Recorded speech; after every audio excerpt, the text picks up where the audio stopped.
What if the one thing that could save you is the very thing that guarantees your ruin? This is The World of Lucky by Marissa Stapley, a world where a winning lottery ticket becomes a curse, and a woman on the run must decide if redemption is worth the ultimate price. It's a story that was born from a simple moment of curiosity, sparked by a radio program about an unclaimed prize, an idea that Stapley held onto until it felt like the character of Lucky herself sat down beside her and introduced herself.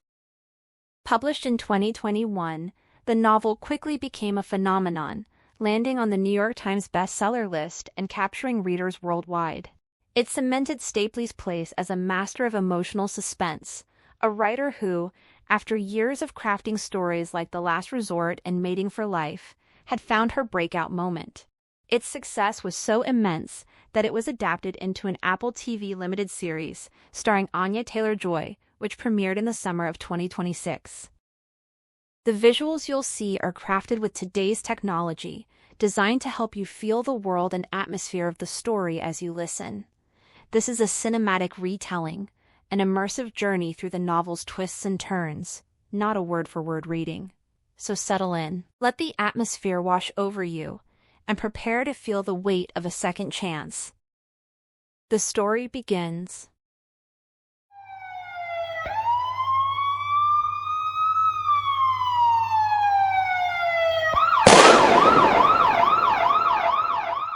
In the bitter cold of a February 1982 night in New York City, Margaret Jean lay motionless in her narrow bed at the nunnery. She was the only one on duty to listen for the door, yet she stayed frozen, silently willing one of the other sisters, perhaps the ever-busy Sister Francine or the endlessly practical Sister Danielle, to wake and handle the piercing wails cutting through the darkness. No one stirred. She clutched the gold crucifix at her throat, her mind racing with the weight of her situation. Only a few months into her aspirancy, she faced a decision from the order next week on whether she could join them. This was her first night in charge, a test she had never wanted. She wasn't truly Catholic. She had forged her baptismal certificate, seeing the convent as the perfect hiding place where no one would search for her. But now the role demanded she act like a saint, and that truth pressed heavily on her. The cries grew more desperate, the freezing air outside threatening the infant's life. Margaret Jean finally rose, pulled on a cardigan, and moved down the hall with a flashlight, her steps reluctant. She pushed open the front door against the biting wind. A small bundle in pink blankets lay on the middle step, a tiny fist trembling in the cold. She stood there wishing desperately that this burden belonged to someone else, the borrowed habit feeling more like a costume than ever. A man approached along the sidewalk from the direction of the cathedral. He paused at the base of the steps, listening, then climbed toward her. He knelt, spoke softly to the baby, and lifted the child into his arms. The wailing stopped instantly. Margaret Jean remained perfectly still as the man looked up at her. He placed a hand over his heart and addressed her as sister. The wind eased. He ascended the remaining stairs, the now quiet infant in his arms. He introduced himself as John and apologized for disturbing her, explaining that the baby was his. His wife Gloria had been battling severe postpartum struggles. He had left for work earlier that evening, only to return and learn she had left the child at a church in her distress. He had searched the city streets all night, praying for a miracle, and now he had found her. When she asked why he hadn't called the police, he met her gaze steadily, explaining he couldn't risk having his wife arrested. He insisted his family deserved another chance, just as all God's children did, his words carrying a faint Irish lilt and an unsettling sense that he saw right through her own need for second chances. A rush of unexpected compassion swept over Margaret Jean as she looked at the baby. She offered a hope that his family would find good fortune. John's eyes drifted to the gold crucifix at her neck. He admitted they could use help. Groceries, formula for the baby since his wife's milk had dried up. He asked if she could spare the necklace so he could sell it. It was only a prop to her, though real gold. She removed it and placed it gently on the infant, feeling an unfamiliar warmth in the act of giving rather than taking. She asked the baby's name. After a brief pause, he replied that it was Luciana, named after his mother. Margaret Jean chose to believe him. She traced the sign of the cross on the baby's forehead, echoing the Ash Wednesday rite she had witnessed earlier, and told the man that their sins were forgiven. In that moment, the daily Bible readings that filled her aspirancy made her imagine she had truly offered a blessing, that she had protected the child and the man, and that their paths might cross again someday. She had done the right thing. She secured the door behind her and returned to her small monastic cell, where she prayed earnestly for the baby named Luciana and for the man called John, hoping they would be blessed and lucky. In the dim bathroom of a remote Idaho gas station near the Nevada border, Luciana Armstrong studied her reflection in the white blouse, navy blazer, and matching skirt she had worn like armor. She whispered farewell to Elena in her mind, trying to ignore the quiet sadness that the old identity might never return. She stripped off the clothes, stuffed them into her handbag, and stepped into a gold-beaded mini dress and stilettos. The fabric slid over her skin. Her hands lingered for a moment on her flat stomach with a sharp pang. She shook out her hair, and a stranger stared back. Lucky stepped into the convenience store, hips moving with new purpose. A man buying cigarettes whistled low as she debated snacks. She snatched cheese puffs and pretzels, then paused at the counter over newspaper headlines screaming of Wall Street's day of reckoning, and analysts calling the 2008 market crash the worst ever. A cardboard display caught her eye. Multi-millions lottery. The sight yanked her back 10 years, hurtling down the I-90 with her father, his voice promising she was the luckiest girl alive. He had always bought a ticket at stops like this, calling the lottery the greatest con the government ever ran, proof that anyone could chase a dream. Impulsively, she grabbed a playslip and marked the same childhood numbers. 11, the age she had been when she first chose them. 18, the magic adulthood she had craved. 42, her father's age that day. 95, the highway beneath them. And 77, just because. She handed it over. The cashier printed her ticket, warned her to sign it because the jackpot sat at $390 million, and reminded her tickets got stolen or lost. She answered that her odds were worse than being struck by lightning twice. This was only a dream. She ducked her head past the security cameras, slipped the ticket into her wallet, and pictured herself in a beach house in Dominica, pulling it out sometimes to remember her father before prison. Outside, her boyfriend Carrie had finished fueling their silver Audi. He grinned and mouthed his approval. She blew him a kiss, letting her hips sway as she approached. A woman slumped against the concrete wall held a sign begging for anything. Lucky emptied several $100s from her wallet into the woman's hands, then added the blouse, skirt, blazer, and low heels from her bag.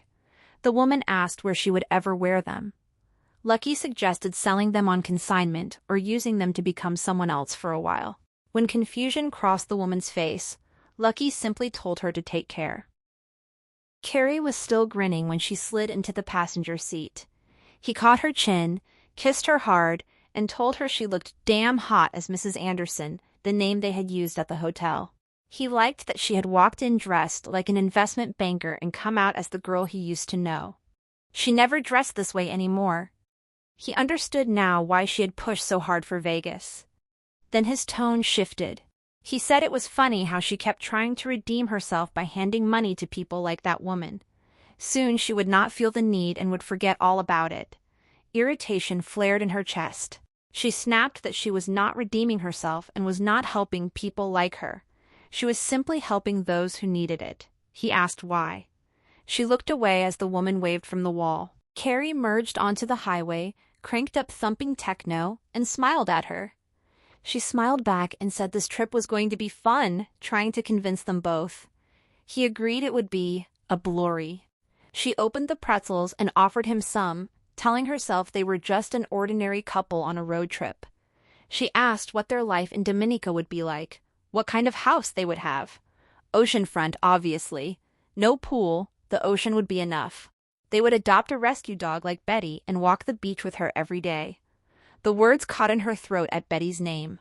The lost dog signs were still posted all over their Boise neighborhood, and the ache sat heavy in her empty body. She asked if he thought someone good had found her. Carrie glanced over, then back at the road. He said Betty was probably being well cared for right now and would land on her feet. He reached for her hand, clammy with fear, and told her everything would be fine. She knew he was scared. The truth was, so was she.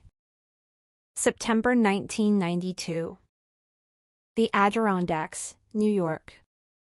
10-year-old Lucky had been working the road with her father for as long as she could remember, already going on 30 in experience. She had seen enough of the world to know money never came looking for you. You had to chase it, and the chase was often exhausting. Her father liked to say some people had to hustle harder than others, but she came by her name honestly. She was luckier than most with money. Still, she had to hunt that luck and keep it close. That would be a hard job. This time, though, they were taking their first real vacation. A recent run of good luck had left him flush, and he was treating her to a fancy hotel in the Adirondacks for a whole week with no work, just reading, relaxing, swimming, whatever she wanted. She pressed her face to the car window and touched the gold crucifix she had worn around her neck since she was a baby, the only thing she truly owned, left behind by her long-lost mother. The back seat was piled with library books they had borrowed from the last town. Stealing them always made her feel guiltier than anything else, but her father insisted the government owed them and that the books were necessary for her road schooling. They passed a sign welcoming them to New York, the Empire State. She asked if this was where she had been born. Her father corrected her. She had been born in New York City, not out here in the mountains. She pressed further. Hadn't he said her mother, Gloria Devereaux, was from around here in the Adirondacks? He acted as if he had never mentioned it. She set aside the book she was reading, The Elegant Universe, knowing other 10-year-olds were not reading about string theory, and that she had never known any other children.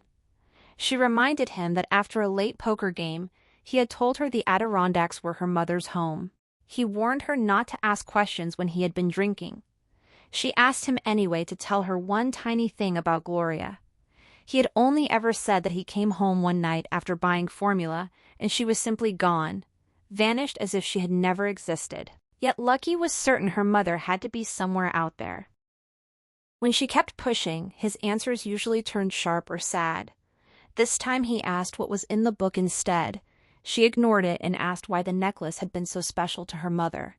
If Gloria had not wanted anything to do with her, why leave anything behind at all? In the back seat of the car winding through the Adirondacks, Lucky waited, certain her father would not answer.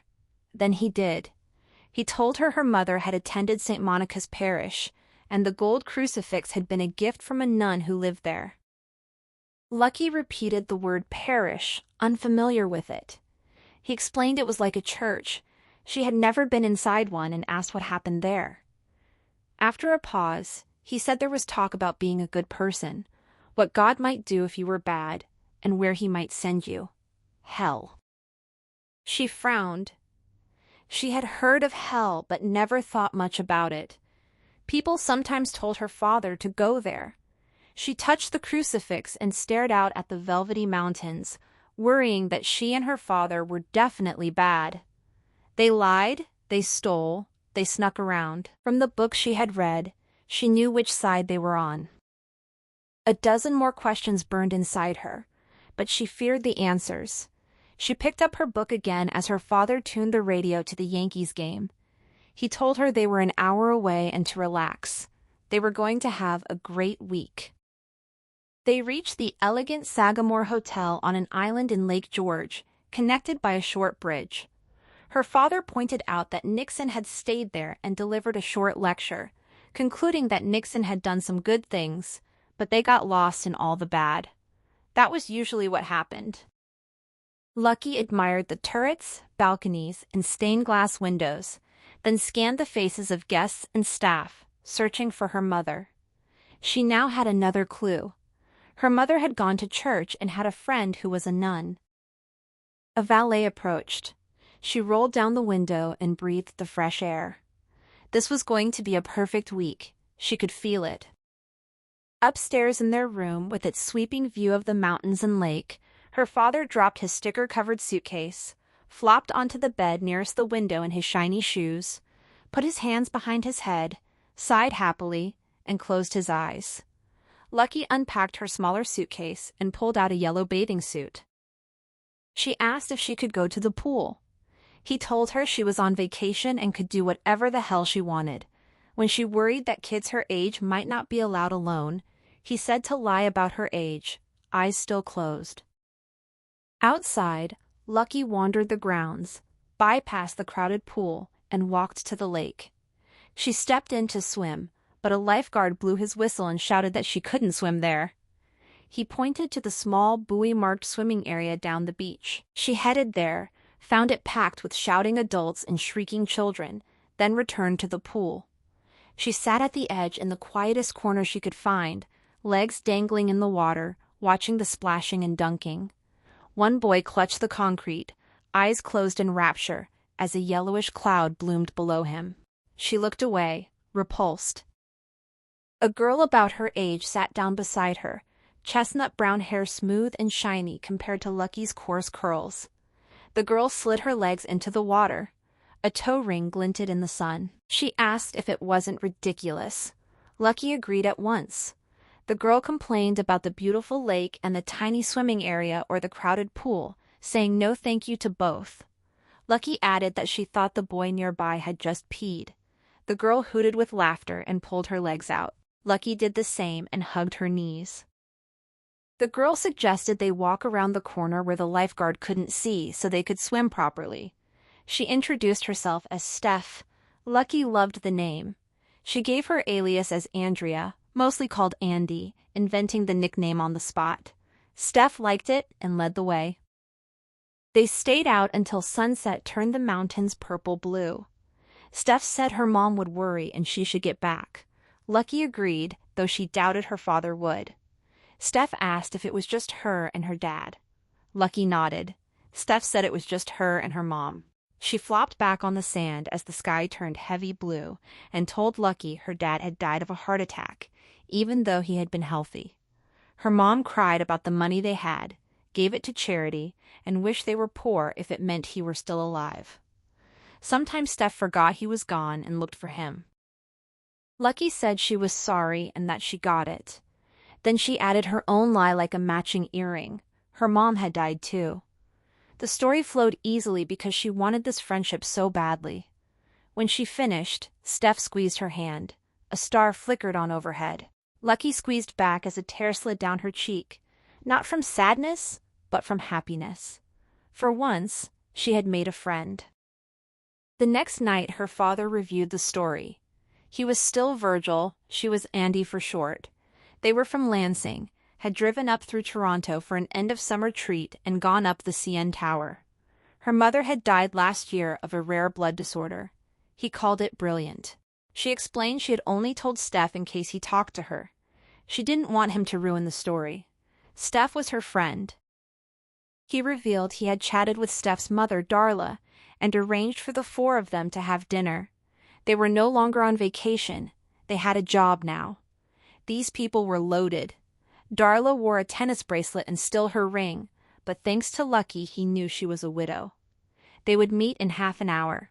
He added that they would say Lucky was also sick with the same hereditary blood disorder, that he couldn't afford treatments, and that this trip was a wish he wanted to grant because he didn't know how long she would live. She pleaded if they had to, if one lie wasn't enough. He turned from fixing his tie, perplexed. He reminded her they were only here a week, then they would move on and she would never see the girl again. She wasn't really her friend. This was their job. Their luck changed, money didn't last, and he had spent a lot on this week. She hung her head and protested that he had said it was just a vacation. He sighed, sat beside her, and explained that when an opportunity presented itself, you had to take it or someone else would. He thought he had taught her that. You couldn't let your guard down, especially when having fun. He told her to fix her hair, dry her face, and get downstairs. The next morning, Lucky sat at the pool's edge, toes in the water, concrete scraping her thighs. Steph plopped down beside her, hair cascading, freckles on her nose, crooked grin gone. She said school started next week and summer was almost over. Then she remembered Lucky was homeschooled because she was sick and apologized. In that moment, Lucky felt truly ill at the thought of pretending to be sick to someone she wanted as a real friend. The lie burned through her body as if she actually had the blood disorder that had supposedly killed the mother she had never met. She said she wasn't sick. The words scraped her throat. She was about to betray her father, and they would have to leave at once, never seeing Steph again. But she would lose her anyway, and worse, Steph would remember this forever. She continued that her dad just said that. She was fine, perfectly healthy, nothing wrong with her. Steph turned and placed her hand over Lucky's, asking if it was really true. Lucky confirmed it. Steph considered, then said it was okay. Lucky insisted it wasn't, crying now. Steph said she understood. Lucky wanted to pretend she was fine so she would be. She had overheard her mom on the phone. It was supposed to be a surprise, but her mom was going to give her dad the money for the treatments so Lucky would get better. Wasn't that great? Lucky saw black spots. She protested that her mom shouldn't do that. Lucky felt the tears spill hot down her cheeks and drip onto her collarbones as Steph kept talking, promising that with all their money, Andy would get to go to school, maybe even move to Bellevue so they could live near each other. Her mother already wanted to see Lucky's father again. Perhaps their parents would marry and the two girls would become sisters. Steph clutched her arm, painting the perfect future in bright strokes. Lucky looked away from the sun until the world sharpened again. She stared at their toes side by side beneath the water, the matching toe rings glinting like twin signals. Sister feet. She rubbed her cheeks dry and said, "Perhaps you never knew what might happen." Steph seized her hand once more, insisting she knew Lucky would be fine. One day the rare disease would simply vanish. Lucky answered that yes, one day it would be exactly like that. Deep inside the Bellagio, Lucky spotted Carrie leaning against a far bar, watching her. She winked, then dropped her gaze back to the Texas Hold'em table. The young opponent to her left, chin still dotted with pimples, called the bet. She pretended to deliberate amid the casino's rising din of music, clinking glasses, and laughter, then raised to 300. The dealer corrected her illegal raise. She laughed at herself and doubled it properly. The middle-aged man on her right, wedding ring glinting while he stared down her dress, raised as well. The others folded. She tossed in her own fold with a dramatic sigh, red curls swinging, and caught Carrie's eye across the room with a secret smile. When new cards arrived, she pressed them to her cleavage to block the ogling neighbor. She raised again later, proud of her growing skill. The pimply kid pushed 2,500, the others called. She went all in, glancing toward Carrie. He was now deep in conversation with a stranger at the bar, heads close, faces tight. A chill of unease brushed her spine. "Who is that?" The pimply kid leaned in, asking if she was bluffing. She widened her eyes and said she could not answer. He folded. The rest followed. The dealer slid $9,000 in chips to her. She stood, flipped over her worthless 5 and 10, then shoved half the winnings to the dealer as a tip and the rest to the astonished young player. She thanked them all with a grin and walked away. Carrie met her at the bar and said she should have kept the chips. She had won plenty. She explained they were leaving tomorrow. Their Dominica account was already full.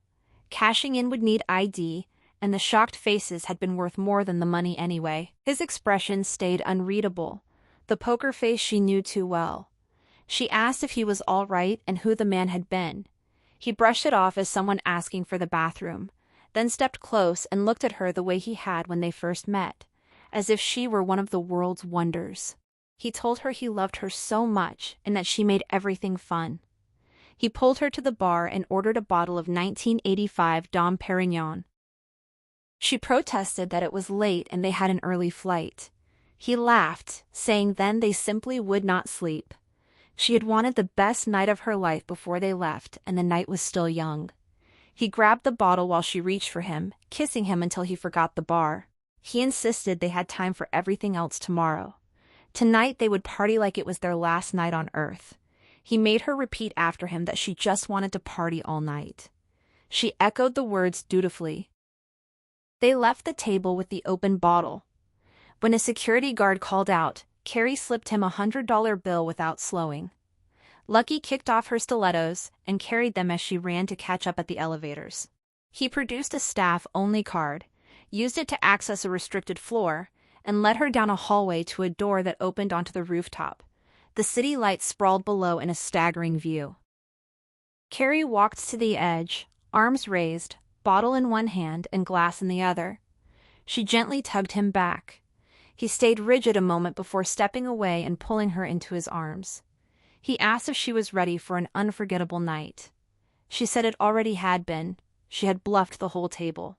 He refilled her glass and told her to forget everything else, to fall in love with him again right there. He asked her to say she loved him and would love him no matter what. She answered, of course. He pressed. Always, no matter what. She asked what was going on with him. He said nothing, only that he could not believe they were really doing this. She reminded him there was no going back. He tapped his glass to hers and repeated it. No going back. They turned toward the glittering skyline. Far below, the lights of Las Vegas spilled across the valley like scattered jewels, ending sharply at the black desert edge. She drew a deep breath. The knot of fear inside her loosened into sharp excitement, a fragile hope flickering like the numbers on an unchecked lottery ticket. Carrie took her hand and guided her down into the warm, steaming night that now felt full of possibility. September 1992, Chapel Pond, New York. It was finished. Lucky and her father slipped away from the Sagamore Hotel a day early, offering no goodbyes to Steph or her mother. The money order rested in his shirt pocket. She could see its outline. She buried her face in the elegant universe, pretending she belonged to another galaxy, so she wouldn't have to speak with him. They stopped outside a bank. He went in alone. When he returned, a new bounce lightened his stride and a thick envelope of cash filled his hand. He locked it in the glove compartment. He told her they were flush now. She stayed silent. He prodded her gently about the sulking. Still, she said nothing. After an hour's drive, he pulled over. Water shimmered behind a screen of trees. They stepped out and he announced Chapel Pond, but it looked more like a mountain lake, ringed by sheer cliffs dotted with climbers moving like ants against the rock while hawks wheeled overhead. He said she could swim here, the water cold, fresh, and free of the buoys she hated. He was right. It was perfect. He peeled off his shirt, revealing his lean frame that so many women found handsome.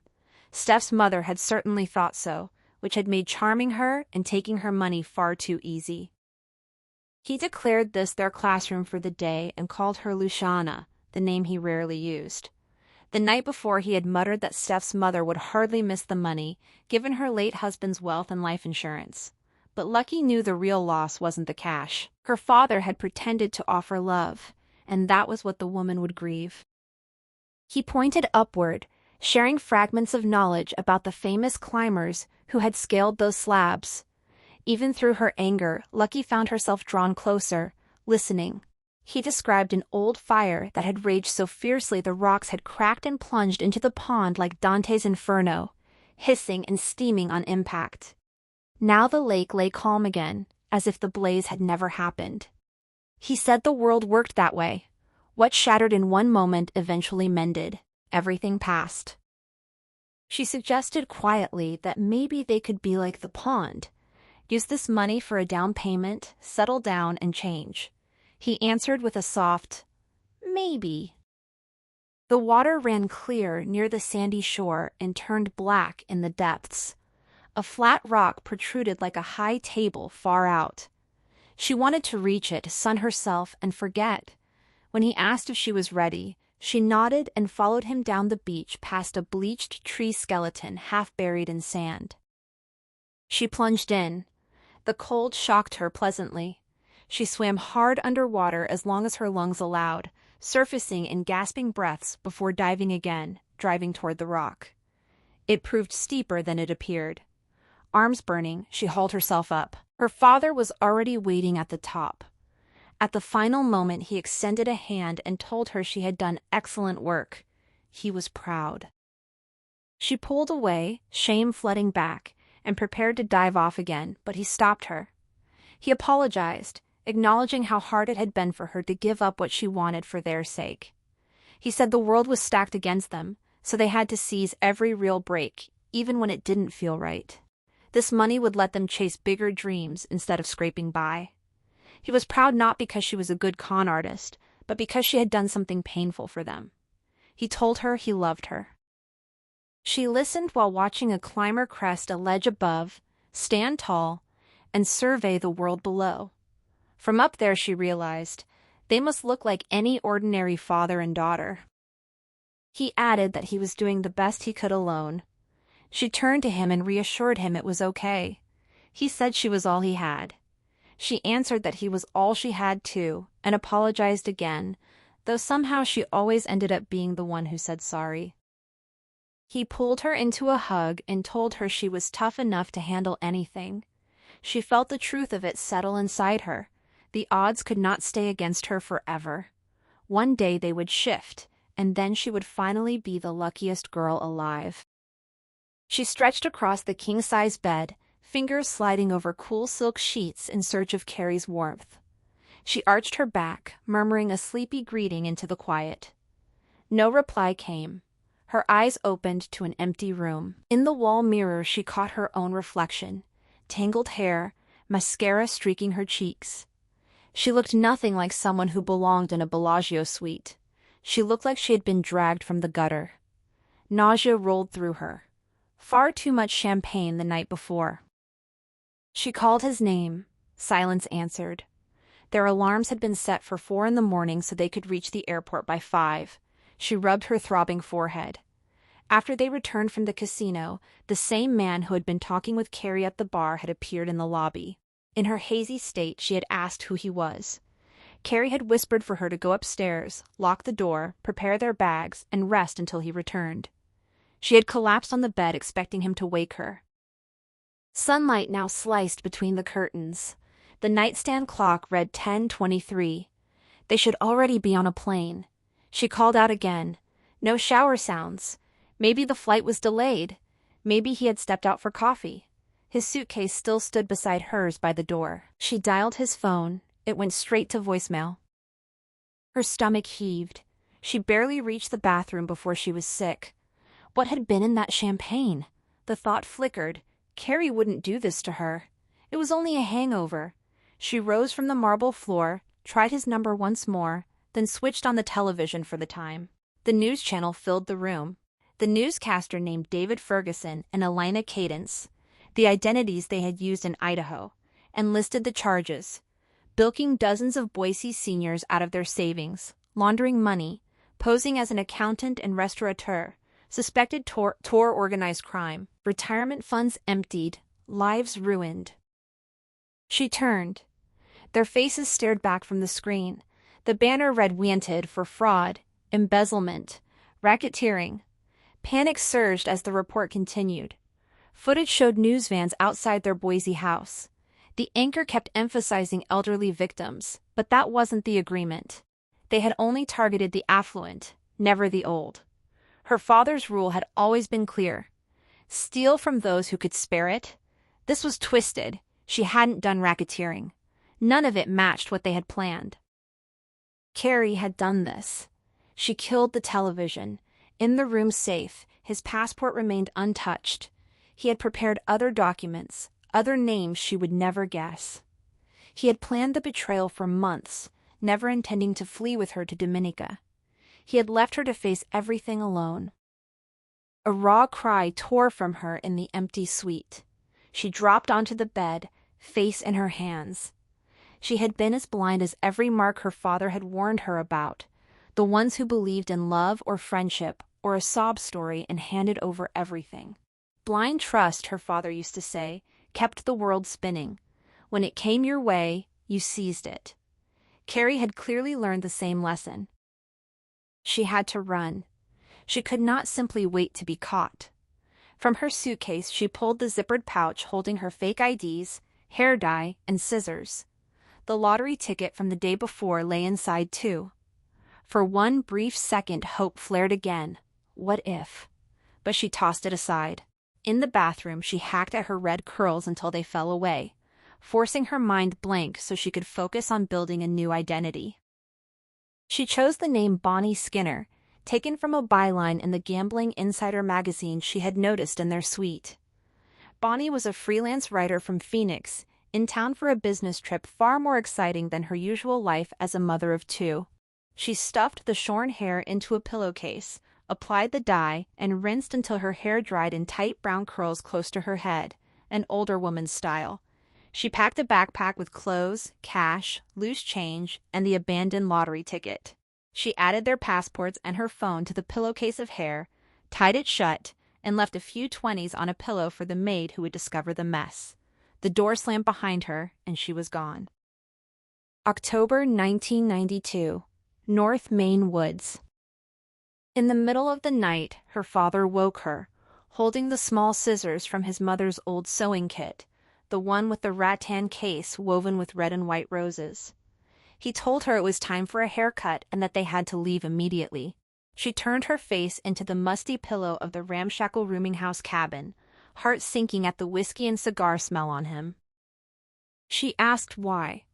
She had thought they were staying longer. He explained he had faked a wire transfer to pay for the room and sensed trouble coming.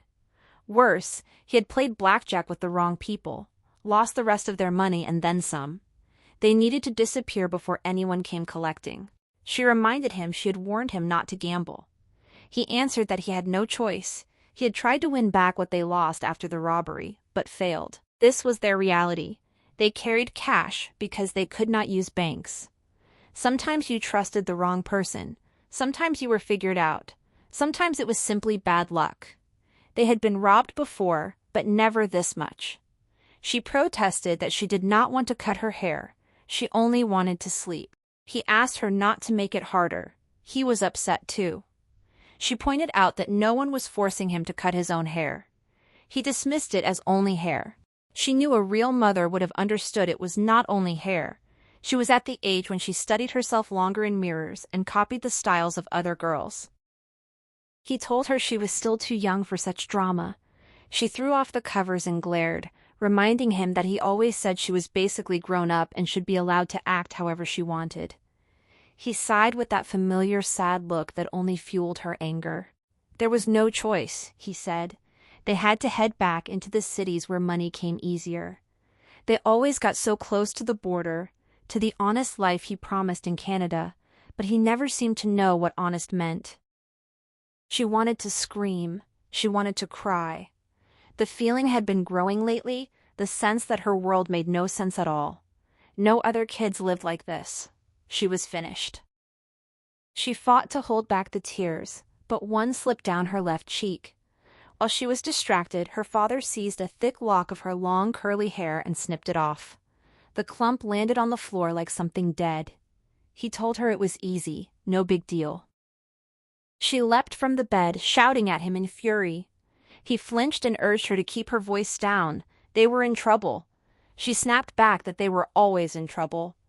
He only shrugged. There was nothing to deny. They were trouble. A tingling spread through her fingers and bare toes. The word pulsed in her mind. Run. She pictured the cool green moss of the vast forest behind the rooming house, imagined surviving on berries and bark, hiding in a tree where he would never find her. She could reach Canada alone. She didn't need him. She bolted for the door and ran before he could react, taking the stairs all the way down and slipping out a back exit of the Bellagio into the blazing Las Vegas morning. At a dumpster, she dumped the pillowcase holding her cut hair, phone, and passports. She had already flushed her SIM card. She adjusted her large sunglasses, hitched up her backpack, and melted into the crowds on the strip. In a souvenir shop, she picked out a pink "Welcome to Fabulous Las Vegas" t-shirt and matching baseball cap. She asked for a changing room, slipped inside, ripped the tags off a hot pink belt bag, and tucked it into her backpack. At a Duane Reade, she bought rust brown lipstick, the wrong shade of foundation, and mouse gray eyeshadow. In a coffee shop bathroom, she applied the makeup heavily, smudging lipstick on her teeth. Walking the strip again, her body stayed tense, braced for someone to shout her real name or grab her shoulder. She circled back to the Bellagio. As she passed through the ornate doors toward the casino, the slot machine noise swelling and the air turning cool, her fear dissolved into rising anticipation. She had spotted her new mark the night before, the young, pimply poker player, and now she moved toward him with fresh purpose. At the bar, she ordered a Diet Cola on the rocks with lime. When the bartender asked if she wanted alcohol, she declined as Bonnie Skinner, explaining she abstained and only wanted the small glass because too much soda upset her stomach. The bartender looked away. She smiled to herself. She had become someone people barely noticed. She wandered the slots area with her drink, then drifted toward the poker tables. She leaned against the rail around the table where 4 men played. One stood and left in frustration. 2 others hunched intently over their cards. The third was the pimply kid from the night before, still in the same clothes, looking sleepless. He raised, the others called or folded, and he smiled, touching a medallion around his neck. He went all in and kept winning every hand for the next hour while she watched, pretending fascination. Finally, he checked his watch, tipped the dealer 7 chips, and announced it was time for his afternoon siesta. As he walked away, she fell into step beside him. She told him it had been fun to watch and admitted she was too nervous to play herself. She was still learning. He looked at her directly, pride flashing in his eyes with no sign of recognition. She asked how long he had been playing. He said a while. She joked that it seemed like since birth. He tried to brush her off and head for the exit, but she kept up, introducing herself as a reporter for Gambling Insider writing about young up-and-comers like him. She asked for an interview, calling him by the name she already knew, Jeremy Gibson. He stopped, interested. When she suggested coffee, he declined and invited her up to his suite instead, saying he had a post-game routine to follow. She followed him to the elevator on the 7th floor, suite 717, the same layout she had left that morning, feeling the thrill of writing a mark correctly. He craved praise for a skill he thought made him special. Inside the suite, she exclaimed in exaggerated wonder. She picked up the branded notebook and pen, asking how his family felt about having a poker star in their midst. But he wasn't listening. He turned on CNN to a replay of Hillary Clinton celebrating her Kentucky primary win. He declared she would never be president. No one wanted a woman in charge during a financial crisis. When she started to reply that it was 2008, he talked over her, mocking a female DA in Manhattan who was always on television, calling it because she was a woman. Lucky glimpsed the red-haired woman on screen and felt a flicker of familiarity. He continued, saying his parents hated what he did and didn't understand it. His father wanted him back in New York to take over the family business, but that wasn't the life for him. He asked if she knew what he meant. She swallowed hard and offered a sweet smile, telling him her parents had pushed her toward nursing while she had always dreamed of writing, so she had chased the extraordinary path, just like him. She called him extraordinary, describing how his play at the poker table looked like pure magic to everyone watching. He nodded, clearly pleased, and offered her a drink from the bar.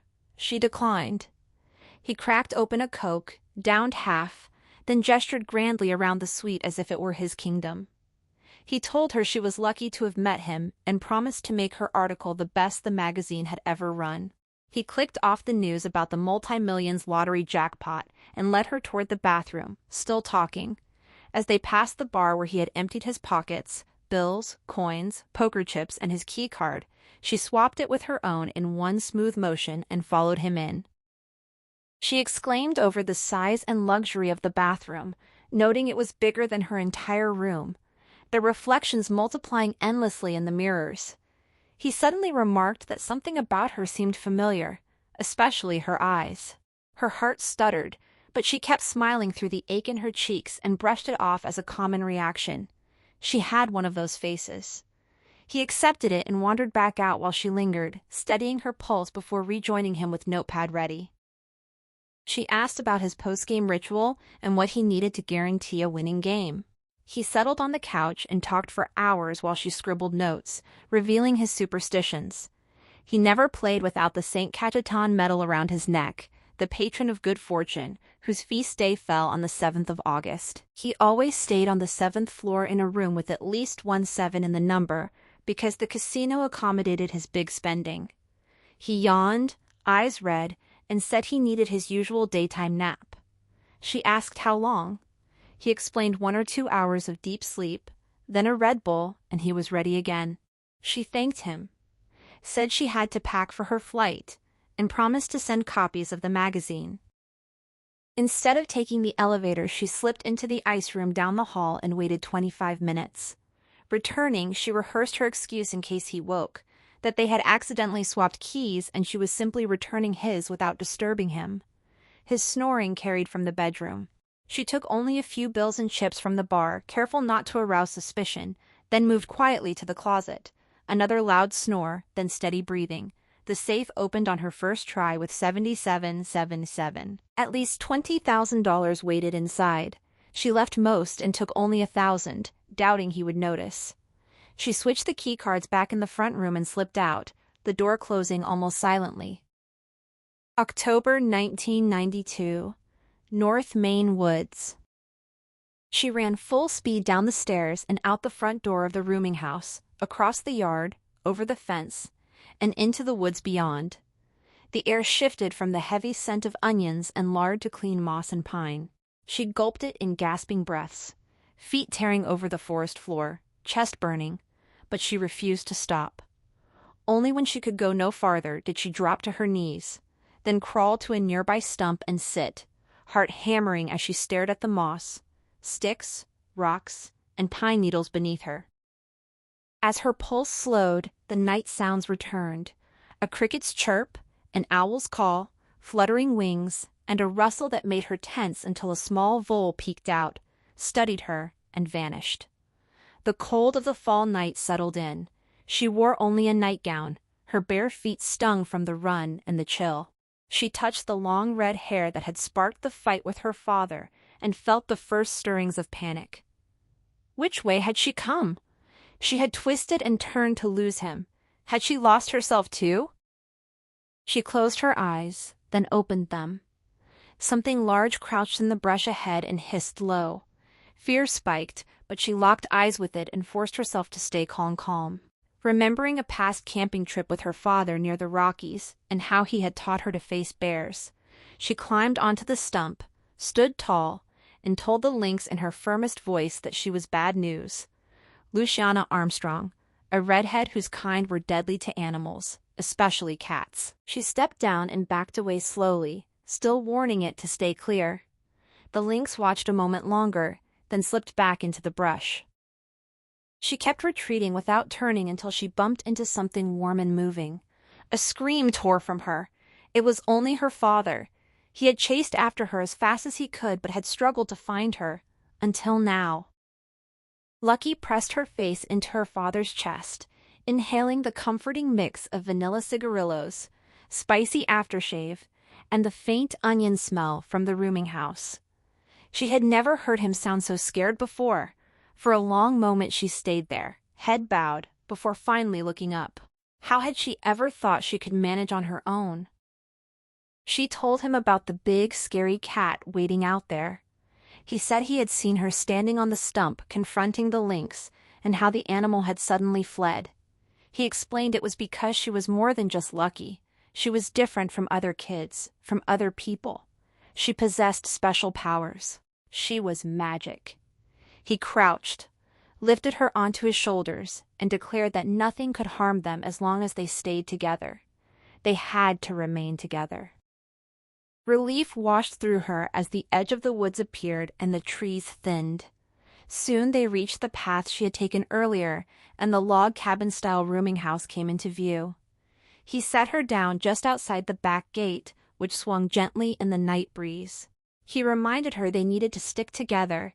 Being special didn't mean she was ready to venture off alone. She still had much to learn. He was the only person she could trust. They were all each other had. He walked ahead through the gate. She hurried after him so she wouldn't be left alone outside. Once inside, he told her to wash the dirt from her feet and warm up while he prepared something to eat. Later, after her bath with her hair still wet and combed down her back, Lucky picked up the scissors from the table and cut off the rest of her hair herself. The tour bus rumbled along the Nevada desert highway. Lucky hummed quietly while staring out the window, though the technique she had recently read about for easing anxiety wasn't working. She lifted her sunglasses and rubbed her bleary eyes, sore from staying up all night. She had tried accessing the offshore account she shared with Carrie at an internet cafe, but the money had vanished. With her time expired, she had wandered the strip until dawn, then boarded the Grand Canyon tour bus while still pretending to be Bonnie Skinner, an excited tourist eager to see one of the world's wonders. News reports confirmed their car had been found at the Bellagio, so authorities were searching for a couple, not a woman traveling alone. Tour buses seemed an unlikely place for them to check. She stopped humming when a middle-aged man in shorts and a t-shirt sat beside her in the aisle seat. She had noticed him boarding and thought he looked familiar, though he had initially passed her for the back. Now he was here. She told herself not everyone posed a threat. Perhaps his seatmate had talked too much, or the rear made him carsick. She stole small glances. Brown hair, brown eyes, wedding ring.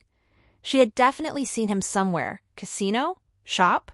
Or maybe he just had one of those ordinary faces.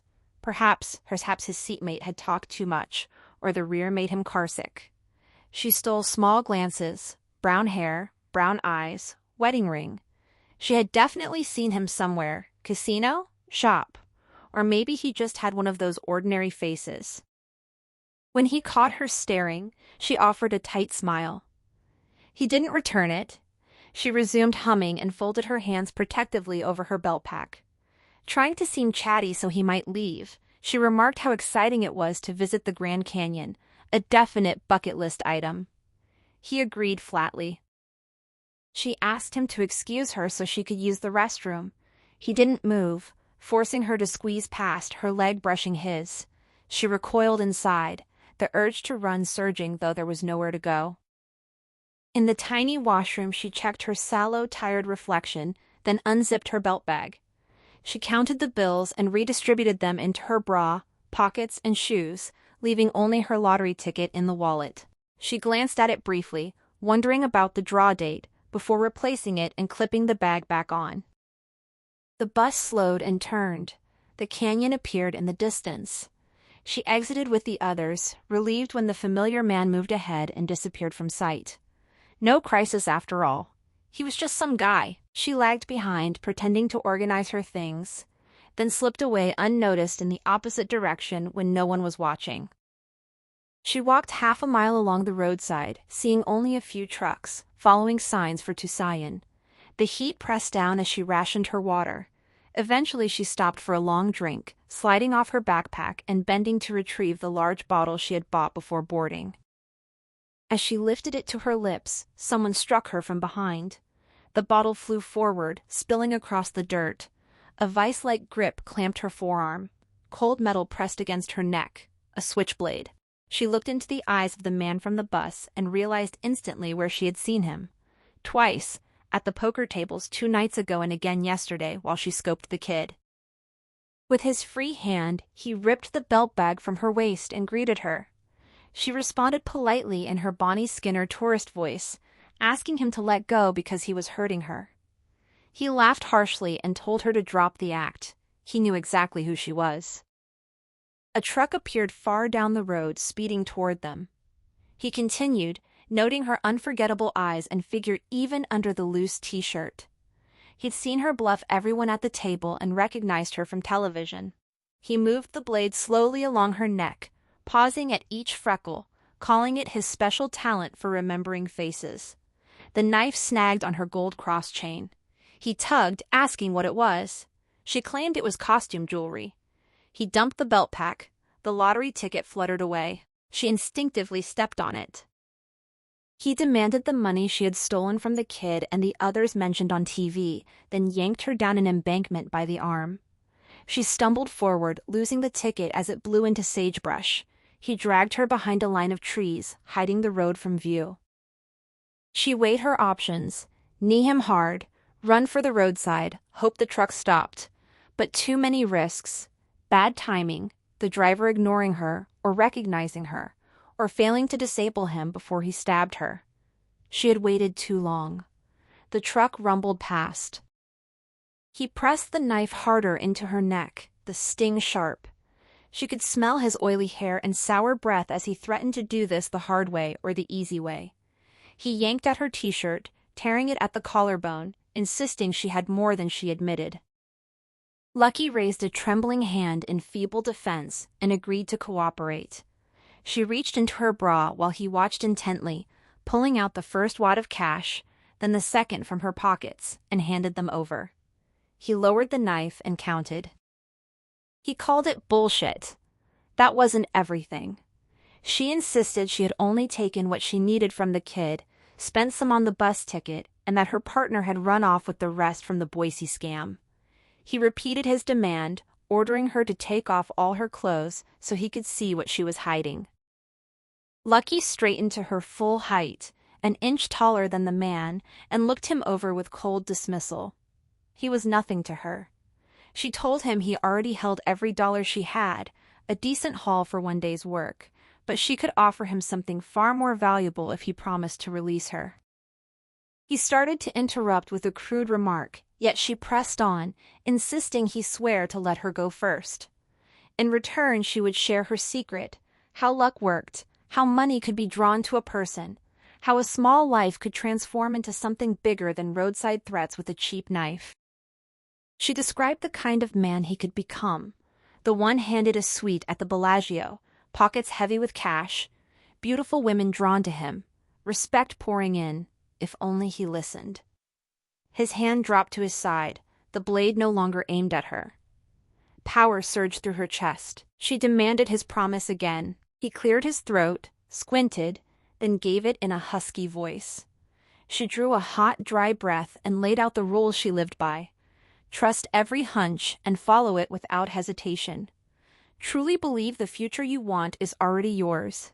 Speak, dress, and move as that version of yourself until it became real. As he nodded, hungry for the next secret, her hand flashed down, seized the knife, and the edge sliced deep into her palm. She wrenched it free and held the point an inch from his eye. Never underestimate anyone, she warned him, especially not her. She stepped back, still aiming the blade, and ordered him toward the road. The money he had taken was gone. Demanding it back might make him fight for the knife, and she could not risk losing control.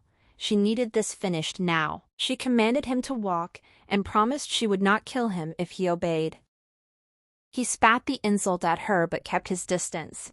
She corrected him sharply. She was not the bitch here.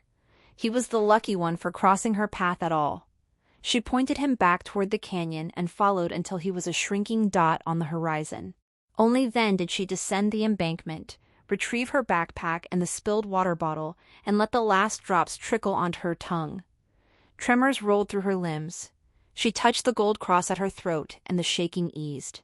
In these raw, lonely moments, the longing for the mother she had never found pressed hardest against her ribs. She fished the last few bills from her shoe. A flash of yellow in the nearby brush caught her eye. She bent, plucked the lottery ticket from a low branch, and crumpled it in her fist. Thoughts of her father locked away in prison flickered through her mind, sharpening the ache of being utterly alone. The ticket was worthless. She knew it, but she shoved it into her pocket anyway. A brief, effervescent spark of hope flared and faded, enough to keep her feet moving forward. March 1993, Novi, Michigan. Her father wished her happy birthday, calling 11 a lucky number and promising it would be her best year yet. He handed her a small box, then sneezed from the cold he had been fighting. Inside lay a pair of dainty rose gold earrings set with real diamond chips. She admired them but reminded him gently that her ears were not pierced. He blew his nose and admitted they were the only pieces he had managed to palm from the jewelry store. She saw the hurt flicker across his face and felt her stomach twist. When he stood to leave and earn money for her birthday cake and dinner, She apologized quickly and suggested she work alone today. People trusted a child more easily than they trusted him. He studied her a moment, then nodded with new respect and told her to go ahead, birthday girl. She chose the watermelon drop. In the kitchen, she slid a drinking glass into a thick plastic bag, smashed it with a hammer, and poured the shards into a shoebox. Her father glanced up from the newspaper on the couch but stayed silent. She wrapped the box in brown paper, wrote, "To Mom" in pink marker, and added a simple heart and flower. She carried the package out the door with careful reverence, as though it held something priceless. Her father's old advice echoed inside her. Believe it yourself or the mark never will. And she did believe. At the mall parking lot, she waited at the curb, scanning faces until she spotted the right target. A hurried mother trailed by a sullen teenage daughter. The girl's resentment was plain. The mother's longing for earlier, sweeter days was even plainer. Lucky stepped into the woman's path. Their collision sent her sprawling. The box hit concrete and the glass inside shattered with a sharp, convincing crack. She stayed on the ground, pictured her own absent mother, and let real tears flood her eyes. Rocking back and forth, she sobbed that the gift had been for her sick mother's birthday, saved for months, now ruined. The woman hovered in helpless distress while her daughter rolled her eyes and muttered about embarrassment before wandering off. Lucky shook the broken box for emphasis. The mother offered tissues, then asked what the gift had been. Through fresh sobs, Lucky described a rare Royal Dalton Princess Diana figurine bought from an antiques dealer downtown. She claimed she needed to hurry home because her mother was waiting. The woman's hand rested on Lucky's arm. She led her inside to an ATM, withdrew $160, and pressed every bill into Lucky's palm, an extra $15 so she could buy a card and a small treat. She called her a sweet girl whose mother must be so proud. Lucky thanked her, pocketed the money, and walked away briskly, letting the woman believe she was rushing home. Once outside the mall, the fizzy triumph inside her went flat. The cash was safe, but a heavy ache settled behind her ribs. Every mark left its own mark on her after all. She had taken something precious from a woman who did not deserve to be swindled, and the knowledge sat like stones in her chest. Lucky stumbled through the door in tears, the kind that rose from the deepening hollow inside her. Her father leaped from the couch, alarmed at how long she had been gone. She thrust the money into his hands and told him she had succeeded, then climbed onto the couch, wrapped herself in a threadbare blanket, and cried while he stood helpless. When the sobs eased, she asked where her mother was and begged him to truly search for her this time, not just pretend. He studied her, then sat beside her and voiced what he saw. She wanted a mother, a normal life, something conventional and stable. That was all she truly desired. He added that she was still hurting over what they had done to Steph and her mother Darla. She wiped her nose and nodded, relieved he understood without explanation. After a long silence, he told her to pack everything. They were going to Bellevue, Washington, to see Steph and Darla. He would give her the real birthday gift she wanted. When she protested that the family would never want to see them after the theft, he assured her they had no idea and would be thrilled. He should have thought of it sooner. In a 24-hour diner in Tucson, Lucky sat at a corner table, nursing another coffee refill. Her feet throbbed from the 2-hour walk from the Grand Canyon, and the cut on her palm stung though the bleeding had stopped. Through the grimy windows, the golden hour light made even the desert dust look magical, yet she knew it was only ordinary grit coating her skin and clothes. The waitress offered more coffee without meeting her eyes, gaze fixed on the row of televisions behind the counter. Lucky spotted the Manhattan DA she had seen in the Vegas hotel room. She forced herself to look away as her own face and Carrie's appeared on screen above the words, "Grifting Bonnie and Clyde, couple still on run." She ordered the all-day breakfast, over easy with wheat toast. When the waitress left, a woman at the next table complained about the young couple stealing from old folks, saying young people today just took without working. Lucky scowled inwardly. Not all their marks had been elderly. Some were wealthy young clients who would barely notice the loss. Yet guilt twisted in her gut. Another customer mentioned one man forced to cancel heart surgery after losing everything, with a benefit plan to help him. Lucky's fork froze above her eggs. Which client? Had they truly taken all of it? She had always believed their targets had endless family money and would be fine. Shame and indignation churned together until she could not eat. The first woman hoped the couple would be caught soon. Lucky's eggs arrived untouched. When the woman remarked that the multi-millions jackpot ticket had sold for $390 million in Idaho, Lucky's pulse quickened. On the screens, a man held a giant novelty check inside a convenience store. She wondered if it was the same Idaho store where she had bought her ticket. That familiar rush of hope hit her, the what-if that made every grift work. She smoothed her lottery ticket on the greasy table and stared at her numbers. When the waitress asked if she needed anything, Lucky covered the ticket and requested the bill. She paid, left a tip, and stepped outside, the golden light now gone and the dust ordinary once more. Her plan had been to catch the bus to Williams for a faster train connection, but the ticket now burned in her mind. She spotted the Daisy Mart and hurried inside. At the counter, she asked for a printout of the winning multi-millions numbers. The cashier handed her a sheet, saying many people had requested it. Lucky read 11, 18, 42, 95, 77, her exact lucky numbers. She confirmed they were for this week's draw, then rushed out, heart hammering.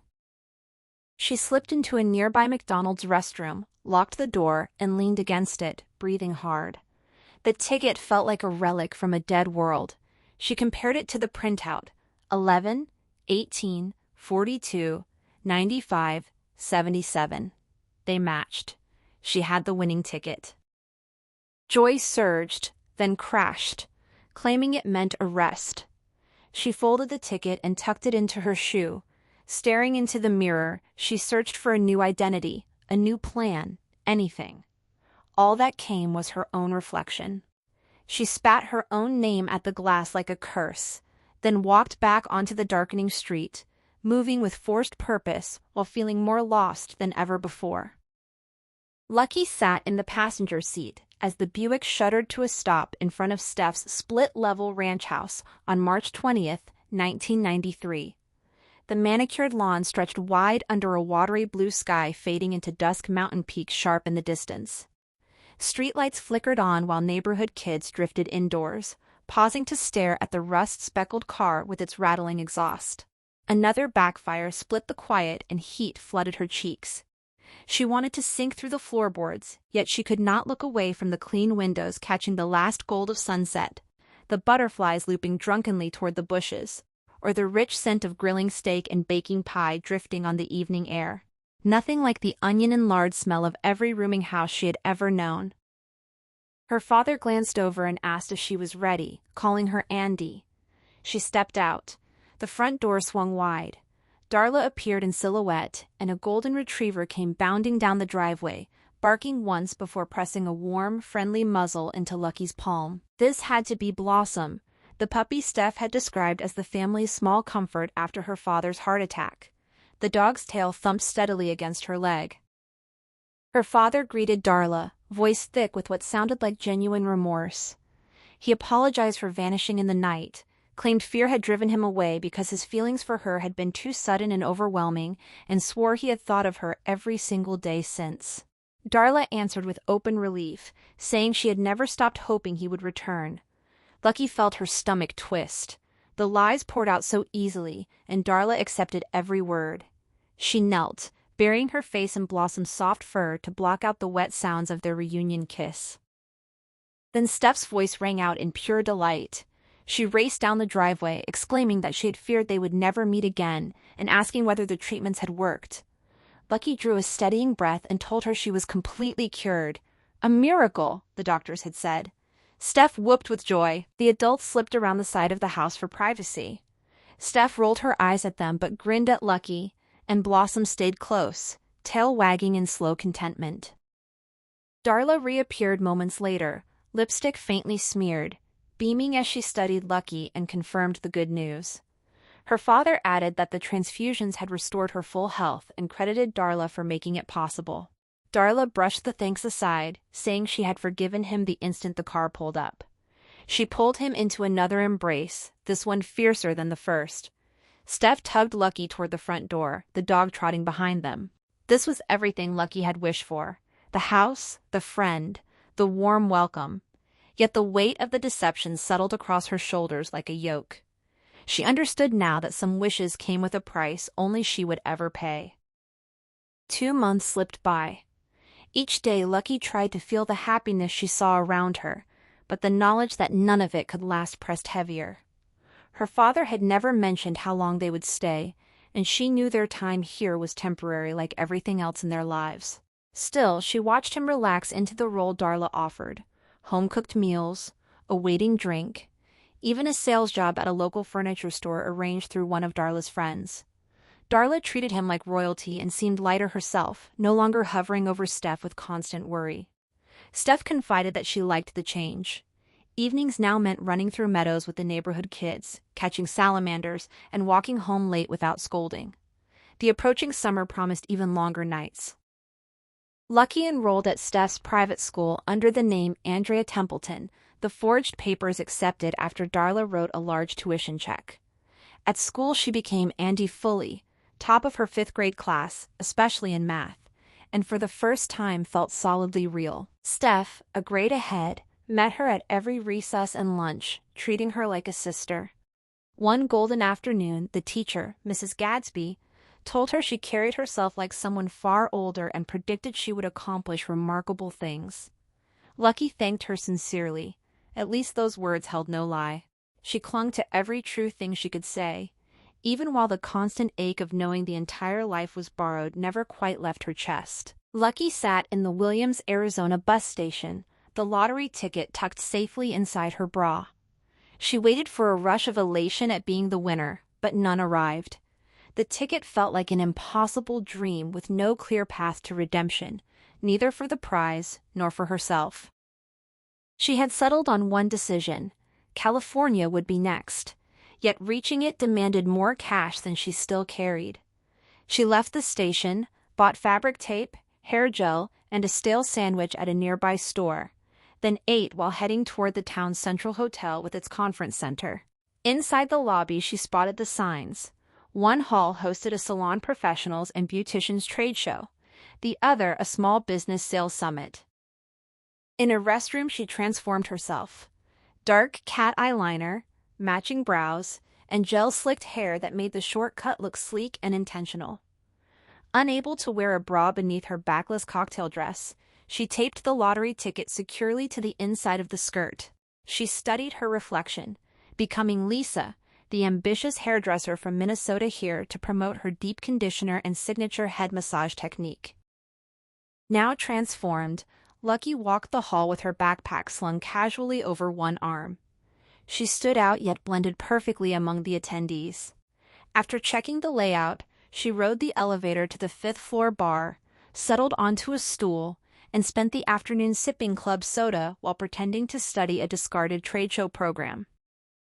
As evening arrived, the bar filled with tired salespeople and hairdressers. Lucky ordered a vodka martini and nursed it slowly, observing the crowd.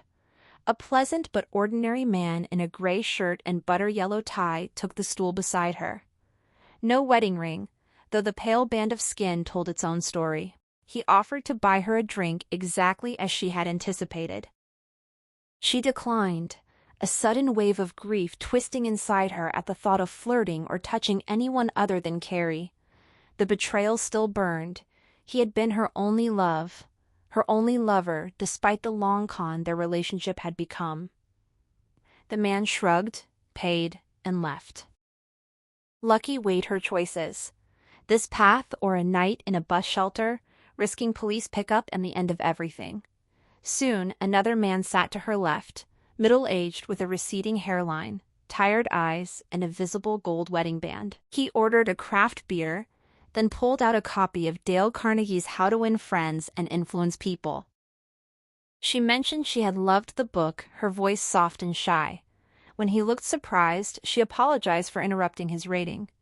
They chatted easily, He was at the Small Business Expo. She was at the beautician show. His phone screen showed a family photo, a blonde wife and 2 kids on a beach. In that instant, she pictured his exhausted home life.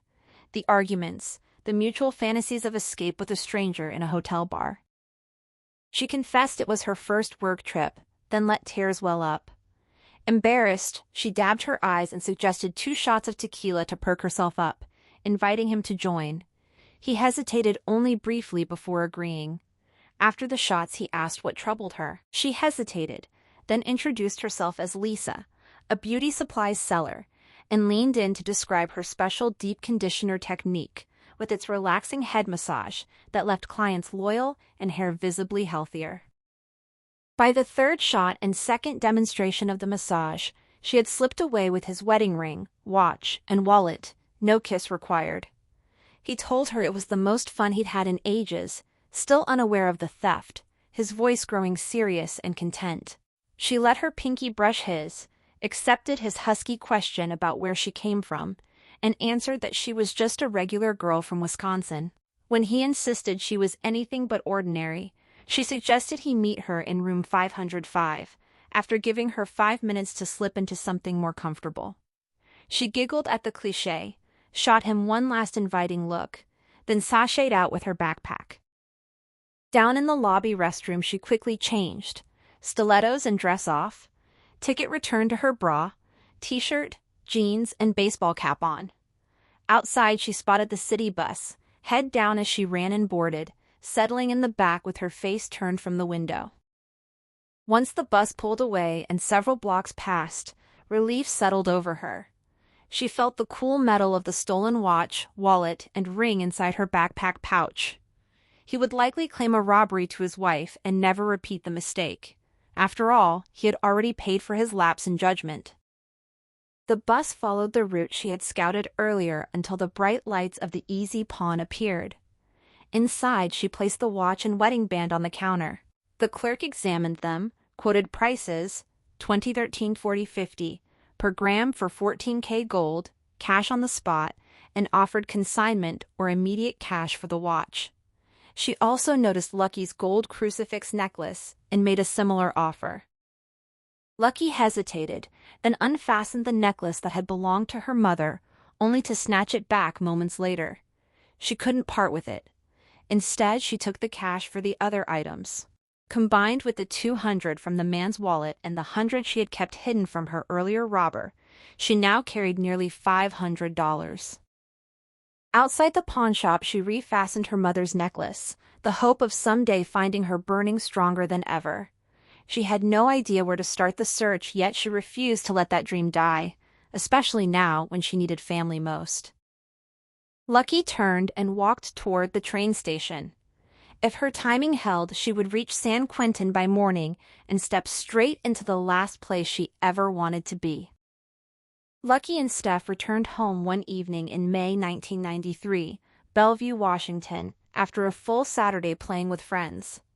Lucky froze at the backyard gate when she heard her father and Darla arguing in the darkness. What if Darla had discovered the truth? "Maybe we should go back," she whispered. "Give them a minute." Steph refused. It was already pitch dark and she would be grounded. Lucky hesitated, clinging to the gate as her father's voice rose. He insisted Andy was his daughter and he would decide on doctors. Her regular appointment was in 2 weeks and he was handling it. Darla countered that Andy needed more frequent observation by a local doctor and offered to pay every cent so he wouldn't worry about money. She wanted to take care of both of them. Why wouldn't he let her? Silence stretched, broken only by crickets. Then a door slammed, Steph's back door. Her father had ended the conversation. Darla sat alone on the deck, head bowed. "He can be such a jerk," Lucky muttered to Steph, gripping the gate so tightly her knuckles ached. Everything felt ready to slip away. She pictured them leaving that very night, her father waking her to steal off again. Tears stung her eyes as she looked at Steph. "I'm sorry." Steph reached for her arm, insisting Lucky had done nothing wrong. She knew Lucky must be scared some days that it would all fall apart. Lucky whispered that she was terrified there would be nothing she could do to stop it. Steph urged her to let them take care of her. They were family now, it was kismet. But Lucky knew it had never been fate, only bad luck, and the secret drove a sudden wedge between them as thick as a fence picket. Steph added that her mom wanted Lucky to see their pediatrician and had asked her to mention it, just to be sure she was okay. Maybe bring it up with her dad. Lucky nodded decisively. I will. I'm going to talk to him right now. She left Steph at the gate, crossed the yard past Darla without a word, then paused and glanced back. Darla watched her with an open, expectant expression. She suspected nothing. You all right, Andy? Darla asked gently. Want to talk?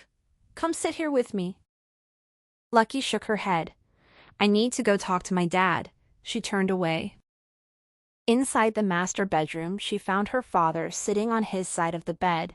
She pleaded with him to send her to the pediatrician.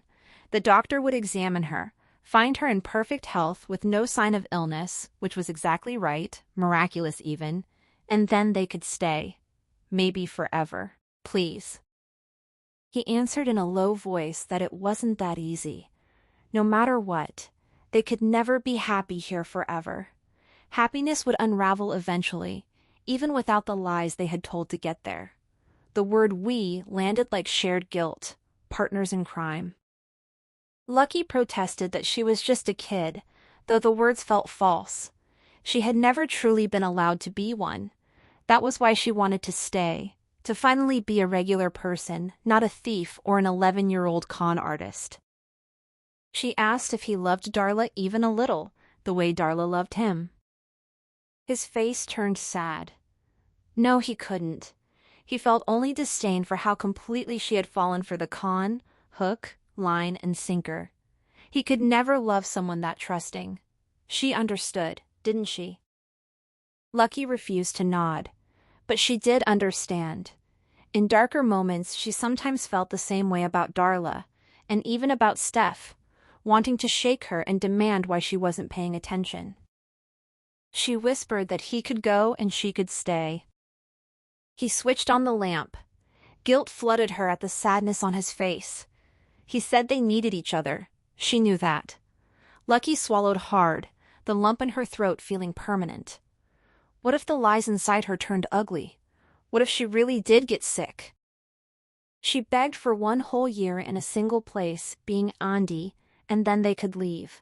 The longer they stayed, the harder it would be, he warned. She didn't care. Every day she already wondered if this was the day he would say it was time. She needed an end date long enough to feel like it had really happened. After a long silence, he told her to leave it with him. He would do his best. Thank you, she said, and left the room feeling, for the first time in her life, as if she had won the lottery, and knowing even that would never be enough to sustain her. Lucky stood still, arms out, as the guard patted her down just inside the tall barbed wire gate of San Quentin State Prison. The lottery ticket rested safely inside her wallet, perfectly innocent. The guard finished and directed her forward with the rest of the visitors. She followed the gravel path to the reception area and presented her ID again. Sarah Armstrong, John Armstrong's niece from San Francisco, a bank worker who had used the same license for a decade of visits. Her father had served less than half his sentence. The guard noted her haircut, then informed her another visitor was already inside. She would have to wait outside the visiting room until it was her turn. Lucky sat in a cracked plastic chair, jaw clenched with frustration as the minutes dragged. Nearly an hour later, a woman emerged. 9 years had passed since Lucky last saw her, yet she recognized Marissa Reyes instantly. Dark hair and a stubby ponytail shaved underneath, loose jeans, tank top, scuffed work boots. One of her father's former grift partners from the scheme that had sent him to prison. Reyes greeted her by name. Lucky stood, demanding if she was recruiting her father for another risky job now that he might get out. Was she even allowed here? Reyes explained her parole placed no restrictions on prison visits and insisted she was not recruiting. She reached into her pocket. The guard stepped forward, but Reyes simply held up a card. The guard inspected it, then handed it to Lucky. Marisol Reyes, driver, San Diego Third Strikers Foundation. Lucky asked what it was. Reyes described the nonprofit, lawyers helping third strikers like her dad win release. She drove released inmates, helped with ID, clothes, meals, housing leads. Lucky accused her of still working for Priscilla, ashamed. Reyes flushed and looked away. She no longer worked for Priscilla. She had always wanted out, but they had no time to discuss it. Her father was struggling, forgetting a lot of things. Lucky should go in now. When Lucky pressed for details, Reyes glanced at the clock and urged her to call. She had seen Lucky on TV and had promised her father she would always look out for her. Then Reyes was gone. Lucky moved into the visiting room, which resembled a cafeteria. She spotted her father alone at a corner table, staring vacantly ahead. He looked smaller. He started to stand when he saw her, then sat back down. Guilt swarmed her like bees. "Hi, Uncle John," she said, taking the seat across from him. Lucky sat across from her father in the San Quentin visiting room. "How've you been, Lucky?" he asked. She kept her voice low. "You're not supposed to call me that." "Sorry, it was Sarah." "Right." He smiled, embarrassed. "Sarah Armstrong, my niece." She told him Reyes had mentioned he wasn't feeling well. He frowned, surprised she had seen her. "I'm not that bad." 10 minutes left," a guard called out. Snippets of other conversations drifted around them. Miss Loved Ones, family troubles, requests for ramen and chocolate, stories about baby Katie. Lucky finally spoke, smiling to keep it looking normal. Her father matched the smile. Though his was unsteady, she was in trouble. Carrie had turned up again after all these years. They had been together for the last decade. He had taken off on her the day before yesterday. Now people were looking for her. Her father tried to brush it off, good riddance, but she pressed on. They had been working. They had gone too far with a lot of money that wasn't theirs. They had planned to flee to Dominica, but he had vanished instead. She was in serious trouble. He looked hurt, the same pain she had once planned to cause him by leaving. He admitted he couldn't help much from inside. He was sorry. He had never wanted this for her. She had something that could help, something big. She reminded him of their old road trips when she was a kid, how he always let her buy a lottery ticket with her lucky numbers. She had bought one to remember him by. He reacted with surprise and a touch of bitterness, thinking she had been planning to disappear as if he were already gone. Then she told him she had won, all of it, $390 million. He laughed in disbelief, asking if she was joking. She pointed out she wouldn't travel here under her current circumstances just to joke about a lottery ticket. After a stunned silence, he asked what she was going to do about it. That was why she had come. She needed his help. He asked if she had done the math on how many years she could face if caught. She said it would be a lot, more than his sentence, probably 30, her throat tightening with fear. She fiddled with Reyes's card in her lap, then placed her hands on the table. He saw it and warned her not to ask Reyes for help. She was on probation and doing well. She couldn't risk associating with trouble. He asked if Reyes had mentioned her new job. Lucky shoved the card into her pocket. She wouldn't call her. Bitter jealousy sharpened her voice as she said he would get out with his precious Reyes's help, while she didn't know what she would do. It wasn't his problem anymore. 5 minutes! A guard shouted. Her father wrung his hands, then placed them on the table. He told her she truly was the luckiest girl in the world. He had always said so. She should have faith. She would find a way with the ticket. The word faith made her reach up and touch the crucifix at her neck. She asked about Gloria.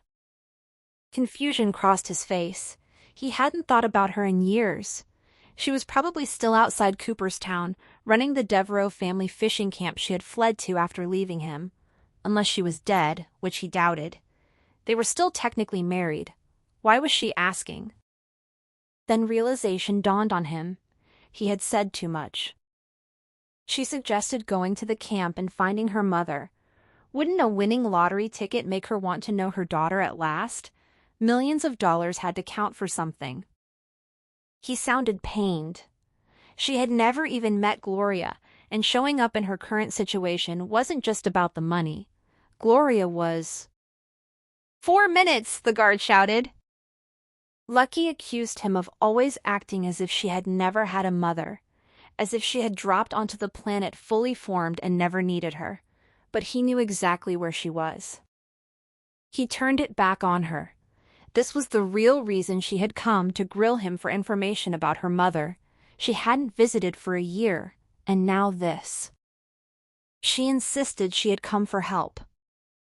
All right, he said. She had the ticket and needed someone trustworthy to cash it in. His eyes lit up.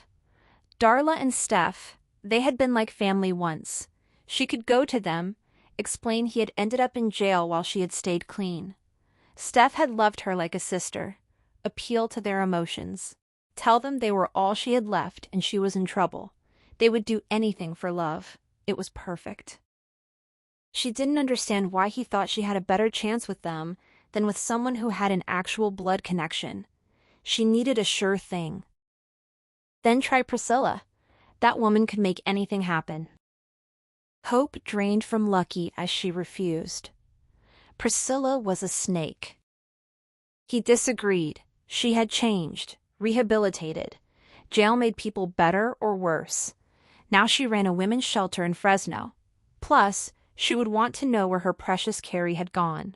Lucky could make her think she knew. She had no idea where Carrie was. But she could pretend. 1 minute, the guard called. Her father offered to call Priscilla tomorrow to expect her. She begged him not to, and not to tell anyone about the ticket. It had to stay hers alone. A guard approached their table. Come on, old man. Her father flinched. She stood, pushing her chair back. He leaned forward and gripped her arm. Reyes had warned her Carrie was no good. He should have kept her away. She stepped back. Uncle John, she said evenly, forcing a smile. He's exactly like you. His smile faded. I would never abandon someone the way he's done to you. Now! The guard snarled, gripping her father's forearm. Her father protested the rough hold but rose. All right, not so tight. I'll go. He looked at her one last time. See you later, kiddo, he said, as if they were just a regular uncle and niece saying casual goodbye. December 1993. Bellevue, Washington. The split-level ranch house glowed with lights inside and out as the last neighbors drifted away from Darla's annual Christmas Eve open house. Upstairs in the bedroom she shared with Stephanie, Lucky slipped into her new Christmas pajamas, the fabric soft against her skin, while Blossom wore a bright red bow in place of her collar. The girls had followed Darla's instructions. Change, get into bed, and read their fresh books, a Dixon family tradition Lucky had never known until tonight. She still felt the awkward pause when Darla had asked what kind of books she liked. The last real book she had finished was Les Miserables, abandoned back in Novi with Jean Valjean's fate unknown. But she had sensed Darla would find that choice strange for a girl her age, so she had requested the newest Goosebumps instead. Stephanie had chosen a V.C. Andrews novel, and now squealed over its pages, promising to lend it to her afterward. Soon Stephanie set her book aside. She couldn't focus, she explained, too buzzing with excitement. She scratched Blossom's ears and told the dog to bark loudly if she heard Santa's reindeer overhead tonight. Even though she was a year older, Stephanie still believed in Santa with fierce conviction. Lucky kept silent about the truth. Her own father had never shielded her from it. Just days earlier, he had mentioned Darla's request for him to hide the Santa gifts, and had casually urged Lucky to ask for jewelry, perhaps a locket, something they could melt down later. He had stopped mid-sentence when he saw her expression. She had told him then that he only ever thought about money. This was the first time Christmas had felt truly magical to her, and he was spoiling it. He had answered that she didn't understand what survival really required. She had insisted they were surviving fine right here. They could stay and never steal again. But Darla had arrived home just then, arms full of shopping bags, and the conversation died. Now Stephanie waved a hand in front of her face. "Hello. Zone out much?" Lucky blinked and apologized, claiming she was excited too, so excited she could hardly think straight. Stephanie's eyes sparkled as she described the family tradition, enormous piles of presents for each person. But first came the stockings. She had something special for Lucky, something she didn't want lost in the morning chaos. She jumped up, rummaged in her closet, and pulled out a tiny wrapped box, pressing it into Lucky's hands. Lucky stared at it, surprised. She had bought Stephanie a peasant top the girl had admired at the mall, paid for with chore money from Darla. Seeing this small box made her realize her own gift felt suddenly inadequate. Stephanie sat beside her on the bed, the Goosebumps book sliding to the floor with a soft thump. From downstairs, Darla called that it was almost lights out. Stephanie shouted back for a few more minutes, then urged Lucky to open the present.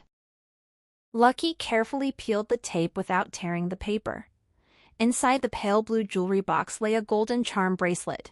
2 charms dangled from it, a heart engraved with the word sisters, and a little dog that looked exactly like Blossom. Stephanie explained she had chosen gold to match the necklace from Lucky's mother.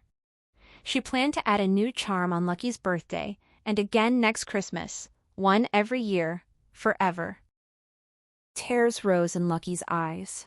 She couldn't accept it, she said, voice breaking. Stephanie looked horrified, asking if she didn't like it. Lucky shook her head quickly. It wasn't dislike. It was too much. Nothing about any of this felt right.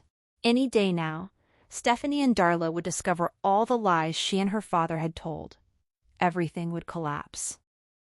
She closed the bracelet back into its box and squeezed her eyes shut as a heavy tear slipped down her cheek. Stephanie sounded confused, wondering if the gift stirred thoughts of her mother. Lucky seized the excuse. She wiped her face and agreed. Yes, it made her think of her mom. Wearing other jewelry felt disloyal somehow. She covered her face with one hand and apologized again, the words muffled through her fingers. Stephanie insisted she was the one who should be sorry. A sound at the doorway made them both look up. Darla and John stood there watching. Darla asked if everything was all right. Lucky wiped her tears with her fists and drew a steadying breath. She asked if she could speak to her father alone. Later, inside the old Buick, Lucky's breath still clouded white in the cold air. There hadn't been time to let the engine warm. After Stephanie finally fell asleep, Lucky had quietly packed a few clothes and books into her school bag in the dark.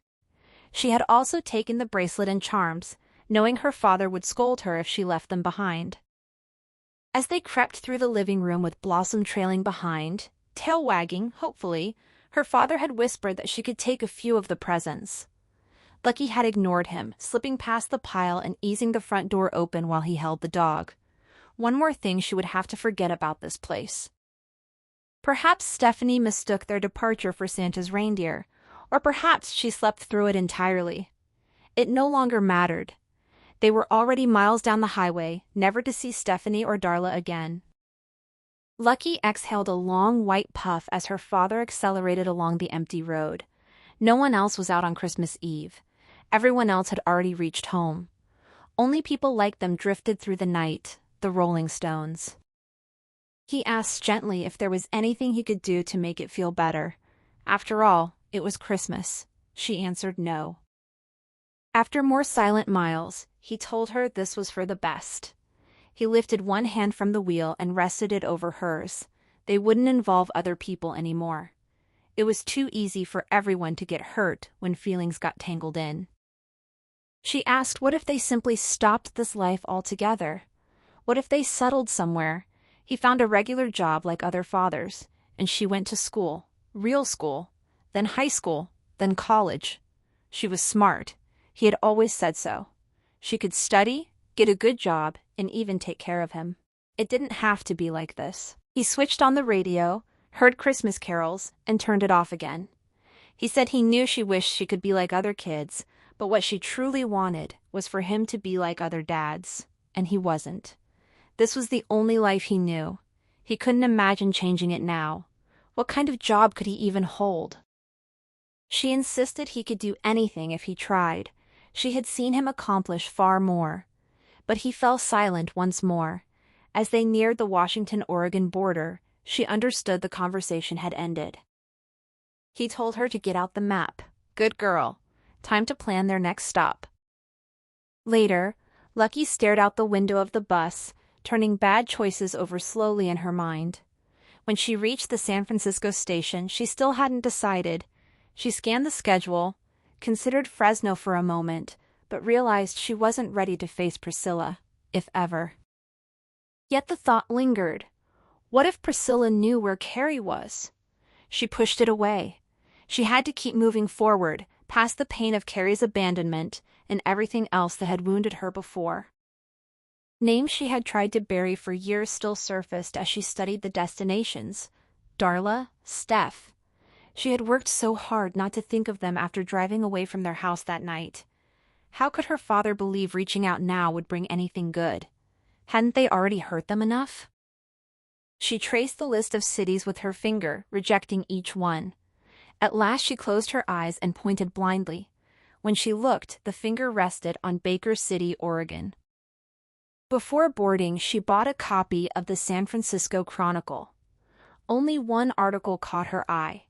A young Bonnie and Clyde couple who had fled Boise remained on the run. An Idaho judge had issued warrants for Elena Cadence, 26, and David Ferguson, 30, on charges of investment fraud and money laundering.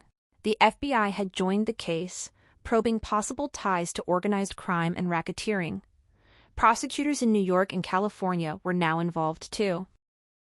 Lucky stared at the black and white print until the words blurred. She could still hear Carrie's cutting voice from that day at the gas station, mocking her endless attempts to redeem herself when only he knew she was already beyond saving. She had answered that she wasn't trying to redeem herself, she was trying to help people who needed it. But had she really meant that? Her way of showing it had been strange at best. She flipped further and found a smaller piece. A massive multi-million-dollar lottery ticket remained unclaimed. The winner still had several months left to collect before the prize returned to the pot. Lucky folded the paper away and carefully drew the lottery ticket from her wallet. Its edges were frayed, one side already torn. She would need a safer place to keep it, but safe places were hard to find when you never stopped moving. $390 million. Lucky let herself imagine claiming the lottery money at last. She dug through her backpack for the pad and pen she had taken from Jeremy's room back at the Bellagio. First, she would repay the 20 clients she and Carrie had cheated in Idaho, a few $1,000,000 between them. She started the list, promising herself she would find a way to send the money secretly if the ticket ever paid out. She would make it right. She tapped the pen on the page, then added 2 more names. Steph. Darla. Someday she would locate them and repay every lie she and her father had told. After a pause, she wrote Gloria. Her mother owed her nothing, yet Lucky owed it to herself to find her. Not today, but one day, when she had finally become the kind of person any mother could love. She stepped off the bus early in a speck of a town called Little Spring, little more than a general store, 2 churches, scattered houses, and a motel joined to a truck stop diner, all tucked among trees with mountains hazy in the distance. Inside the diner, she noticed the help wanted sign in the window. Her body ached from the long ride. In the bathroom, she splashed cold water on her face, brushed her teeth, tried to smooth her hair, then looked away from her exhausted reflection. She would figure out who she was later. She checked the lottery ticket, safe now in an envelope in the front pocket of her jeans. She ordered the breakfast special and lingered over coffee long after the plate was empty. The owners were an elderly couple. Everyone called Benson and Arlene. Lucky realized she was the only stranger in the place. Even the truckers greeted the pair by name. When the breakfast rush ended, The couple stopped refilling her cup and began shooting her worried glances. She stared at the table until a story formed. She approached the counter with her head down, nerves easy to summon because they were real. She introduced herself as Ruby Cullen and said she had seen the sign. Benson told her the posting had hung there for years. They were simply getting too old to manage alone, but no one had ever applied. The town was too small. She explained she was backpacking across the country and had run out of cash, that she had plenty of restaurant experience and references back in California. Benson studied her eyes for a moment, but his face only softened. He said she might as well try during lunch and see how it went. She tied on the yellowed apron he handed her, rolled up her sleeves, and began. The lunch rush brought only 20 customers across 2 hours. It had been a long time since she had worked in a restaurant, and she had never waited tables, yet she fell into a rhythm and started to enjoy it. She stood at each table, quietly guessing orders in her head, and was right almost every time. One trucker asked why she wasn't writing anything down after a complicated request. She answered that she had a good memory, then called the next 2 orders across the room to Benson word perfect. He told her she was a pro and suggested she stay for the dinner hour too. During the quiet spells, the couple asked gentle questions. She told them she had been married, but her husband turned out to be cruel. She had needed to get away and thought a long hike might clear her head. She looked away from their concerned faces, the way they seemed genuinely upset at the idea of her running scared. If she was trying to become a better person, she was starting on shaky ground. Benson warned that a young woman should not be hiking or hitchhiking alone. It wasn't safe. Arlene agreed and urged her to stay a while, work, and think things through instead of drifting. There had to be family or friends somewhere who would worry if she vanished. Lucky said she did have a few friends, but would need a computer to find them. Arlene offered her library card so Lucky could use the internet the next morning between breakfast and lunch. By 8 o'clock, the supper crowd had thinned to almost nothing. Lucky's feet throbbed as she counted her tips at the counter, $26, plus whatever hourly pay the Bensons intended to give her. Benson set down his newspaper. She caught the headline about the still unclaimed Idaho lottery ticket before he slid a room key across to her. Room 106, he said. Nicest view of the trees, not the parking lot. They would not hear of her paying. She could stay as long as she needed. In that moment, Lucky decided she would take nothing more from these strangers than their kindness. It would be easy to steal, and it would be wrong. Nothing from the customers either, though the thought of memorizing credit card numbers had crossed her mind more than once. She thanked him. The key cool in her palm. A room of her own, safe sleep, and she had earned it without hating herself for it. Days slipped by and the diner routine turned pleasant. She learned the safe combination, the bank account passwords, exactly where Arlene and Benson set their wallets each day. Knowing all of it made her feel strangely important. Most afternoons she walked to the library. She created a fake profile and searched.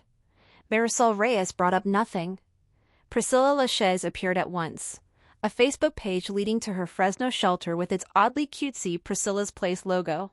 The sight made Lucky's jaw tighten. Priscilla was still running cons under the cover of charity. She was sure of it. People like that never changed, yet the woman was doing an impressive job of pretending. Lucky closed the page and typed Darla Dixon. A private profile appeared. Darla smiling, holding a young child. The photo was too small to see clearly. She tried Stephanie Dixon. Also private, but the business tab showed Stephanie Dixon Carr, realtor, now living in Seattle. Lucky remembered Stephanie once dreaming of becoming a veterinarian. This grown woman in the pictures felt like a complete stranger. She jotted a few notes, logged off, and told herself that if Stephanie was now a stranger, it would only make facing her easier, if she chose to do it. She informed the Bensons she would be leaving. Benson asked where she was headed. She said the friend she had mentioned, the one now in Seattle. Arlene looked relieved and told her to come straight back if it didn't work out. On her final day, Arlene slipped an extra $100 bill into her hand and whispered for her to take care of herself. Lucky nearly refused, then pocketed it because she needed it too badly. She asked for their mailing address and added it carefully to her list of people to repay. She promised they would hear from her one day when everything was different. Outside, she waited for the bus. 6 hours later, she stepped off in Seattle under late afternoon light. At a consignment shop, she chose black trousers, soft metallic leather flats, and a small clutch. At a nearby costume shop, she bought blue contact lenses. Her eyes still stood out, only differently now. She hid her backpack in a bush a block from the house, then taped the lottery ticket securely inside her shirt. The few IDs and remaining cash she distributed between pockets, bra, and purse. If the backpack vanished, so be it. She paused on the sidewalk in front of the house, heart already quickening. What if Stephanie recognized her instantly? She blinked against the gritty feel of the lenses, climbed the steps, and walked through the open door. Several couples and small children were leaving. Lucky bent to slip off her shoes. A woman with a sleek brown bob and an easy smile told her. It was fine to leave them on. She extended a hand and introduced herself as Stephanie, the real estate agent. Lucky greeted her, said it was nice to meet her, and called the house lovely before turning away quickly, pulse hammering. Stephanie agreed it was a lovely house and told her to take her time. She needed to tidy a few things. Lucky moved through the main floor. The place reminded her of an updated version of the house Stephanie had lived in as a girl. Behind her, grown-up Stephanie's flats made soft sounds on the heated porcelain wood-look tile as she walked into the kitchen. Lucky stopped at the window, heart still racing. In the next room, Lucky heard a cell phone ring, followed by Stephanie's voice greeting her mom and mentioning an adorable child, saying she would be home in about half an hour with just one last visitor still inside. Lucky stood frozen in place. Footsteps approached. She turned and forced a smile. Stephanie offered a proper tour of the upstairs. Lucky accepted, saying that would be great. On the second floor, they paused in a bedroom doorway. Stephanie called it sweet, noting how it reminded her of her own childhood room. Lucky agreed it looked like something any little girl would love. She wondered if the bed hid a trundle for sleepovers with a friend who felt almost like a sister. She ran her hand along the smooth wood, searching until she found the handle, then stepped back, claiming her own daughter would adore it. She moved to the window and pretended to admire the yard view. Stephanie asked how many children she had. Lucky answered 2, a girl and a boy, 4 and 5. Her voice wavered on the lie and her hand drifted instinctively to her stomach, the same gesture she had made during those 2 months in Boise when she carried Carrie's baby. The old loss flared. She fought to smile again. Stephanie called it $1 million family and mentioned she had a son but hoped for another. Lucky turned from the window, composed, and said she was thinking of a third, though her own mom might move out if she did. She relied on her for help with the kids. Stephanie replied that her mother still worked and could only babysit evenings when her husband was busy, like tonight. Lucky wished she could ask why Darla kept working. They had once seemed so comfortable. But she remembered the house, the car, money that could not last forever, especially after a con artist had carved out a serious piece on his way out the door. She cleared her throat and asked how many bedrooms there were. Stephanie said 3 plus an office and led her down the hall to a dark blue room with electric green accents and football pennants. Lucky said her son would love it. He was a huge Seahawks fan. In Stephanie's grin, Lucky glimpsed the girl she once knew. Stephanie admitted she had tried to get the owners to repaint the dark color, but they refused, saying the right buyer would come along. Lucky asked to see the master suite. As Stephanie walked ahead, describing the new Berber carpet, hardwood floors, and wall sconces, her tone grew excited. She clearly believed she had found the perfect buyer. Lucky knew she had nothing to offer, not yet. She stopped her, saying the house was wonderful, but she had to leave. It was getting late and she needed to pick up the kids from a friend's because her mom was at swim class. She had lost track of time admiring the place she had always noticed when driving by. It felt perfect for her family, like kismet. She wanted to return soon with her husband and children, but could not stay now. Stephanie tilted her head at the word kismet, saying she did not remember using it. Lucky backed toward the door, promising to call, bring her family for another look, and thanking her for the time before saying goodbye. January 1999, Sausalito, California. The year Lucky turned 17, her father won a houseboat in a New Year's Eve poker game in Palm Springs. When they reached the dock in Sausalito, they discovered it was a decades-old 35-foot Catalina live-aboard sailboat, not seaworthy, hardly a prize. Her father still called it a roof over their heads as he climbed below and set his rucksack on the tiny kitchen table. A bench sat along one side with a shelf behind it.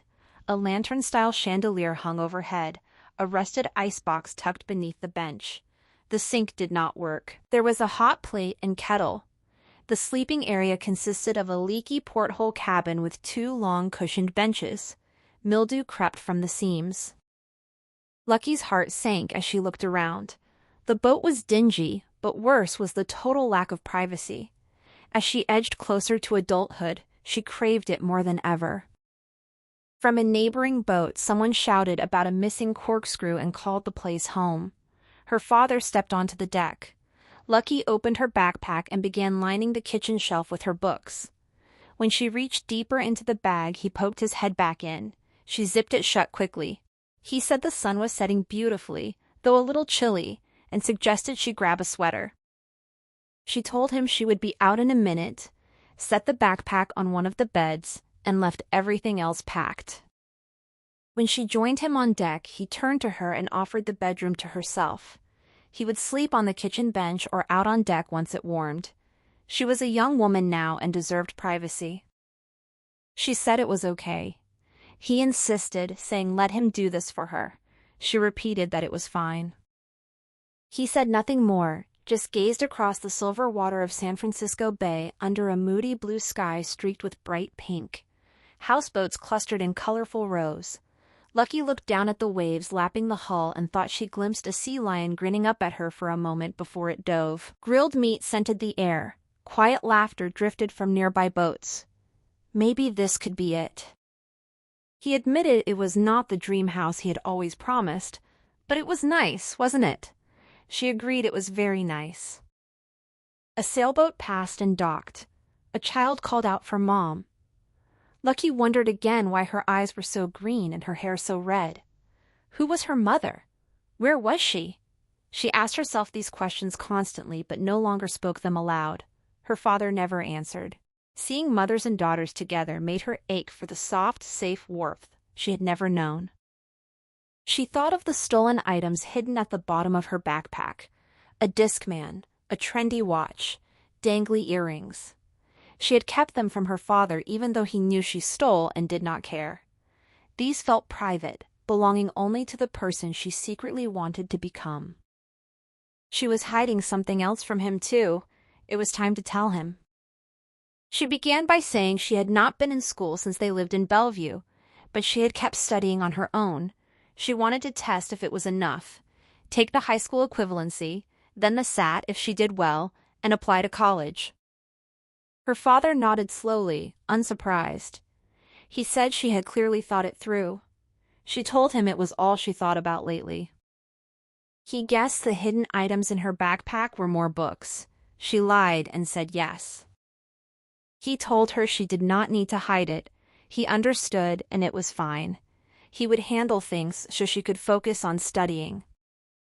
She offered to still run a tarot table at the wharf 1 day a week.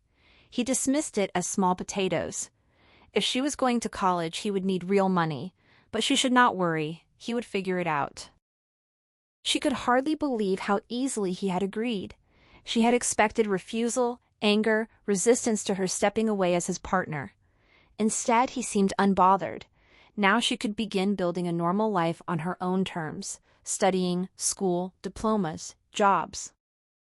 He turned in a small circle on the narrow deck and said the place felt full of possibility. For once, Lucky had to agree. John took a job at the Sandbar, an iconic seafood restaurant perched over a beach scattered with oyster shells that glittered like discarded treasure. He introduced himself as Johnny Starr, a former aspiring actor, easy to believe given his enduring good looks. He and his daughter Elina had moved from L.A. for a quieter life after a favorite uncle left him the boat. It was still low season, but the place drew steady executives and local politicians. There was money to be made, he told her, though as far as she could tell, he meant only tips. He was working a real job. She sat on the boat deck bundled in sweaters and studied while he left for his shifts. Maybe he had been right. Maybe this could be their home. When she looked back later, this time stood out as one of the happiest in her life. He came home at night with bags of restaurant leftovers, sandwiches, omelets, fries, salads, and sometimes prawn, crab cake, steamed clams under butter lettuce, or a seared scallop on pasta. They ate while he counted tips and locked the cash in a box hidden in the berth. She knew it would never cover college tuition. She mused about scholarships. He told her to focus on passing the tests first. He would handle the rest. She insisted on helping. She could not study every hour. With warmer weather, the restaurant grew busier. He agreed extra money might help, and arranged 2 shifts a week for her seating guests and clearing tables with the bussers. One afternoon, while both were working, a striking woman with black hair and a severe French twist entered for lunch. She brought a sullen, shy girl about Lucky's age who shoved her hands in her pockets and scuffed the welcome mat with combat boots. Lucky watched the woman point firmly toward table 8 by the window and demand it. Irritation prickled through her, but the owner had drilled into her that the customer was always right, and the table sat empty in her father's section. She seated them, then rolled her eyes at him across the room. He only shrugged with a small smile. Hours after the lunch rush ended, the pair remained. The girl stared out the window, visibly bored. The woman laughed at something her father said while he lingered by their table, talking with animation. Later on the boat deck, her father counted tips and mentioned he had picked up another job. Lucky asked if it was with the awful woman from earlier. He brushed off the description and named her Priscilla Lachaise, there with her associate Marisol Reyes. Lucky had assumed the girl was her daughter, but he corrected that they worked together at some kind of call center. Good money, high commission, plenty of room to grow. Weeks slid by. Her father began spending most of his time with Priscilla and Marisol, treating Reyes like a kid sister or second daughter. He offered only vague mentions of the rented office downtown and the work he did there. Once they had been partners, now they felt like strangers. Lucky passed her days alone on the boat with her books, or on the beach, nose buried in pages. One afternoon in early March, he came home carrying official-looking papers, a birth certificate, passport, and social security card, all made out to Elena Cadence. This was her now, he said. Nice name, right? She could use them to register for the high school equivalency, sit for the SAT, and apply to college. What did she think? She turned the documents over in her hands, dizzy with possibility.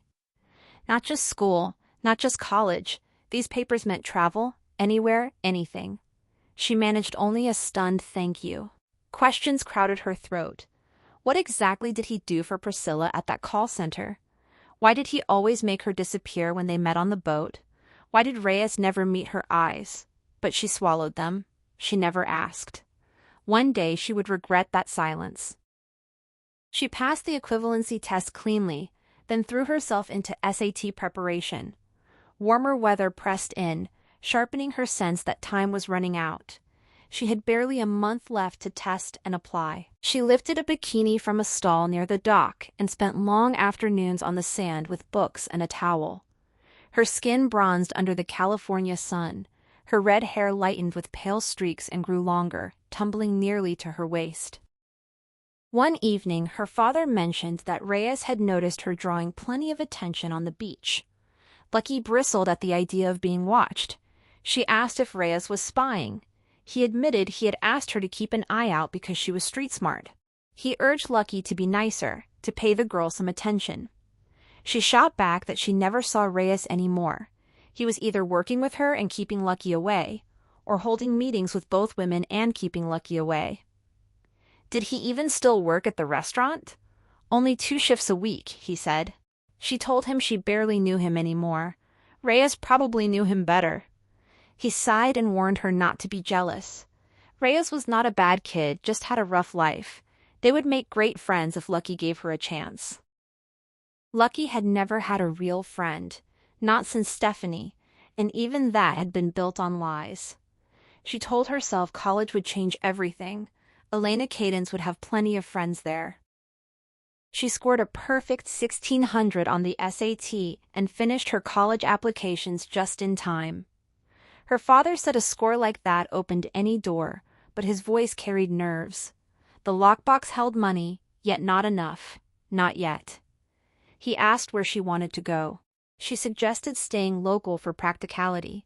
The University of San Francisco was only a half-hour bus ride away and offered an accounting program in the management school. That was what she wanted. He sounded relieved, though he questioned the choice. She loved books and reading. She could do anything. Accountant? It seemed such a... He trailed off. She answered that boring and safe was exactly what she craved, and she loved how numbers stayed predictable. He admitted he had not known that about her. She noted they did not talk much lately. Completing these ordinary steps, applying, getting accepted, preparing to attend, filled her with a deep, steady satisfaction she had never felt before. For the first time, she saw a map of her own making. College, the certificates needed to become an accountant, then her own small business or a solid job at a firm. The path contained no cheating. June arrived. She pulled on the bikini, slipped earbuds in, and let Bikini Kill scream about liars while she tucked a $20 bill into her denim shorts, grabbed a book, and walked down to the pier, her routine now on days she was not hostessing. A group of teens caught her eye again. She had grown used to several small crowds that claimed the pier, but this one always pulled her gaze. She tried not to envy their expensive clothes and casual gadgets. Among them was a cute boy with a deep tan and brown hair streaked California blonde.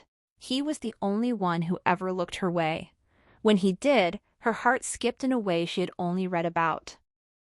Today he smiled at her. Shyness surged. She ducked behind her collection of Lucia Berlin stories and immediately regretted it. She wondered what it would feel like to belong inside that circle of friends. She knew she did not. They were all petite and blonde. She was tall, her sun-bleached hair still unmistakably red and curly. Their faces looked pert and smiling. Hers rarely did. She liked only her own emerald green eyes, a color she had never seen anywhere else. Everything else about her felt oversized. Prominent nose, wide mouth, too tall frame, large awkward feet. The girls wore coordinated white, pastel, or fluorescent tank tops with neat denim shorts and sockless keds. Lucky wore ripped cutoffs over her bikini and thrift store t-shirts. Still, something in the boy felt familiar, a strange kinship she could not name. She imagined he lived in a beautiful house up on the hill with a perfect family. Later, returning from the restrooms, she saw him holding an ice cream cone. One of the girls leaned in and swiped at it with her tongue. He laughed and pulled it away. Lucky kept her eyes forward, but at the last second veered into Lappert's because the line was miraculously short. Inside, she scanned the flavors: Hawaiian sea salt caramel, Hana Road, Manila mango. The clerk asked what she wanted. She hesitated. Then the boy stood beside her, smiling. He suggested Kauai pie. She told him she did not like coconut. He switched to Kona mocha chip because it had coffee in it. He ordered a second cone for himself and paid for both, then led her outside with the cones held high. The girl who had swiped at his ice cream watched them with open dismay. The rest of the group turned curious eyes on Lucky. She thanked him quietly. He waited, expectant, until she supplied her name. She started to say Lou, then caught herself and finished with Elena, embarrassed by how lame it sounded. He grinned a lopsided grin, repeated Lou Elena, and took a bite of his cone. He introduced himself as Alex. Another boy in a navy cap noted that he had finally talked to her. Lucky's cheeks burned. She corrected him, just Elena, her face now fully flaming. He asked what she was doing tonight. She saw the dismay on the girl's face deepen, looked away, then back at him. She shrugged as casually as she could and said she was not sure. He invited her to a bonfire down at the cliffs later. Unsure of the exact time and unwilling to arrive too early, she read until after 9, then left a note for her father, who was working the restaurant that night, saying she had made some friends and was meeting them on the beach. Lucky retraced her steps through the deepening darkness. The distant strumming of a guitar reached her first, followed by a soft voice singing about how everything was made to be broken. As she drew closer, the bonfire sharpened into focus, its flames casting tall shadows against the looming cliffs behind it. She stepped into the circle of flickering light on the sand. Alex rose quickly from the low rock wall where he had been sitting, the guitar now leaning beside him. He had been the one playing and singing. He set down his red cup and moved forward to meet her, his smile cutting through the night brighter than the fire itself. He offered her the cup, encouraging her to catch up with the others. The group from earlier watched with polite smiles but kept their distance. When she asked what was in it, he shrugged, saying he had no idea. In the firelight he looked older, and she wondered how old he truly was, and whether 17 would seem too young to him. She accepted the cup and took a cautious sip. The liquid burned like paint thinner with a faint grape aftertaste that did nothing to soften it. They passed the cup back and forth in silence until it was empty. Then Alex suggested a walk along the beach. She agreed, but as she stood, a wave of lightheadedness hit her. He seemed unaffected. This was her first real party, her first taste of alcohol, and the gap between her and everyone else who moved so easily to the same rhythm felt wider than ever. They walked side by side. He asked if she was on vacation, noting he had seen her on the beach many times, always alone, and for quite a while. The realization that he had been watching her sent a flutter of flattered nervousness through her. She told him she was there with her dad, living on a sailboat in the bay. He glanced at her, intrigued, and asked if she liked it. She said it was different from everywhere else she had lived. When he pressed for details, she explained her father had worked in sales. They moved often, and she would start at SFU in the fall studying business management and accounting. He called it a great school. She asked if he attended college. He said he was taking time off. As they continued, his hand found hers in the dark. His palm felt warm and dry against her suddenly damp one. He asked about her program. When she answered, feeling self-conscious at how ordinary it sounded, he squeezed her hand and confessed he loved numbers. She squeezed back, joking that numbers were something you could always count on, then immediately felt nerdy. He replied that he liked nerds, especially beautiful, mysterious ones, and spoke of how comforting their predictability was in an unpredictable world. The words made her feel truly seen for the first time. A warm rush lifted her, and the simple act of walking hand in hand felt surprisingly intimate, almost electric. For her it was new and overwhelming. For him it probably wasn't. As they neared the bay and the restaurant, her contentment faded. She didn't want to risk running into her father and facing questions she couldn't answer. She tugged Alex's hand to slow him and suggested they turn back. He looked down at her with an unreadable expression, then gently pulled her off the path into the shadows. He cradled her cheek as if she were fragile and precious. He leaned in, and their lips met. The kiss erased every worry about how to do it right. After the first uncertain seconds, it felt natural, as if she had always known how. In that moment, she felt like the heroine in one of her books, seen, desired, on the cusp of something that would change everything. Lucky stood inside a payphone booth outside the Seattle Greyhound station, her hair now bleached blonde and cut short. Adrenaline surged as she called directory assistance for the number of Devereaux Camp in New York, scribbled it on her hand, and dialed. A gravelly-voiced man answered. She stayed silent at first, then asked for Gloria. After some muffled movement, the man called out for her. Rain began to fall, turning the city into shifting shades of gray, broken only by flashes of bus colors, green trees, and a woman's red umbrella. Gloria's voice came on the line. Lucky froze, unable to speak. When Gloria pressed again, still nothing came. The receiver slammed down on the other end, the impact jarring against Lucky's ear. She winced, hung up, and stepped out into the rain, searching for her next move. She wandered until she slipped into a coffee shop. 2 police officers sat near the window. One glanced at her. She forced a quick smile instead of looking guilty. She bought a small coffee and left without incident, her panic easing. Fear had become her constant companion. The lottery ticket taped inside her damp sweatshirt pressed against her skin, a quiet promise of another future. Spotting a used bookstore, she ducked inside on impulse. The familiar scent of old paper and dust wrapped around her like lost friends. She drifted through the fiction section, then to French literature, running her fingers along the spines until she found a hardcover copy of Les Miserables. She had begun it as a child but left it behind during one of their moves. It cost $10, more than she could spare, but she refused to steal it. She paid at the counter and cradled the book under her sweater as she returned to the station. At the ticket counter, she requested a one-way to Fresno, the decision born mostly from having no better options. Once aboard, she opened the book and began to read. Valjean's ability to slip into new personas resonated deeply. Even knowing he wasn't real, the story made her feel less alone. Hours later, the bus approached the California border. Staring at her reflection in the window, she began reshaping herself. From now on, she would be Jean, a former aspiring screenwriter from Los Angeles, whose life had collapsed after a bad situation with a friend. She had lost everything, lived on the streets, and slept on Santa Monica Beach until it felt too dangerous. A woman she met had mentioned Priscilla's place. She had panhandled for the fair and was heading there now, determined to hide her real identity. She would alter her voice, her posture, everything. Her bleached hair and colored contacts would help. Her father might have called ahead, but she had to try.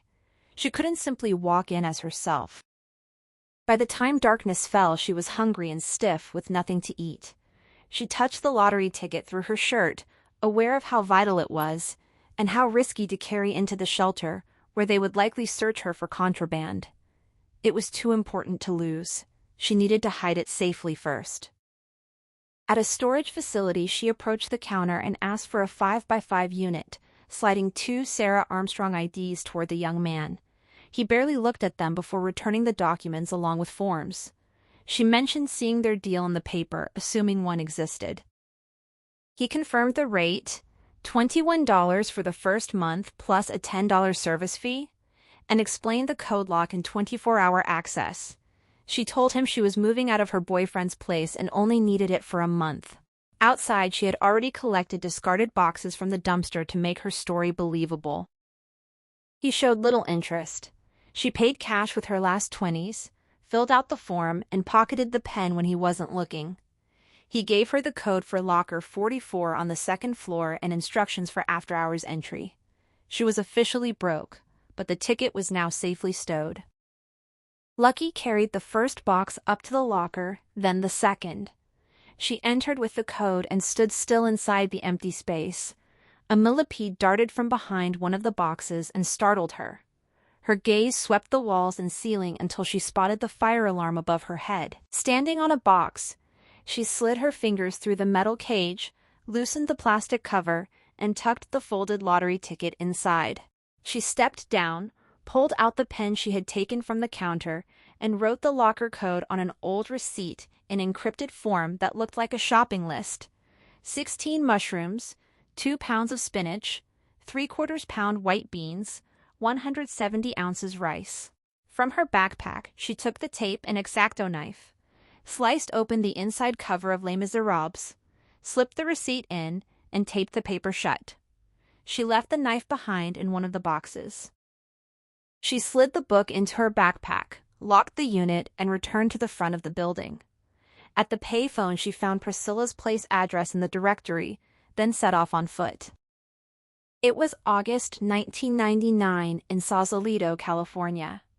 Lucky lay on a towel with Alex in the secluded stretch of beach that had become their private meeting place. He assured her he was always there the moment she needed him, that nothing else mattered except waiting to be with her. He kissed her and looked into her eyes with the same intense focus he always used, as if seeing her for the first time, murmuring that he was falling in love with the woman he wanted to be beside. The words made her feel grown up, yet she pulled back, hearing her father's warning in her head about trusting too quickly. She asked how they could already be falling in love when they barely knew each other. His smile widened and he teased that she must feel the same. When she insisted it was too soon, he laughed easily, his ego untouched, and suggested they talk more instead of just kissing. She smiled and proposed they do both. She asked where he was born. He said right here. When she inquired about his parents, a shadow crossed his face. He told her they had died in a plane crash when he was 8, engine failure. He had stayed home sick that day with a babysitter and survived. His voice grew distant as he described their adventurous spirit, the little Cessna at their cabin near Muir Woods, and the summers they spent flying. He remembered how small the world looked from above and how important it made him feel. She whispered her sorrow, her heart aching at the thought of losing a loving family like that. He traced her jaw with a finger and kissed it. She asked what came after. He said foster homes followed, and now that he was over 18, he was on his own with a messy apartment he wouldn't let her see and big plans for the future. She apologized again. He brushed it off lightly and urged her to keep asking questions. They sat up facing each other. His favorite novel was The Great Gatsby. Hers was a hard choice among A Tree Grows in Brooklyn, Beloved, and Play It As It Lays, though she was deep into short stories right now and worried she had to pick one. He laughed and reassured her she never had to choose anything with him. They both loved old movies. His favorite, The Asphalt Jungle, hers top copy with a soft spot for My Fair Lady. They preferred ice cream to chips and dogs to cats. He joked about getting a dog and a plane together. She specified a big rescue dog, maybe a German Shepherd or Husky, and imagined a house in the country with a yard. The sun began to set. Lucky smiled up at the dimming sky, amazed at how fast the hours had vanished. Lately, her father had pressed her about where she disappeared to every day. She had lied and told him she was hanging out with a friend named Alexa on the beach. She was tired of his constant suspicion. Turning from the sky, she saw Reyes walking along the boardwalk toward them and muttered in alarm. Alex asked who it was. She explained that Reyes worked with her dad and was someone she didn't like. Reyes had spotted them now, and Lucky felt certain that letting anyone else into their private world would only bring trouble. The next evening, Lucky returned to the sailboat after another day with Alex and found Priscilla on the deck as usual. Her father was inside mixing a pitcher of the sweet tea Priscilla liked. Lately, they always kept lemons, white sugar, and tea bags on hand. She dropped her beach bag on the table and announced she had just gotten home and wasn't going out again, so there was no need to ask her to leave for any meeting. Her father assured her it was only a social visit and that Priscilla actually wanted to chat and get to know her better. Lucky asked why. He replied that good bosses took time to know their employees. She pointed out she wasn't Priscilla's employee. Something in his tone told her he was intimidated, maybe even afraid of the woman. He handed her the tray of iced tea and mismatched glasses and asked her to serve. She carried it out. Priscilla greeted her as the famous Elena. Lucky corrected her quietly. Priscilla noted that Elena was simply the name on the IDs she had provided for school matters and asked if everything was going well. Lucky confirmed she would start at SFU in the fall. She poured the tea, sat down, and felt the familiar discomfort of owing Priscilla anything at all. Her father nudged her, clearly expecting a thank you, but she could not bring herself to say it. The sky had turned black with incoming clouds and no stars. Small talk dragged on, mostly Priscilla asking questions while her father talked too much. Lucky grew increasingly uncomfortable. Finally, she stood, set down her glass, and claimed she had forgotten a dinner with her friend and needed to leave right away. Priscilla leaned forward with a sweet smile and asked the name of this new friend. Lucky lied that it was her Alexa, a foreboding feeling settling in her chest. She grabbed her backpack, said a quick goodbye, and hurried off the boat before her father could protest. She walked fast down the dock toward the marina payphones, planning to call Alex and see if he wanted to meet for dinner even though they had parted less than an hour earlier. He always said yes and always seemed to be waiting for her call. She nearly collided with Reyes in the darkness. Startled, she demanded what Reyes was doing there. Reyes said she was waiting for Priscilla. Lucky asked why she hadn't just gone to the boat and why she was lurking. Reyes shot back, asking why Lucky was always so rude and looked at her like a cockroach. Lucky had no answer. Reyes shoved her hands deeper into her pockets and said she simply hadn't felt like iced tea tonight. Lucky started walking again, but Reyes called her back. Reyes told her the guy she had been seeing was Priscilla's son. His real name was Carrie Matheson, not Alex, and he was lying to her. Lucky exploded in disbelief. Reyes pressed on, asking why Priscilla had suddenly taken interest in her, and pointing out that Lucky had never even seen where he lived. She warned that these were not people to get tangled with, and that Priscilla now knew about them. Lucky accused Reyes of wanting Alex for herself. Reyes laughed softly and said that was never going to happen. She urged Lucky to walk away while she still could. Lucky refused to believe her and ran through the dark to the payphones. Alex answered immediately. Music played in the background until he turned it down. She demanded to know if his name was really Alex or Carrie Matheson, and if Priscilla was his mother. He tried to slow her down, but she insisted on answers. His long silence confirmed everything. He blamed Reyes, calling her a bitch and crazy. Lucky felt sick realizing she had been played. She asked why he lied. He offered to come explain everything and asked if she was at the payphones. She said she didn't want to see him. He claimed he had cared about her from the first moment and feared she would reject him if she knew who his mother was. She pointed out she barely knew Priscilla then, so it wouldn't have mattered. He turned the blame back on her, saying she didn't want him now that she knew. The familiar twisting of responsibility made her furious. She accused him of lying about his parents and the plane crash. He begged to explain and suggested he might be something better than what she wanted. She told him not to call her Elena since he clearly knew her real names through his mother. He said he didn't care what her name was and pointed out they had both been hiding things. She said she didn't want to be with someone like him. He challenged her to say it. Someone like her. Someone like her dad.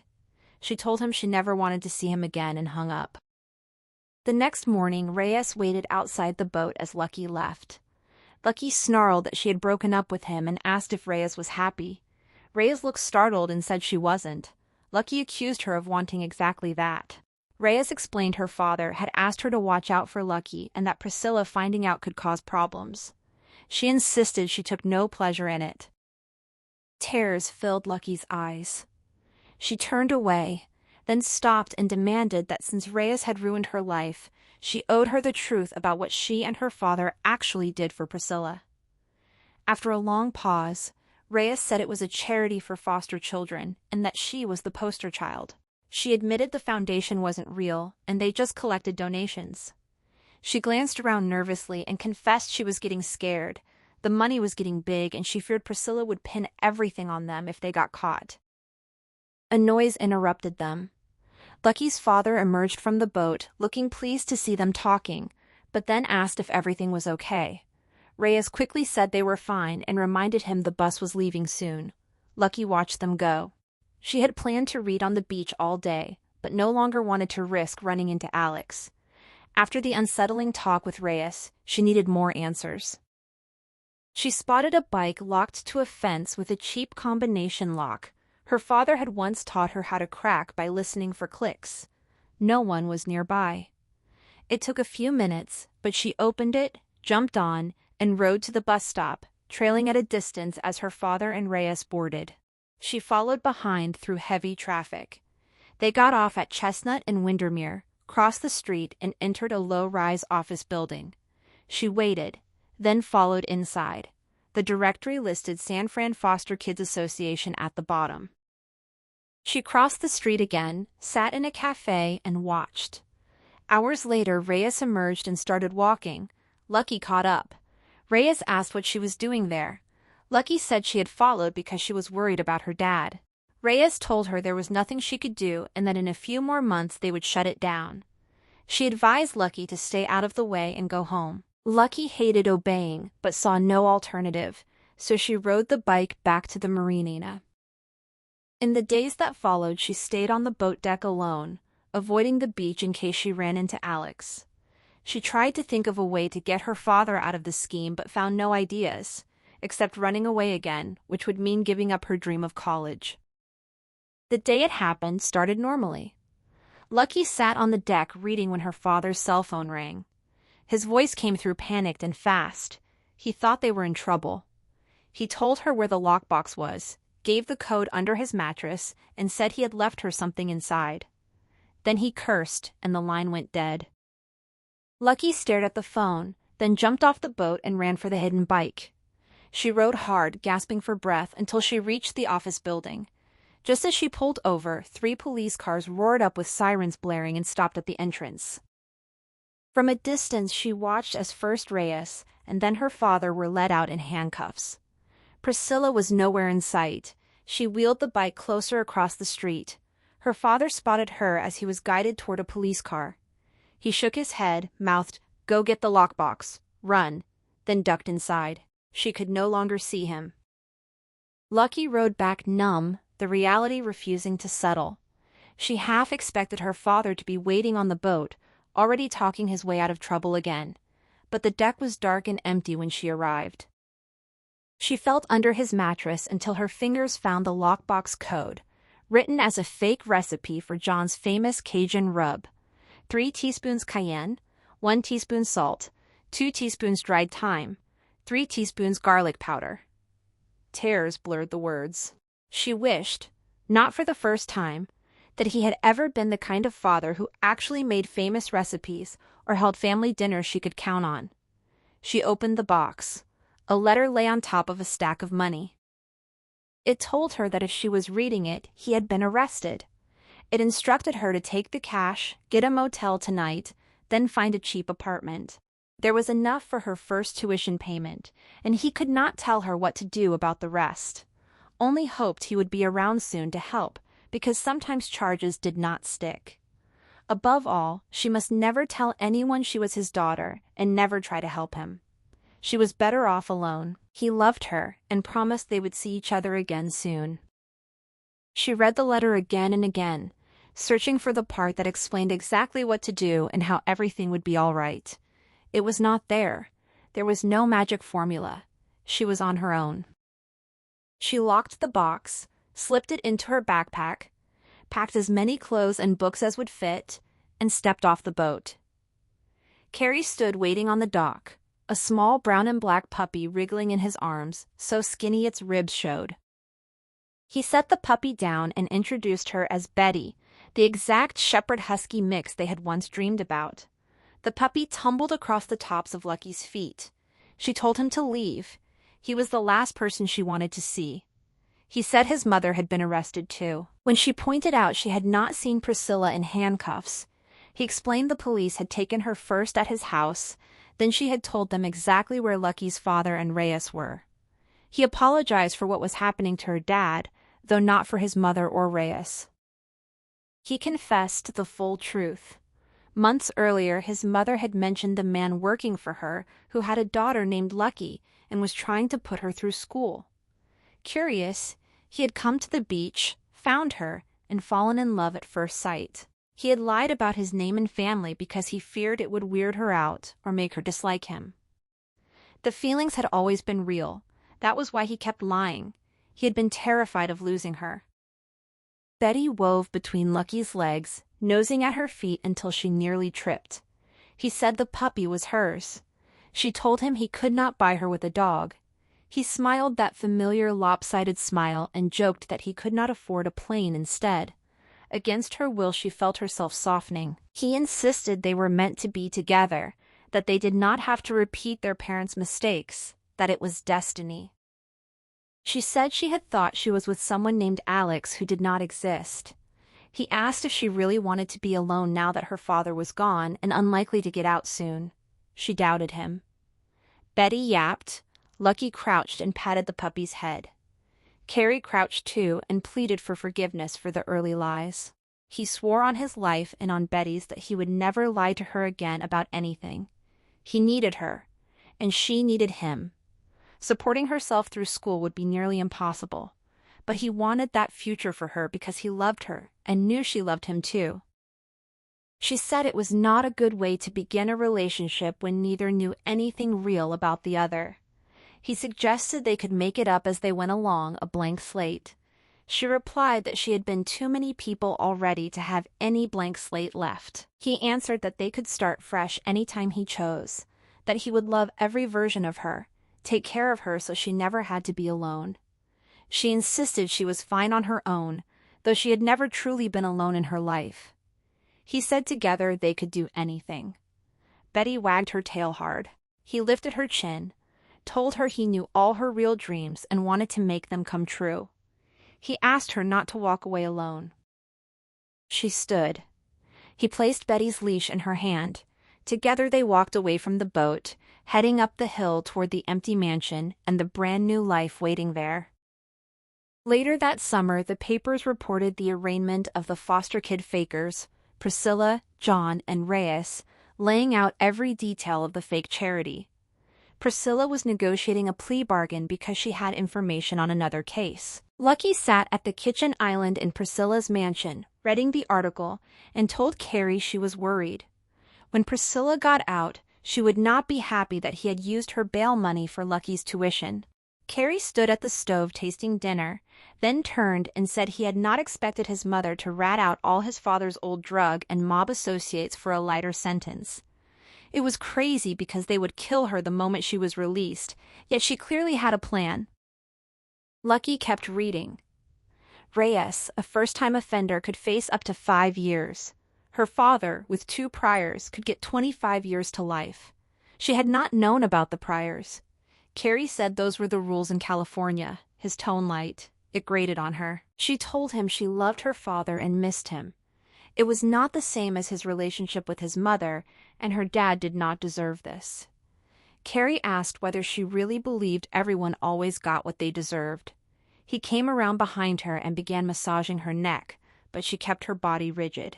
He said 25 years was a long time, the minimum, and by the time her father got out, she would be a different person, and so would he. His hands stilled. She knew he was thinking about his own father. He advised her to forget about her dad. It was the best way to protect herself from the pain, and he was telling her because he loved her. She reached up and took his hand, telling him she knew and that she loved him too. He kissed the top of her head and told her to put the paper away and focus on her lecture notes. She had the hardest professor in business accounting. He was making dinner so she could concentrate, and this new recipe was going to blow her mind. Later, while they ate, he wanted to tell her his plan to get them out from under his mother's roof by the time she was released so Lucky would never have to think about her again. It started with him pretending to be a student at Stanford. He grinned, eyes sparkling. She pushed the paper aside and tried to forget her worries. But when he spoke that way, he reminded her of her father, and the worries stayed all around her. Lucky approached the dead-end street in Fresno, her pulse quickening at the sight of the big yellow clapboard house behind its high black gate. Pod shelters dotted the back lot, painted the same bright yellow. A "Beware of Dog" sign hung on the gate beside a massive doghouse, yet no barking greeted her as she pressed the intercom. The speaker buzzed. She gave the name Jean.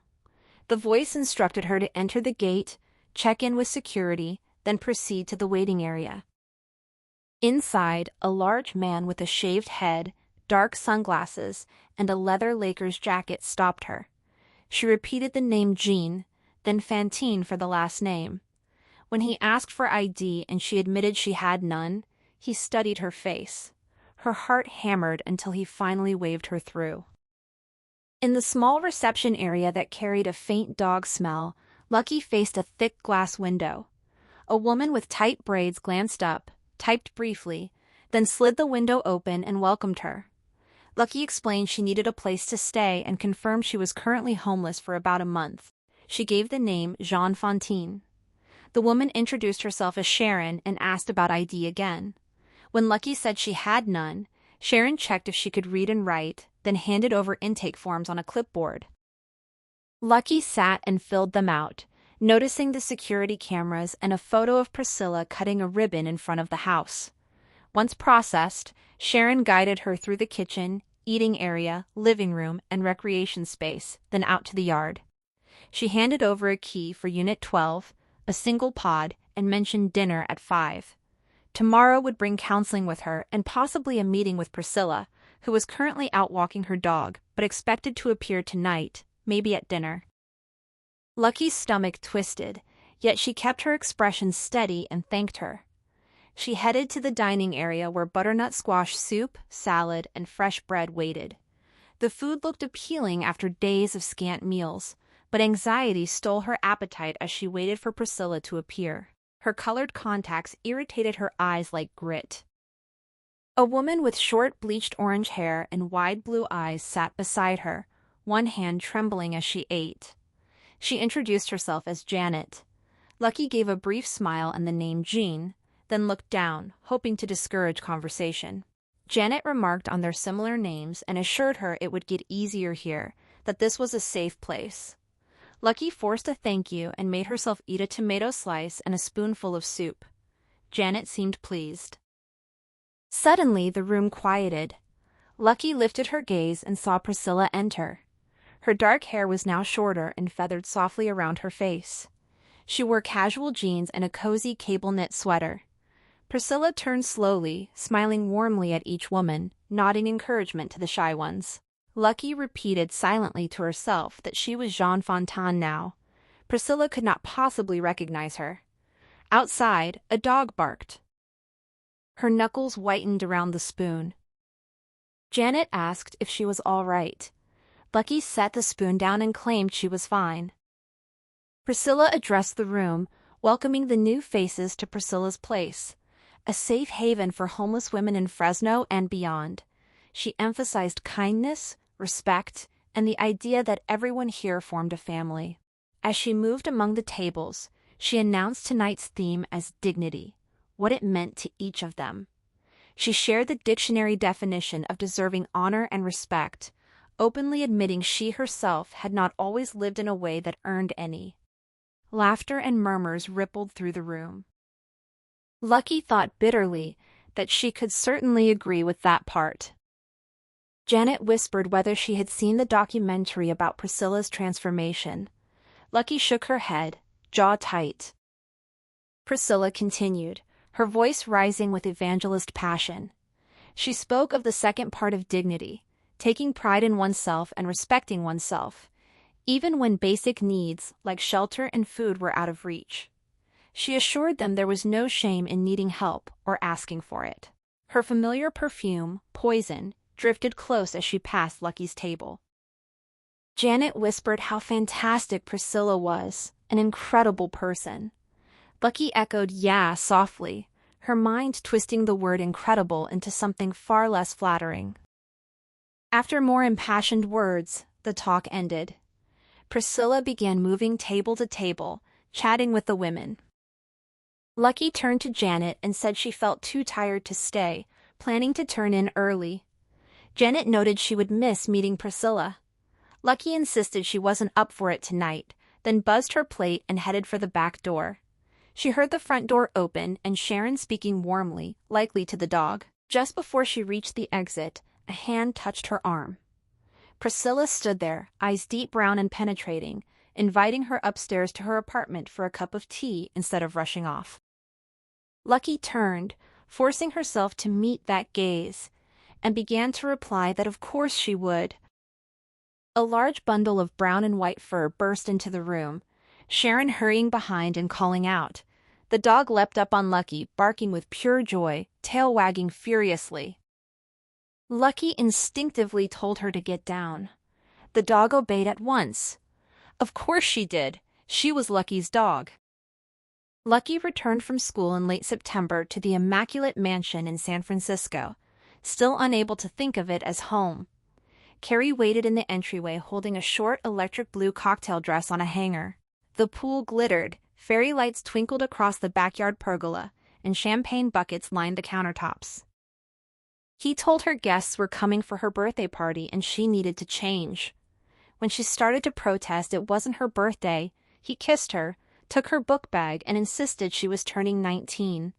In Canada, where he claimed to be from, she would be of legal drinking age. He reminded her he was Jonas Weston, softwood lumber heir who had argued with his parents and moved to California for liberal arts instead of business. She was Elena Parks, his girlfriend whose parents had died in a plane crash. He shook the dress and said his new friends from school were generous and careless, exactly what they needed. Lucky asked for the rest of the details, nerves tightening despite how often they ran this game.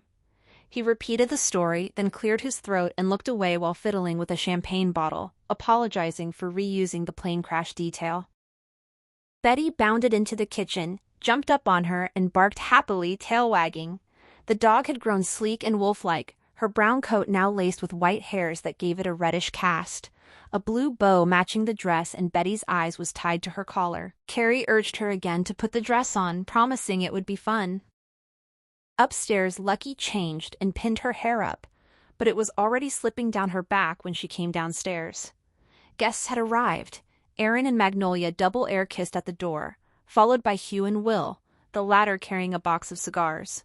Will offered them to Carrie with a wink, adding that maybe his lady would like one. Lucky smiled, said cigars weren't for her, but champagne was, and popped a bottle herself, grateful Carrie had taught her how days earlier. She had never done anything like this before. Hugh declared he liked her.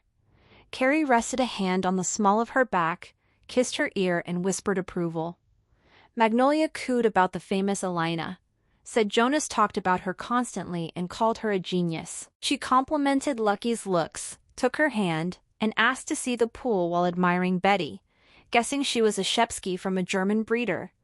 Lucky confirmed they had bought her directly from one. Later, after everyone had left and the sun edged the horizon, Carrie glowed with triumph by the pool. He told her she had been perfect, that the guests thought she was a blast, and asked if she had fun. She leaned into his chest to avoid his eyes and said yes, it had been great, even though he had always promised they would never lie to each other. Her first year of college ended. They flew to Madrid for the summer with Magnolia and Aaron, whose parents owned a house there. The first night at dinner, in the lantern-lit yard lined with olive trees, Carrie casually planted the story that the mansion was about to be repossessed because Elena's parents had left bad debts. It worked. By the end of summer, they moved into a coach house on Hugh's family property in Alamo, promising rent that Carrie wrote checks for, knowing they would bounce. Checks that were always torn up or ignored.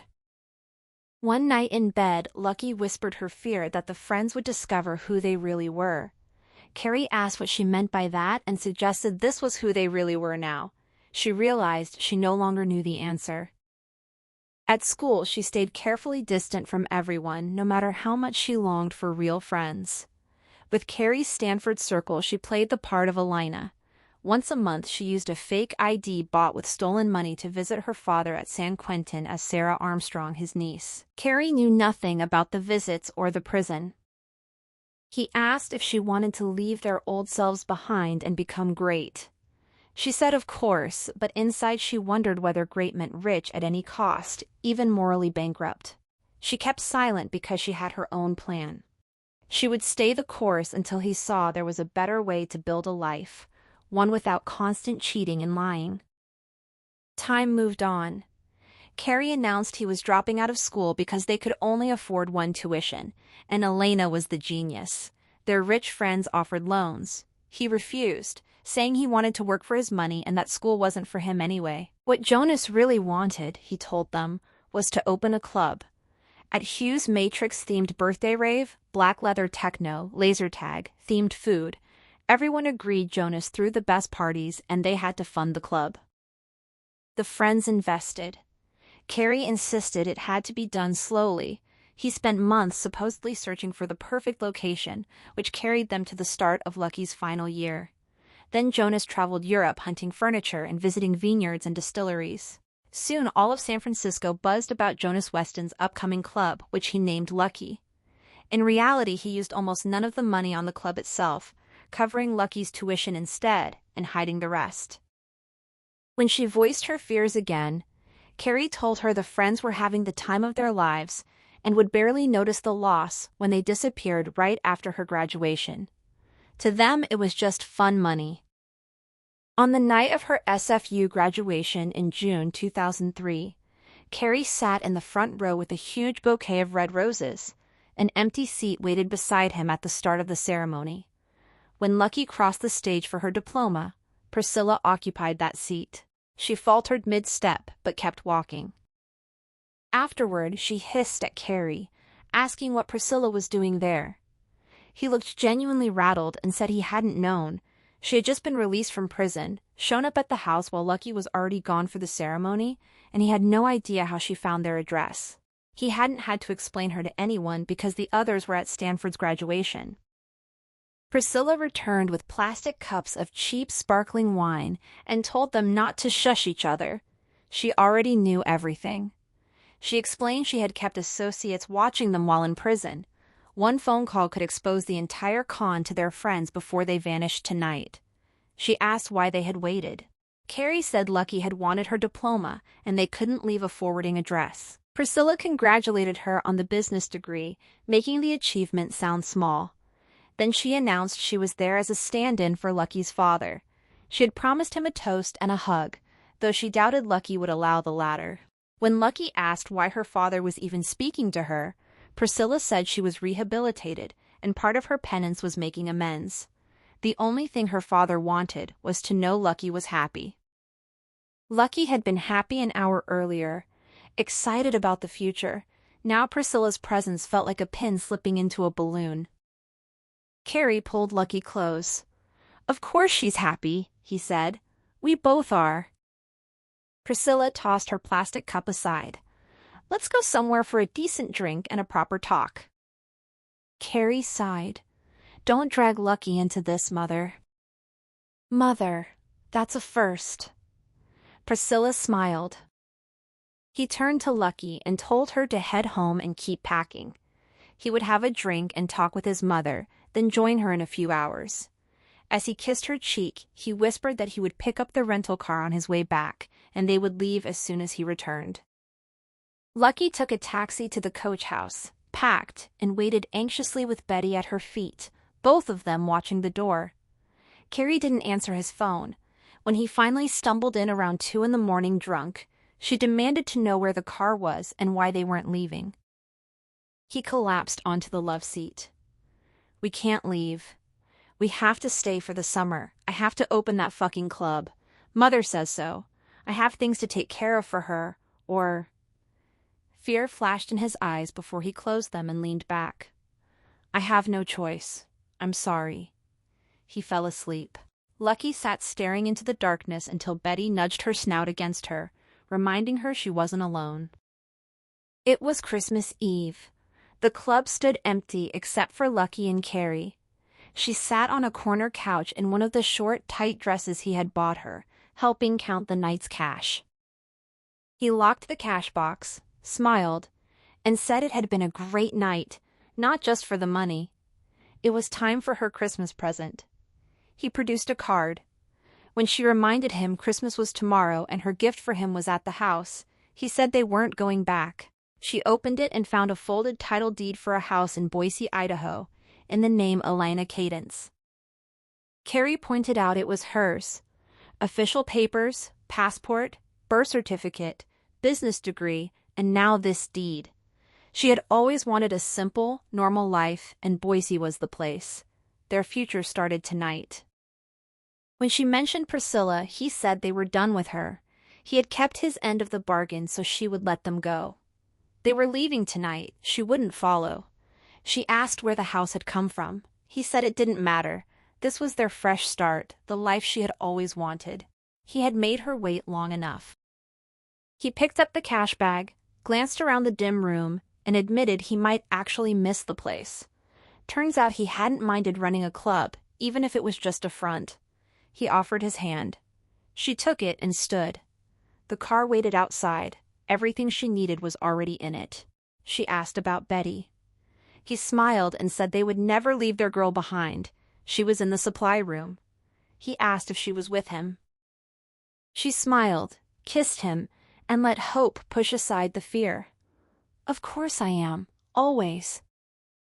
Back at Priscilla's place, Priscilla advanced toward Lucky while the other residents watched. Betty barked wildly as Sharon tried to grab the leash. Sharon apologized, saying the dog was usually gentle but seemed to like Jean. "Easy, girl," Lucky said. Betty calmed at once and stood beside her, tail wagging. Lucky ached to kneel and bury her face in the familiar fur, but she fought to maintain the pretense that she had never seen this dog before. She asked if Betty was a rescue, suggesting she must remind the dog of a previous owner. Priscilla said the dog belonged to her son, who had gone overseas for work and needed someone to watch her. Lucky was a dead ringer for his ex-girlfriend. That must be why. "What a coincidence," Lucky said weakly. Priscilla suggested they go upstairs for tea and a chat. In her richly decorated, cloying apartment, Priscilla locked the door. Lucky knelt beside Betty, who licked her face. She looked up and asked why Priscilla had her dog. Priscilla ignored the question, retrieved a folded paper from her desk. Her bodyguard Nico had searched Lucky's pod during dinner and found it taped inside a book, the fake shopping list with its hidden numbers. Priscilla asked why something so ordinary would be hidden. Was it really a shopping list? Lucky remembered her father's advice to make Priscilla believe she had something valuable. She admitted it was their code. It had to do with how she and Carrie were supposed to find each other. He had told her to use it. They had a plan. She had known he would disappear. Priscilla studied her, then asked when they had established the code, back in Vegas? She admitted having Lucky followed for years by the same private investigator. There was nothing she didn't know about her and her son. She asked how the code worked, sounding cheerfully businesslike. Lucky thought fast. "Facebook," she said. She was supposed to create a profile under Doll Conovan, list her home city as Cincinnati, interests as screenwriting and birdwatching, make it public, and post a recipe for white bean and spinach rice. Priscilla opened her rose gold laptop, pulled up Facebook, and told her to make the profile while hovering behind her. Once done, she asked what came next. Lucky said she would wait for Carrie to add her as a friend and send a message. Priscilla pressed. What would his profile be? How would she know it was really him?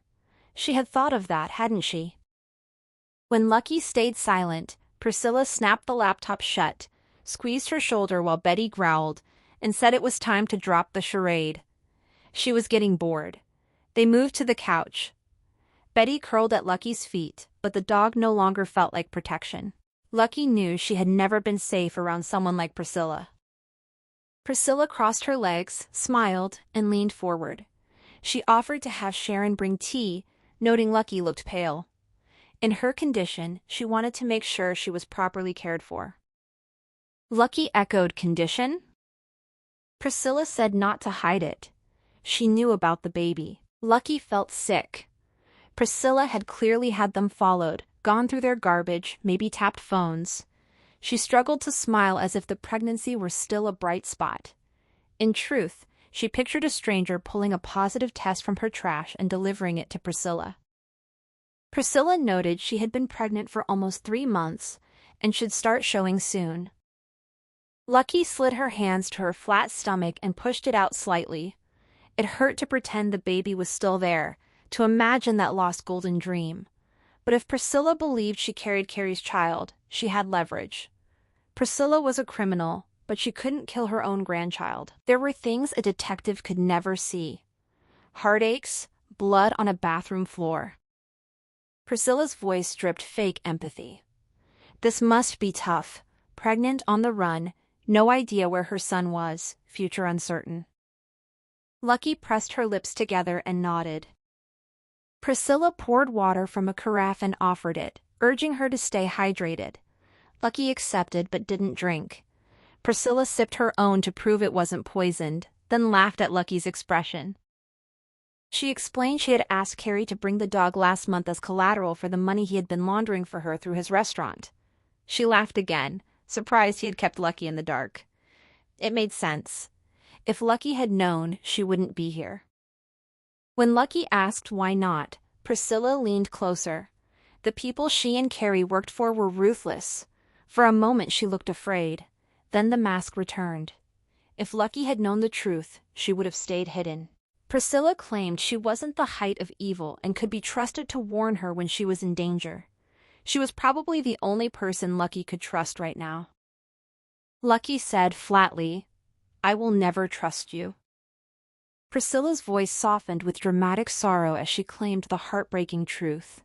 Carrie was probably dead, beaten, and left in the desert by those terrible people. Her hand fluttered to her chest, eyes blinking hard and fast.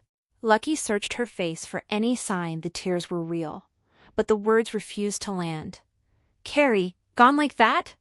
Heat rose behind her own eyes, yet she clamped down hard, refusing to let a single tear fall in front of this woman. She whispered her doubt. Priscilla insisted she had tried to protect him, which was why she had demanded the dog. When she learned about the pregnancy, she had feared Carrie would do something reckless, like run off and start a family where she could never find them. She had given him one last job and taken Betty as collateral, believing his love for the dog would keep them both in place.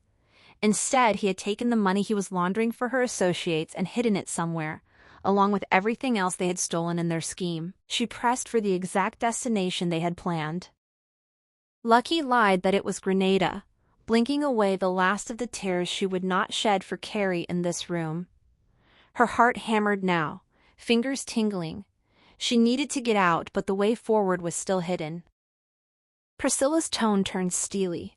She leaned in so close Lucky could see the red threads in her eyes and smell her breath, pointing out the plane tickets to Dominica they had bought. She demanded the lies stop. It was over. They were talking about millions, and she needed that money or else. She asked if Lucky knew where it was. Lucky swore she had no idea. Priscilla pressed again. Millions. And he had never mentioned it? When Lucky repeated that he never had, Priscilla warned that if the money did not surface soon, someone else would die. In Lucky's case, 2 people. She claimed to care about the child, but would not sacrifice herself for it. Survival came first. They needed to work together, completely honest, if Lucky wanted to survive too. The words echoed something Carrie had once said about never lying to each other. Lucky insisted she truly believed Carrie had taken everything and run. Priscilla picked up the receipt from the table and held it up, demanding to know what the list really was, what it unlocked, and what she was hiding. Lucky told her it was a code for a storage locker back in Boise. She had not been able to let everything go. She had sensed something was coming, that Carrie was keeping secrets, so she had quietly moved some valuables, paintings, jewelry, electronics, into the locker in case she ever needed to pawn them. Priscilla studied the paper in silence, then agreed. They would drive to Boise together so Lucky could show her and prove she was telling the truth. She stood, opened her day planner, and marked Friday for the trip. Just the 2 of them. She would tell Sharon she was taking Lucky to stay with newly discovered family who wanted to help. In the meantime, if Lucky changed her mind and revealed what the code truly opened, she would listen. Then she ordered her to bed and to take that disgusting dog with her. In 2004, Boise, Idaho, Lucky threw herself into the work. She completed online investment courses, earned 4 certifications, and opened her own small firm above the garage of their Tudor Revival house in the North End near Camel's Back Park. She began managing accounts for local businesses and building steady, unspectacular portfolios for individual clients. Returns were consistent and reliable. Security started to settle around her like a quiet blanket. Their new life felt perfect. The house with its peaked turret and wraparound porch, Carrie tinkering in the garage, or jogging or biking through the park while she worked. He cooked, he cleaned, and he told her with a smile that he loved being her house husband. yet she could see the boredom creeping in. Some lunchtime she would find him glued to video games or asleep on the couch. They had no friends. The habit of isolation had become too ingrained. He was alone most days. One night she suggested they try for a baby, the words surprising her with how fiercely she wanted it. She had never believed she could reach a place this settled, this ready for a family. Carrie grinned casually and said any time, she knew he would love building one with her. Another evening she came home to a real estate brochure on the kitchen table. Carrie poured her a glass of wine and explained he had seen a closed restaurant on 13th Street for sale. He had stood outside dreaming, then gone in for a tour. She asked why he would even look at a restaurant. He slid the flyer across and asked what she thought. Wasn't it perfect? She reminded him her business was just gaining traction, and they did not have the down payment money yet. He acknowledged her point, but said he needed to get back in the game. She knew him well enough to see that. She tried mentioning the baby again, but he pressed on about how running the club in San Francisco had surprised him. He had actually enjoyed it and missed that feeling. Besides, she could free up a down payment easily if she handled things differently. She asked what he meant, though she already knew. Still, she agreed to look at the property with him. In the end, they bought the restaurant and sank deep into debt getting it running. Over the following months, Carrie grew frustrated and tense, no longer the relaxed man who had waited for her each day. He stayed late almost every night. Lucky missed the quiet version of him, even if she knew it was selfish. The long hours seemed to wedge a quiet distance between them. He told her he needed more money to expand the patio and compete. When she said they did not have it, he suggested borrowing from one of her investment accounts, just once, and they would replace it once the restaurant earned it back.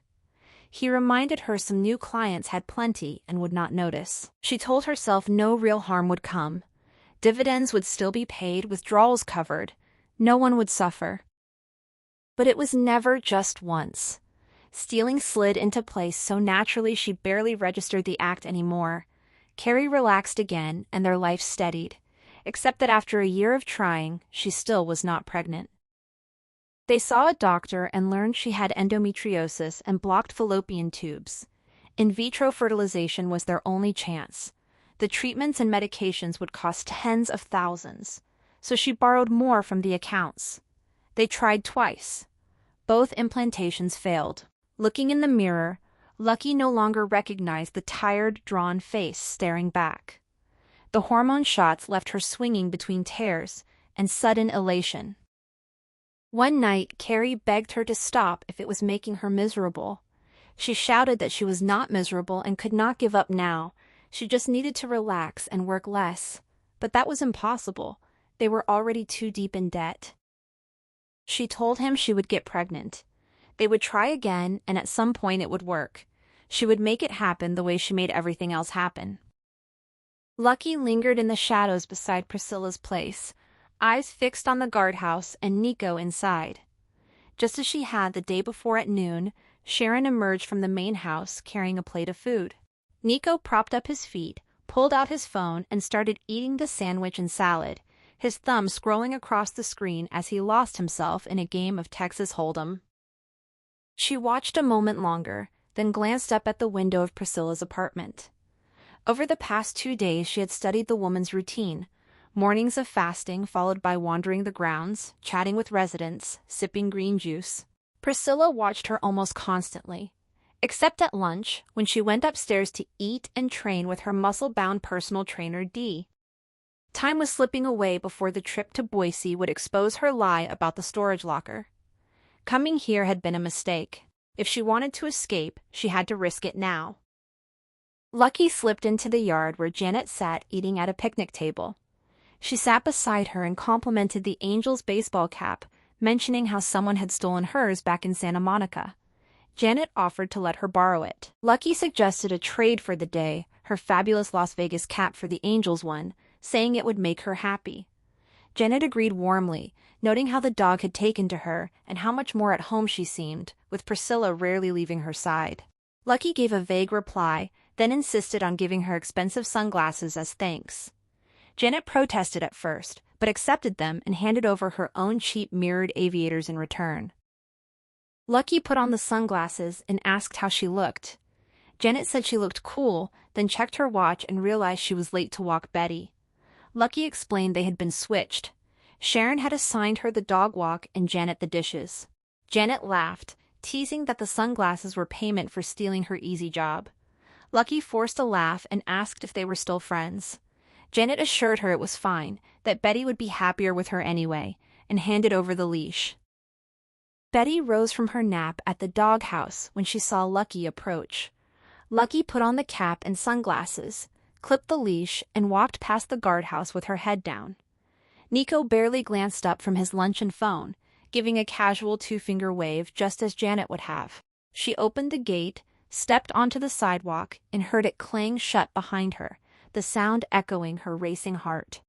Every instinct screamed to run, but she forced herself to stroll slowly, letting Betty sniff flower beds and hydrants until Priscilla's place was out of sight. Only then did she break into a run. At the storage facility she entered the remembered code. It failed. She tried again, cursing under her breath, knowing one more mistake would lock her out. She closed her eyes, pictured the list, and got it right. The lock beeped. Inside, she stacked boxes to reach the smoke detector and retrieved the hidden lottery ticket. It was still there.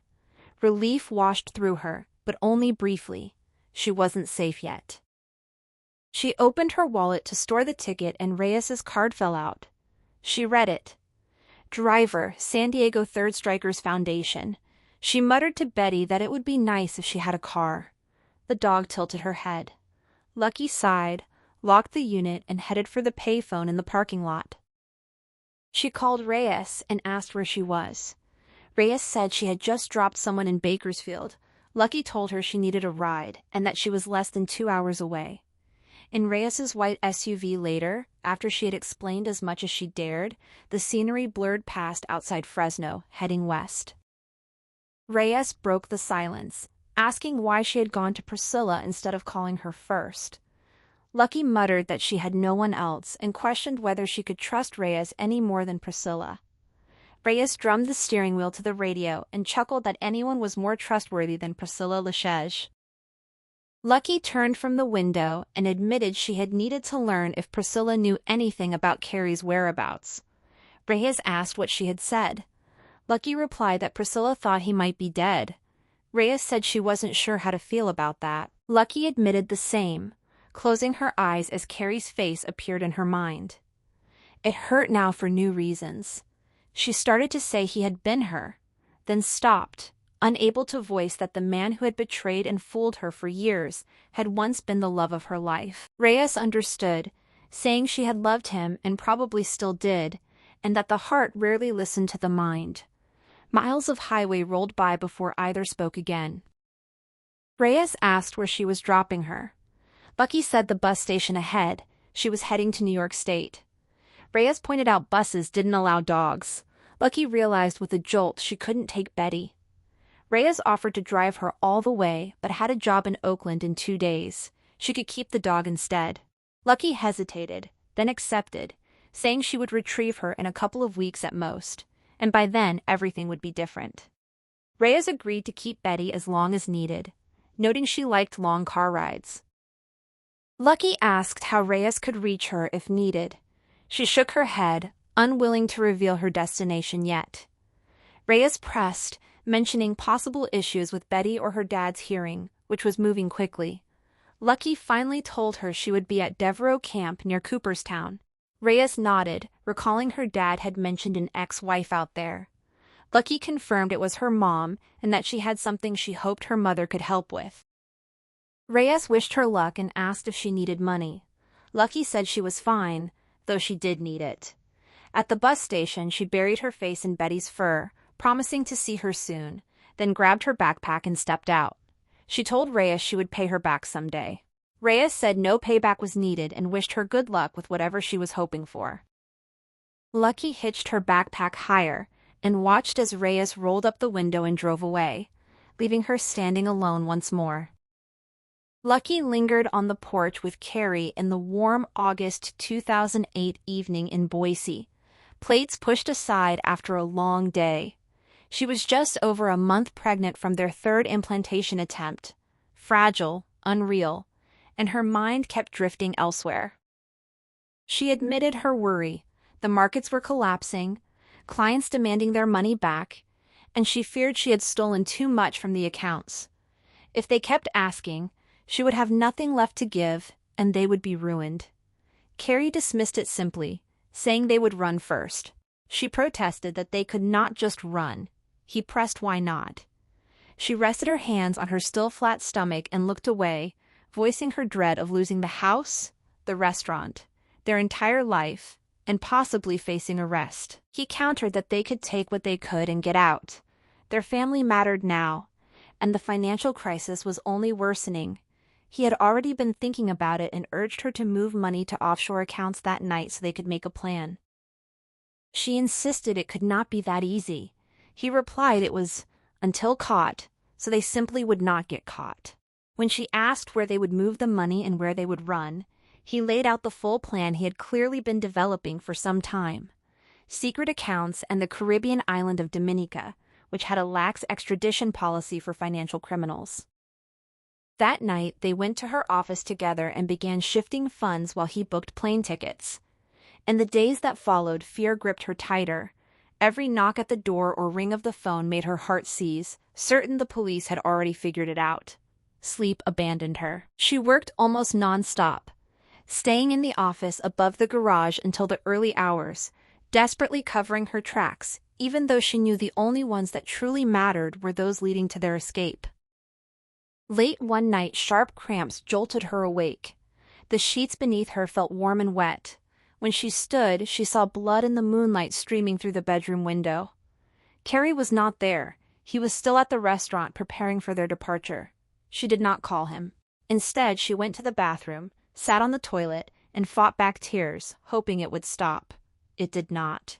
Soon there was no denying it. She had lost the baby. Betty stayed beside her the whole time, growling with worry and nudging her up from the floor when the pain made her collapse. Later, the dog followed her into the yard and watched solemnly as she buried the small tissue-wrapped bundle in the garden. Lucky feared Betty might dig it up, but the dog simply stood there, eyes on the fresh mound of earth as if she understood exactly what it meant. This was her own fault, she told herself. She had been working too hard, barely thinking about the baby at all. She was not a good mother. She had never had one to show her how. Part of her even wondered if the baby had somehow known and refused to be born to someone as bad as her. She would never know for sure whether it had been a girl. She went back inside, cleaned the bathroom floor and the sheets. When Carrie finally came home, she told him the baby was gone, her voice a dry whisper in the dark bedroom. She had no tears left. In the silence afterward, she wondered what they had been working toward all these months and years, what the money had even been for, and what they had been willing to sacrifice for it. But the money and the heist were like addictions. There was no going back. Maybe in their new life she could become someone else. In the morning, Carrie suggested she see a doctor, but she refused. She was already up and dressed. She felt fine, she said. Soon they would be in Dominica and she would have all the time in the world to take care of herself. She ignored the quiet voice in her head asking what any of it had been for, and simply kept moving forward, the only thing she knew how to do. 2 days later, filthy and exhausted, Lucky walked along the shoulder of a highway in New York State toward Devereaux Camp near Cooperstown. The Mohawk River flowed pine needle green and slow beyond the trees. The Adirondack Mountains hovered in the distance. She reached the brown sign with yellow lettering that read, "Welcome home to the Devereaux Camp." A flimsy barrier guarded the start of a dirt and gravel driveway lined with gawky pines, some brown and sickly, others deep green, all bearing private property no trespassing signs nailed into the trunks. To one side stood a weathered shed streaked orange where red paint had once been. To the other lay a murky pond, a fence, and a pasture holding 3 bedraggled horses and a bull-legged pony with a spiky mane. One horse trotted over and nickered at her. She continued up the drive. The camp came into view. 2 outbuildings and dozens of mobile homes in white, gray, and brown, some with awnings, porches, and gardens crowded with ornaments. One window held a sign reading, "We don't call 911." Another faded blue trailer announced office. Her heels sank into soft mud as she approached. A male voice shouted, "Gloria!" and a gruff female voice answered, "Wah." Lucky followed the sound. Up ahead, a woman raced a golf cart like it was the Indy 500, slamming the brakes in front of a man in an open plaid shirt that stretched tight over a painful-looking potbelly. Gravel and dust exploded around him. He complained that the bathhouse toilet was clogged again. The woman, Gloria, demanded why he could not handle it himself since plumbing was supposedly her job. He said nothing around here was his job. She threatened to fire him. He dared her to do it. She did, ordering him out. He stalked to the river, climbed into a tin fishing boat, fought the pull cord a few times, then chugged away. Lucky waited a beat, then walked toward the woman. Gloria spotted her and asked without much interest if she needed help. Words turned to dust in Lucky's mouth. Looking into Gloria's flat brown eyes, sallow skin, small nose, and thin lips, none of which resembled her own features, she felt certain there had been some mistake. Yet she had expected exactly this moment to feel profound, to see an older version of herself. Gloria asked if she was Gloria Devereaux and who was asking. Lucky said she had heard in town that the camp was hiring. Gloria pressed for details.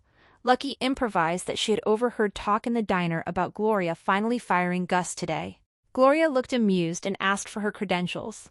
Lucky mentioned waitressing and managing, but had no references or resume. Gloria asked bluntly if she was hiding from a maniac ex who might cause trouble. Lucky felt the lottery ticket tucked against her chest and answered no. Just her. Gloria stepped closer.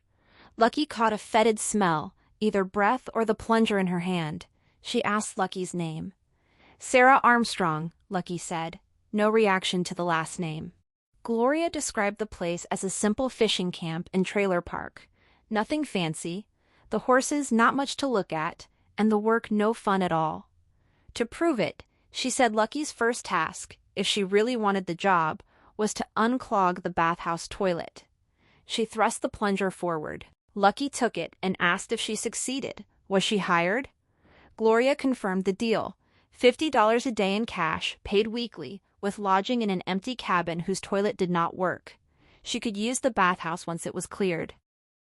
Lucky agreed and headed for the bathhouse. "That is my mother," she thought, watching Gloria speed off in the golf cart. "My mother just handed me a plunger and told me to unclog a toilet." She did not know whether to laugh. Having never had a mother, she had no idea what she was supposed to feel. She managed to unclog the toilet, an experience she hoped never to repeat. Gloria returned, motioned her into the golf cart, and drove her to a tiny cabin near the water with peeling white paint and green shutters. She braked hard. Grit flew into Lucky's eyes. Gloria asked if she was okay. Lucky nodded and coughed. Gloria told her the day started at 6:30 a.m. at the office trailer. She could not miss the sign, and sped off again almost before Lucky could grab her backpack from the back. Lucky stood watching until the cart disappeared, then went inside. The bathroom was dingy beige, everything stained with mineral rust, including the plastic shower curtain. The toilet did not work, but the sink did. She turned on the water, waited for it to run hot, and scrubbed her hands and forearms with soap. Then she carried her bag into the small bedroom, faux wood paneled, with a high window she could not see out of, and a strange smell like rot masked by air freshener. Lucky unpacked her few belongings in the tiny cabin, sliding underwear and bras into a drawer that shrieked open, then hanging a shirt on wire hangers that jangled in protest inside the closet. She took the lottery ticket from her bra, smoothed it carefully for rips, folded it and tucked it into her wallet. Unpacking took only a minute. She moved into the living room, kitchen combo, a nubby army green couch beneath a stuffed pike on a board, a wooden chair by the window, a tin-topped table with 2 mismatched chairs, and white cupboards holding mismatched dishes. It was not much, but it was shelter and solitude. Her mother was here. She would get to know her, Then tell her about the ticket. Everything would come together. This was the beginning of a better life. A cork board by the back door listed the rules. No smoking, candles, or open flames inside. No moving furniture. No parties.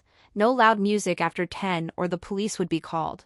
Fish gutting only in the gut house, never on the deck or in the kitchen. Her stomach growled at the thought of fish guts, though she had no tackle anyway. She opened the empty fridge out of habit, let the cool air wash over her face, then closed it. She stepped onto the wood-planked deck overlooking the river, flanked by pines. Her toes landed in sticky pine sap. She stared at the slow-moving water, trying to ignore her hunger. Later, she slipped on her shoes and walked the dusty drive. She paused to greet the horses gathered at the fence, petting one soft muzzle and noting to ask Gloria their names tomorrow. Then she followed the main road into the small town of Du Voyage, population 534. Downtown held a gas station, a shuttered gift shop, a grimy pizza parlor, and a grocery store.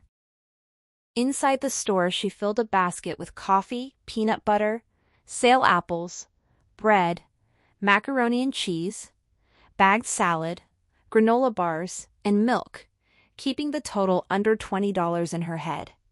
The cashier rang her up at $19.11. Lucky paid with a 20, then pulled out her last 20 and asked for change in fives. The cashier counted out 4 fives. In one swift motion, the way her father had taught her, Lucky folded one up her sleeve and claimed she had only received 3. The cashier apologized and said she could not open the register again. Gloria's voice cut in. She offered her own 5 and told the cashier to square up later. Lucky turned, cheeks burning with shame. Gloria had seen everything. She took the bill, thanked her, grabbed her bag, and left. Gloria paid quickly and followed. Outside, Gloria offered her a ride in her dull red pickup. Once inside and driving, she asked where Lucky had learned that trick. Only one man she knew could shortchange that fast, and his name was Armstrong too. John Armstrong. Were they related? They had been married, still were legally, though she had not seen him in decades. Gloria pulled out a flask, took a sip, and offered it. Lucky's heart raced. She drank. The liquor burned down her throat. She needed another gulp before admitting she was related to John Armstrong. Gloria said she thought he had no family left after losing them young in a car crash. She asked how he was. Lucky told her he was in prison. Gloria was not surprised and offered the flask again. Lucky declined. She asked if Lucky visited him. Lucky said she was his daughter. Gloria slammed the brakes, skidding on gravel, then turned toward the camp and parked in front of her trailer. His kid? Now was the moment. Lucky lifted the crucifix from under her shirt and held it up. She said she was Gloria's daughter too, the one left behind in Queens. The necklace was all she had of her. John had said Gloria was very religious, left it for her because of postpartum depression and could not stay. She forgave her and just wanted to know her. Gloria barked a laugh, touched the cross, then let it drop. She said she was not anyone's mother. She had an infection as a teenager and lost all her internal organs. John claimed he did not mind, but later wanted a kid and came home with one. Her. That was why she left. It was crazy. He had just picked the baby up off church steps and should have called the police. Lucky stared, stunned. John had found her? Gloria described how he came home rambling about finding the baby on church steps, telling a nun she was his, and the nun giving him the crucifix for formula and diapers. He brought home many things that were not his, but a baby was new. Lucky did not want this to be true. Shame burned her cheeks, tears threatened. She reached for the door handle, refusing to cry in the truck over the truth of her origins. Gloria stopped her. She understood the shock. Lucky must have nowhere else to go. Maybe they could team up. When Lucky echoed the words, Gloria explained she was sick of this place and this life. Seeing Lucky and thinking of John reminded her of old dreams. At this stage, the only way to make them real was the fast track. If Lucky was raised by John Armstrong, she knew what that meant. Lucky clutched the crucifix and yanked. The chain held. Gloria said most residents here were older. Maybe they could skim a little extra without suspicion. Without a partner it was hard, but now Lucky was here. John's daughter with fast hands at shortchanging. He must have taught her more, right? This time Lucky took the flask and swallowed a burning gulp. He sure had. Gloria asked what she said. Any ideas for pairing up and making fast cash? Against her will, that familiar bubbly excitement rose in Lucky's veins. She felt alive again, like she could be someone. Even knowing Gloria was not her mother, the long ache to be loved by her made her clutch at the chance. Picked up off church steps, she was nothing but trash. She closed her eyes briefly, then answered that she had tons of ideas. There was always a brighter future ahead. There just might be. A few mornings later, old Al Hinch from Trailer 11 peered at them with rheumy eyes and frowned as they stood on his deck. Gloria told him Sarah, her niece who had just graduated from architecture school, had come to inspect everyone's trailers as a favor. Lucky frowned. They had agreed on structural engineering, but Gloria had forgotten. Al did not notice. He lived alone with his dog Mutt and had waved hello the day before. Lucky was grateful for her sunglasses so she did not have to meet his eyes. She needed to work with Gloria a little to test if she could trust her with the lottery ticket before asking her to cash it. They were checking places and would handle the work themselves for a flat $600 cash, no taxes. Al sighed and agreed to have the money by week's end. Gloria promised they would start on his skirting ventilation soon. They moved to the next trailer, knocked, inspected underneath, and declared it fine, though it looked identical to Al's. 2 more received the all-clear before they found 2 in a row with the same supposed issue. Over the next few days they covered the property. Only 2 residents argued and threatened to call their own professional. Gloria assured Lucky they would not bother and would worry when they saw neighbors getting fixes. She called it a fabulous idea and said Lucky was brilliant. Lucky thanked her and felt a dull pleasure at the praise. Gloria invited her to dinner. Lasagna from the freezer, beer, maybe wine. Lucky thought of her wilting salad and offered to bring one. Gloria said no need. Tomato sauce counted as a vegetable. She told Lucky to sit on the porch while she put it in the oven. They had earned refreshments after a long day. Gloria's deck overlooked the horse pasture. Lucky sat watching the animals in the fading light. The pony trotted back and forth while a little girl from the trailer park hung on the fence. The 3 horses clustered around the hay pile. Lucky heard the floorboard creak. Gloria returned with 2 Blue Moon bottles, each topped with an orange slice.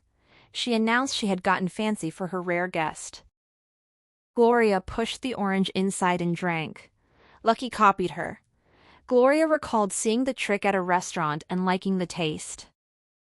Later, she carried out lasagna on floral plastic plates with paper napkins and utensils for lap eating, plus a dusty bottle of wine saved from a long-ago Christmas gift. She had been holding it for company that never came. The wine tasted sour, but Lucky drank anyway. Nervousness tightened inside her. She kept picturing herself telling Gloria about the ticket and asking for help. Once the words left her, there would be no taking them back. Yet who else could she trust with this? A little later, Gloria mentioned having old pictures of John from their time together. Even though he was not really Lucky's father, did she want to see them? Without waiting for an answer, she fetched an envelope and spread snapshots from nearly 30 years earlier. Gloria looked surprisingly attractive then, pert-faced, trim, smiling at John as if he were everything. He gazed back the same way, though Lucky knew he could turn that look on any woman. Gloria set the photos aside and sipped her wine, saying she had loved him for a while. He used to tell her nothing was impossible for them together and that she was all he had.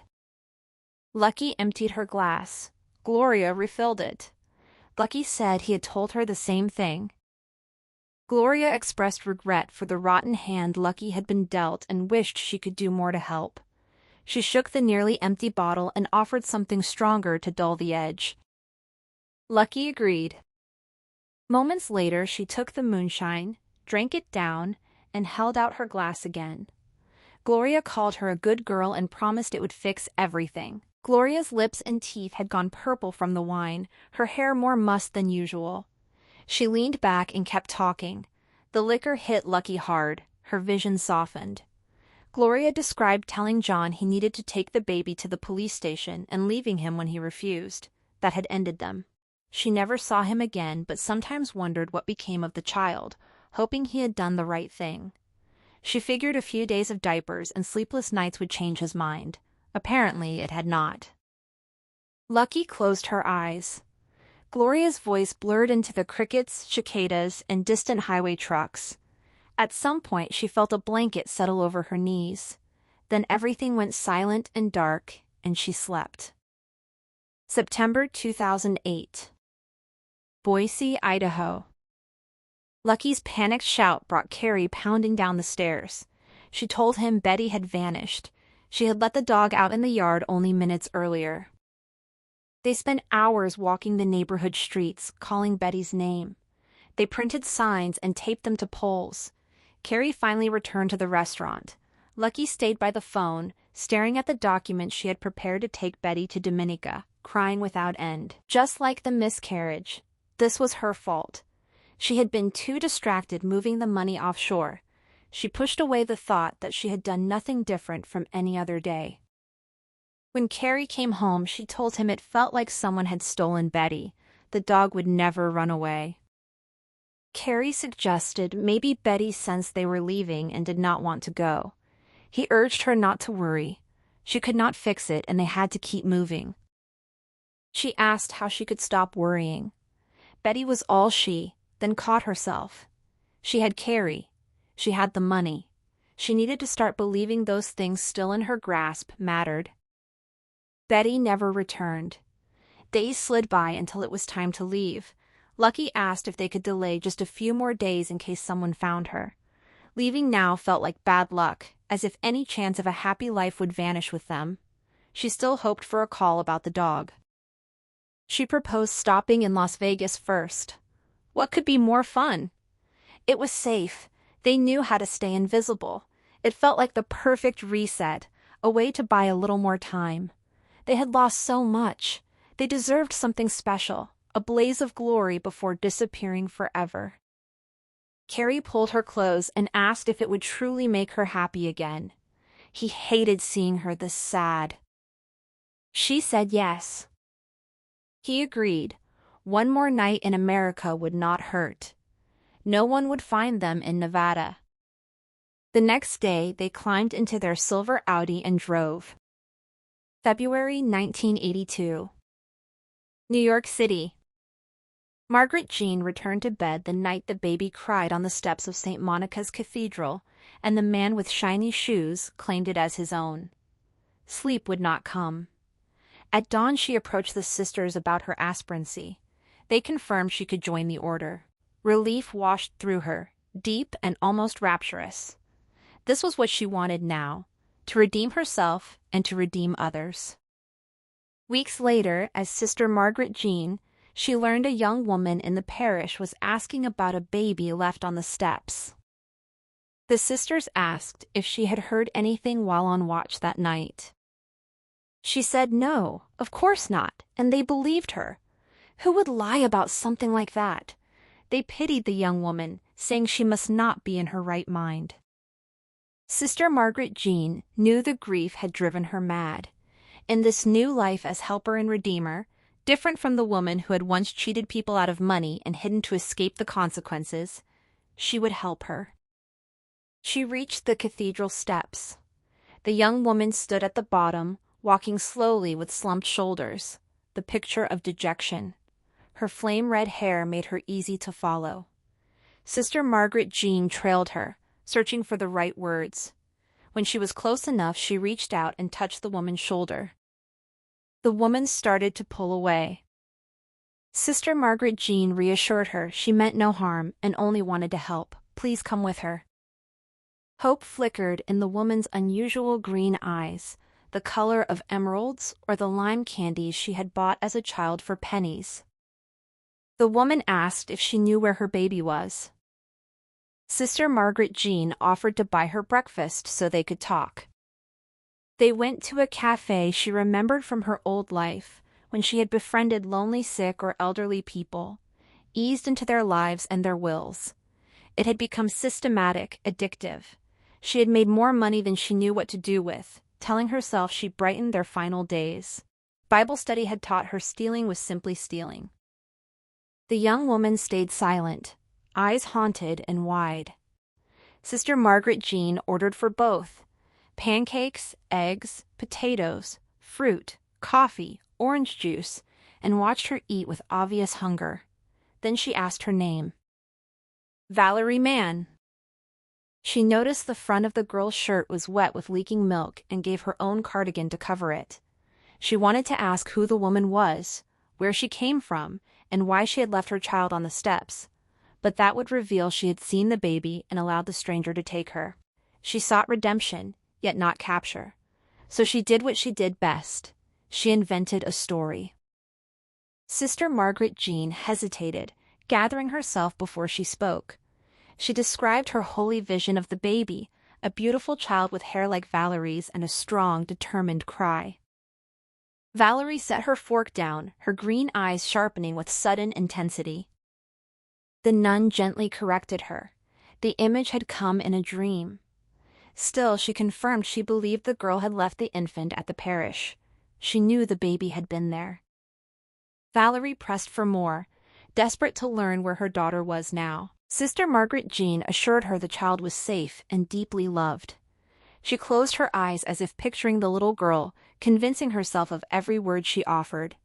The baby had been found on the church steps by a family who had long prayed for a child. They saw her as a miracle and took her home. There was no need to worry. She was cared for, protected. Valerie sat frozen, fork forgotten. She asked if strangers had simply taken her daughter. The nun repeated that a loving family had her now and she was safe. Valerie wanted details. Was it a nice home? She explained how her own parents had thrown her out upon learning of the pregnancy, how her boyfriend had left for Texas. Sister Margaret Jean promised the baby was healthy, well, and surrounded by love. The young woman suggested calling the police to locate the family. The nun asked if that was truly what she wanted, to find her. She watched Valerie look away in fear. Valerie's voice trembled as she pointed out that abandoning a child was a crime. Searching for her would force her to confess what she had done. A single tear fell onto the formica table. Sister Margaret Jean felt a wave of self-loathing, yet she was already too committed to turn back. She asked where the girl was living. Valerie admitted she was staying in a shelter. She sighed heavily, confessing she had once been determined to keep her baby and do right by her. But after the birth, alone with no support, no money, she had broken. The bleak future she saw for them both in the shelter terrified her. She had named the child Julia and decided her daughter deserved a better chance. In a moment of panic, she had left the baby, believing it was a sacrifice that would let her finish school, attend college, and build a life. For both of them, even if separately. She had convinced herself they would both end up with nothing if she kept her. Now, waking that morning, she realized she could never become anyone without her daughter. She had returned, only to find the baby gone. Her shoulders shook with silent, wrenching sobs as she buried her face in her hands. Sister Margaret Jean spoke quickly. Before doubt could stop her, she offered to help. She would pay the rent on an apartment if Valerie found one and showed it to her. The girl could finish high school. They would meet weekly to plan the next steps. The nun thought of the secret savings she had never given to the church. This felt like a far better use. Valerie's green eyes widened in disbelief. She asked why the nun would do this for her. Sister Margaret Jean explained that her visions always called her to action. She intended to support Valerie so that giving up her child would not also cost the young woman her own future. She wanted to ensure Valerie still became someone. For a moment, Valerie narrowed her eyes, seeming to search the nun's motives, but she simply nodded and returned to her breakfast. Sister Margaret Jean asked what she most wanted to become. Valerie kept her gaze on her plate and answered that she had always dreamed of becoming a lawyer, perhaps even a judge or district attorney, something important. The nun urged her not to let go of that dream. She instructed her to find an apartment and return. They would meet here on the 1st of every month. They had a deal. Valerie nodded in agreement. And so it began. Bright sunlight stabbed into Lucky's eyes as she forced them open. Her skull throbbed as if struck by a mallet. She had passed out in one of Gloria's deck chairs. Her wallet lay spilled across the wooden planks. She gathered Reyes's card, a few bills, and some ID cards, then dropped to her hands and knees in sudden panic, searching frantically. The lottery ticket was missing. She called out for Gloria and stood, checking inside her bra and turning out her pockets. Nothing. She knocked on Gloria's door. No answer. The handle turned easily. Inside, the trailer was dim and still, heavy with the scent of peach room spray. The bed was unmade and empty. Dirty dishes and wine glasses filled the sink beside an empty liquor bottle labeled 100 proof. Lucky hurried to the office trailer. It too was deserted. She dialed Gloria's cell from the phone there, but it went straight to voicemail. With trembling fingers, she called Reyes. He answered warmly. He had been trying to reach her at the camp. Gloria had always said she was busy and claimed to have passed on his messages. Lucky told him Gloria had given her none of them. He asked how things were going. She managed to say they were not going well. The room tilted around her. Nausea rose fast. She gripped the counter to steady herself. Reyes said he was only about 2 hours away and had her dad with him. They had released him. He would explain everything when he arrived. Betty's barking warned Lucky of their approach. She stepped outside the trailer, steadier now after drinking from Gloria's water cooler. Reyes climbed out of the SUV. Betty bounded forward, tail wagging with joy. Lucky bent to greet the dog, feeling a brief flash of relief that quickly faded. Reyes explained that John had fallen asleep after days on the road. They should let him rest. He asked her to catch him up on events at the camp. She invited him inside and busied herself making coffee, spooning grounds into the filter while she tried to decide what to tell him. When it was ready, she poured 2 cups. She warned there was no milk or sugar. Black would have to do. They carried the mugs outside and settled into rickety lawn chairs in front of the office. Betty curled at Lucky's feet. Reyes asked how things had gone with Gloria. Lucky turned the question back on him, wanting to know what had happened with John. He described how quickly it had unfolded. He'd received a call shortly after dropping her off. The court date was the very next day. The judge ruled that John had already served time for his actual crimes and waived the 3rd strike clause. Lucky glanced toward the SUV where the sleeping man, John Armstrong, not her father, sat with his head lolled to one side and mouth open. He looked like a frail old stranger. She replied with flat sarcasm, "Great." Reyes asked if she was all right, noting she didn't sound happy at all. Lucky told him she had just learned John was not her father. The SUV door opened. Betty barked. John stepped out, blinking around in confusion. Reyes rose quickly and warned her in a low voice not to say anything to him yet. The old man was slipping, confused much of the time, and needed a doctor, but he had insisted on seeing her first. Reyes jogged over, calling out reassurance. John's face brightened the instant he spotted her. For a heartbeat, Lucky's anger dissolved. He looked exactly like the man she remembered. Carrie's warning echoed in her mind, that prison would change him beyond recognition. But right now, those lit-up eyes made him feel real again. Then the truth crashed back in. He was lost to her forever. Gloria was gone. The lottery ticket was gone. Everything broke inside her. She choked back a sob. She stood and walked fast toward the river. Betty trotted beside her. John called after her, voice cracking with bewilderment. He reminded her he was her old dad, freshly sprung from prison, and asked why she was running away and crying. She reached the riverbank. John caught up, Betty at his heels. He asked if it was really her, admitted he hadn't been himself lately, and wondered why she was treating him like a stranger. Lucky asked if he even knew where they were. He turned in a slow circle, taking in the shabby camp, and said he didn't, not really. She reminded him this was Devereaux Camp, the place he had told her about during her visit to him in jail just weeks earlier. He startled, then recalled Reyes had mentioned it. He realized she had gone looking for Gloria against his warning. Lucky's voice rose as she told him she had met Gloria and made a fool of herself claiming to be her long-lost daughter, only to learn he had taken her from church steps. John shook his head. She had been abandoned, he insisted. He had saved her. She accused him of lying to her entire life. He was not her real father. Gloria had never been her mother. Reyes started forward but stopped, giving them space. John turned defensive. He asked if she now thought he was no good, just because he had hidden that one thing. What was wrong with her? Lucky's tone dropped. She said he had raised her to be a criminal, and the man she once loved had been one too. That man was probably dead now. She would be held accountable for everything they had done. Her one real chance, the lottery ticket, was gone. Gloria had stolen it and vanished. John demanded to know where the ticket and Gloria were.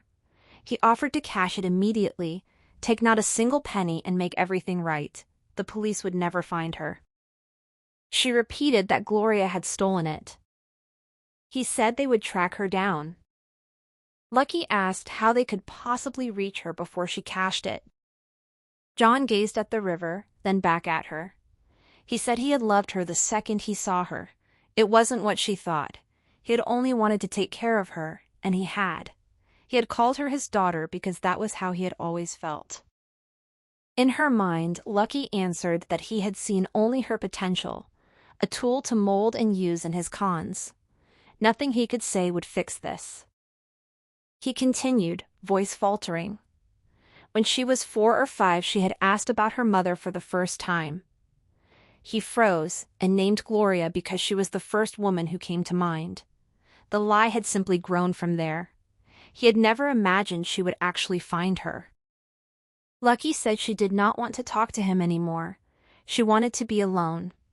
She called Betty and walked toward her cabin. Before she went inside, she glanced back. John stood alone. Reyes approached and placed a hand on his shoulder. The old man bowed his head, weeping.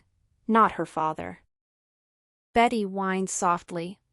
Lucky led her inside, closed the curtain, and sat on the bed staring down at her empty hands. It was too late. Nothing in her life would ever get better. The only thing left was to turn herself in and pay for her crimes. October 2008, New York City.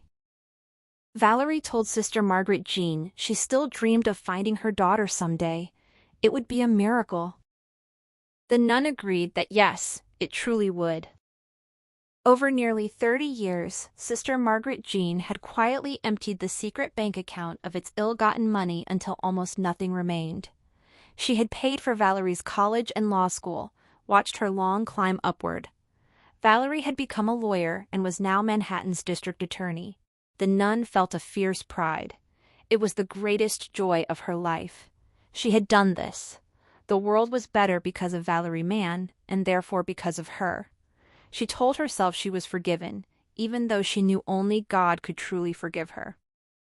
Valerie had everything: an extraordinary career, money, the right kind of fame.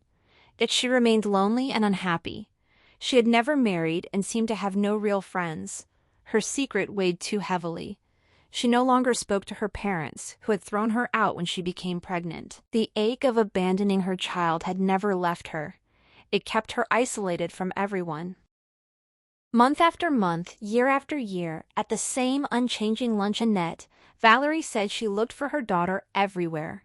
Sister Margaret Jean wanted to confess that she looked too, and that she also searched for the man with the shiny shoes, but she only smiled and nodded, keeping her own thoughts locked away. Now Valerie said she thought she had finally seen her. She knew she had been wrong before, but a young woman on the news a month ago looked so much like her. She slid her phone across the table. She seemed younger in that moment, more like the scared girl Sister Margaret Jean had first met. The nun studied the photo. A pretty woman in a crisp white blouse and navy blazer, smiling with her eyes. The resemblance was striking. Same hair color and curls, same face shape, same mouth, same unusual eyes. Valerie said the woman was wanted by police for embezzlement. She had tried to learn more but found only dead ends. No parents, no family. She knew she should stop, yet she could not look away. Sister Margaret Jean thought of the man with the shiny shoes and the life he might have given the baby. Anything was possible. The child could have been led astray. She hoped not. She slid the phone back and told Valerie she did not believe this could be her daughter. Valerie stared at the image a long moment, then put the phone away. She supposed there was no way of knowing. The nun agreed. No, there wasn't. The guilt inside her grew heavier. Lucky had been sitting alone in the cabin for hours. Outside, rain had begun and darkness settled. She rose, looked through the window and saw the white SUV still parked. Reyes and John waited inside. Betty slept curled at the foot of the bed, but opened one eye when Lucky opened the door. She told the dog she would be right back. She ran across the wet grass toward the office, ignoring the two figures watching her. Inside, she tried Gloria's cell again, still off. The same sickening frustration she had felt the morning Carrie vanished in the Vegas hotel room washed over her. Fruitless, fearful, abandoned. She pushed the memory away and set the phone down. The dim, empty office pressed in on her. Every space felt hollow. The place her father had occupied was gone now that he was not her father. The place Gloria had occupied left her with no mother to imagine. The place Carrie had occupied was empty and unknowable, possibly dead, and the bright hope the lottery ticket had once filled was now a raw wound. She had begun to trust Gloria, even pictured telling her about the ticket and asking her to cash it. Instead, she had let her guard down at her weakest moment, and Gloria had stolen it. She buried her face in her hands. The door creaked. Reyes stepped in. She asked how Lucky was holding up and what was going on. Lucky shook her head and told her to leave. There was no point in staying. Reyes pulled up a chair anyway.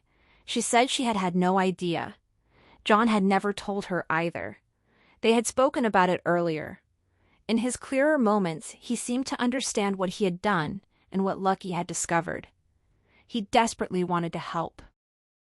Lucky said she wanted neither his help nor him here at all. Reyes replied that he loved her more than anything. She had once been jealous of that bond. If she could have had a father who cared the way he cared for Lucky, she would have felt set for life. Lucky answered that she had never had a real father. Reyes said he was still better than the one she had known. Hers had beaten her badly. She had been taken into foster care, which was how she met Priscilla and nearly lost her life. Rain hammered the trailer roof.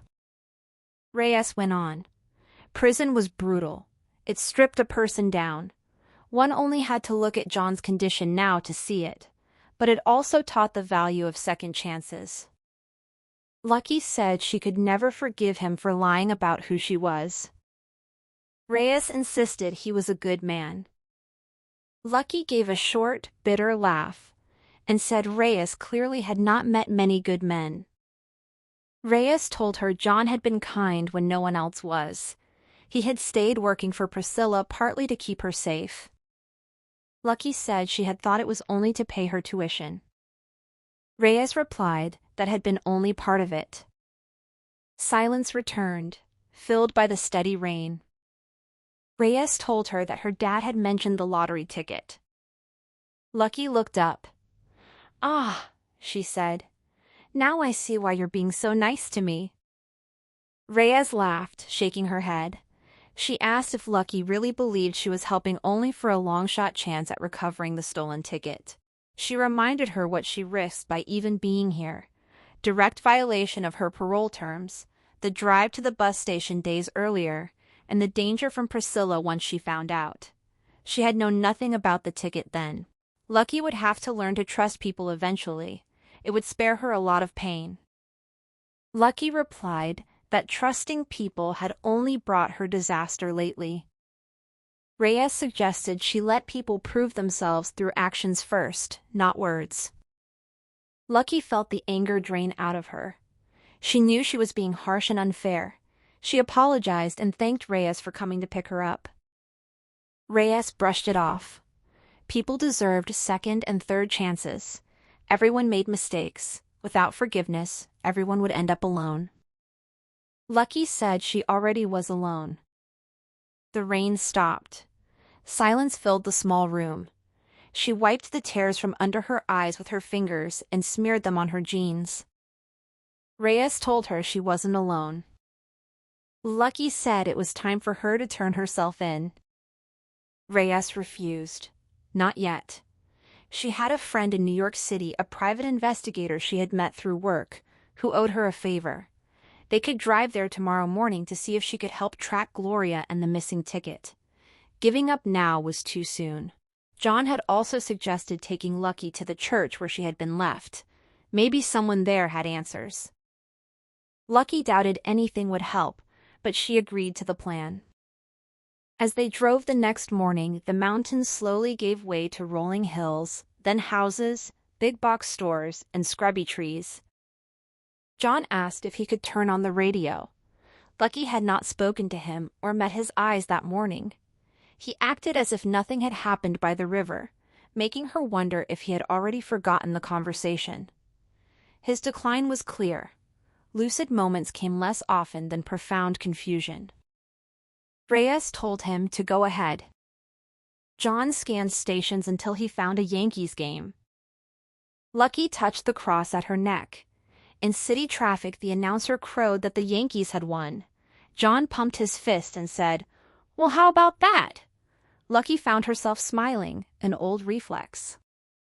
John grinned at her in the rearview mirror, caught in the same moment. Reyes slowed and parked. She said they had arrived and would wait in the car with Betty.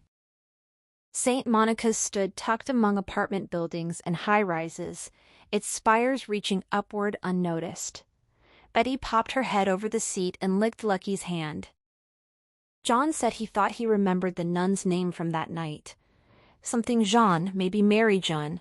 They would ask for her. They approached the steps.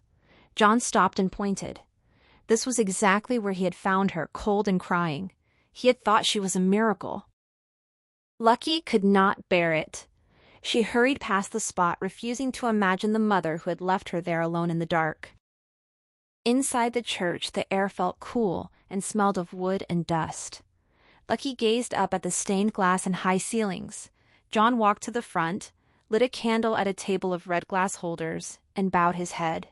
She had never seen this side of him. She followed uncertainly. He offered her his lighter. She took it and turned away. She wondered how a person prayed and why. Did prayers come true like wishes? How long did they take? In the past, she would have asked John. Now she could not. She lit one candle, then another, staring at the small flames. John told her people lit these candles to remember those they had lost. She thought of Carrie and wished he had not suffered, no matter what he had done. She lit a candle. She thought of the mother who had abandoned her on these steps. She lit another. She thought of the man she had believed was her father, who was now no one to her. She lit another. For the lottery ticket, she lit one final flame. Then she blew them all out. John hissed her name in shock. Movement sounded behind them. A nun hurried down the aisle, calling out to ask what they were doing. John began to apologize. The nun stopped a few feet away. John said, "Hey, Mary Jean, is that you?"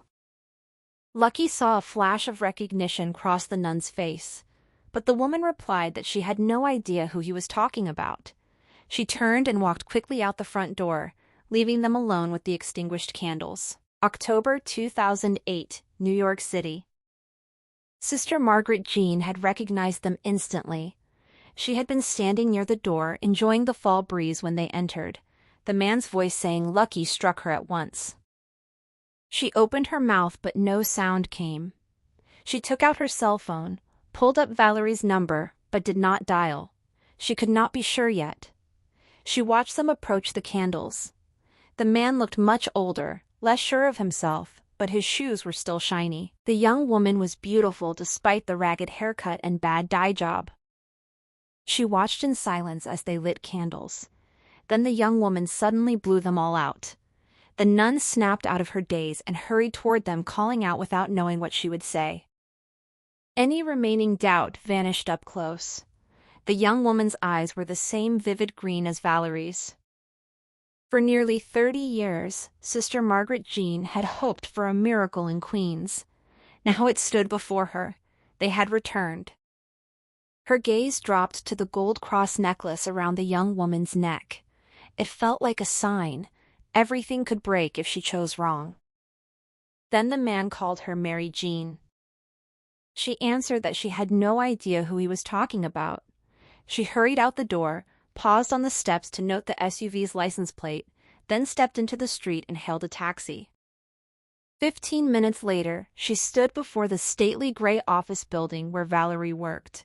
She had never gone inside before. They always met at the cafe.